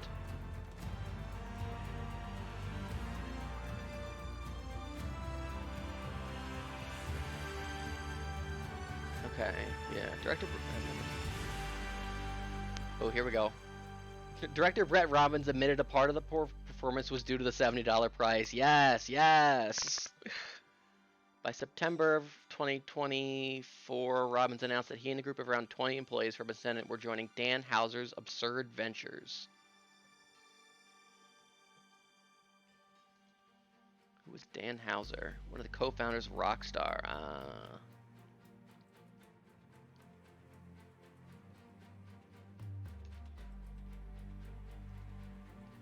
What has Absurd Ventures done?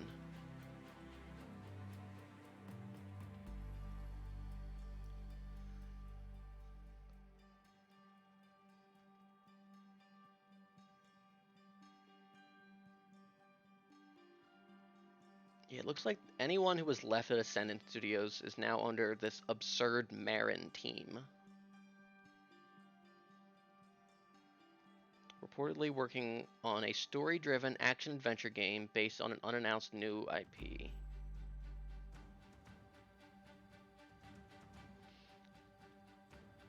December 2024, Absurd Ventures secured a strategic investment from South Korean game development and publishing company Smilegate.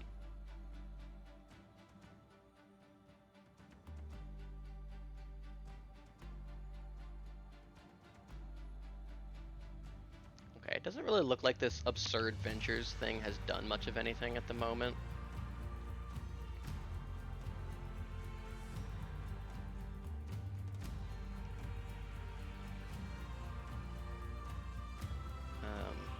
But I guess at least the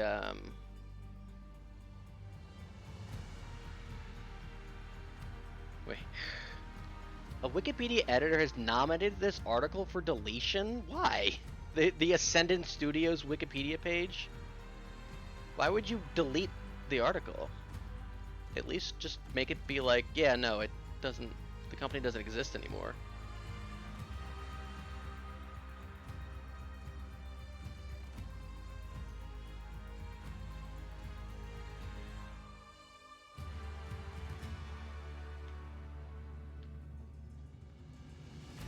I guess people are just saying, might as well just reroute to Immortals of Aveum, the game.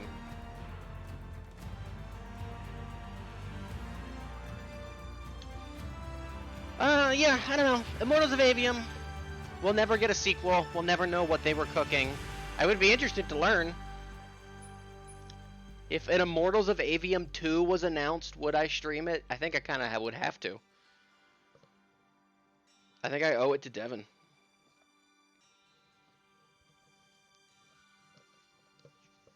Could be. I don't understand Wikipedia wars. People get weird about that stuff. But that's it. We're done. You know what sucks though is that I really am probably gonna play through it again on my own time to actually get the trophy for doing it on Immortal difficulty. I'll run through a New Game Plus. I guess I didn't get these on screen, but like it would just be me resetting the skill tree 3 times and plugging it all in.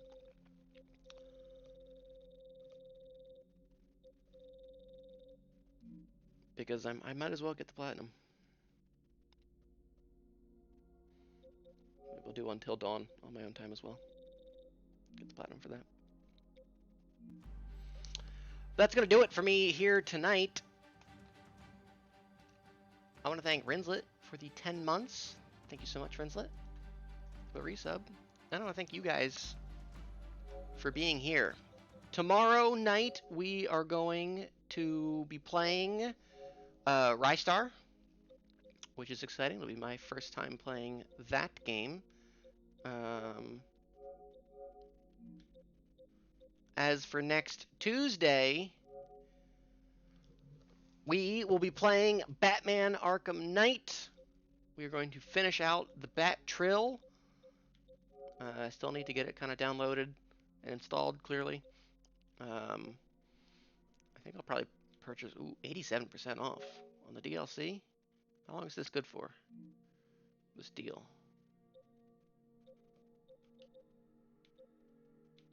There's a lot of free stuff here.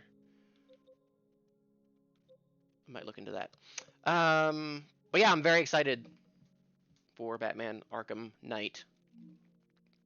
Did they have 122 hours on this game? That's crazy. That's an absurd amount of hours. I played this game for 122 hours. I mean, I played the shit out of it. I must have done a New Game Plus run, or at least started one. I don't have all the trophies. I know I did do all of the the AR challenges. I'm pretty sure I have all of the the stars for those, at least the base game ones.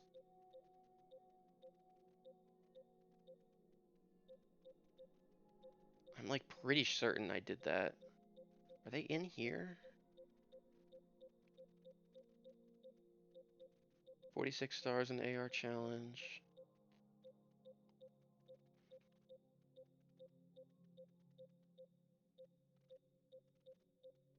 $69 stars in the AR challenge. That might be the top one. Maybe I did do. I don't know. It's a lot. It's a lot of hours. It's a lot more than I would thought. But I'm excited for that. And then maybe we'll do a little bombing busters after that, Lamau.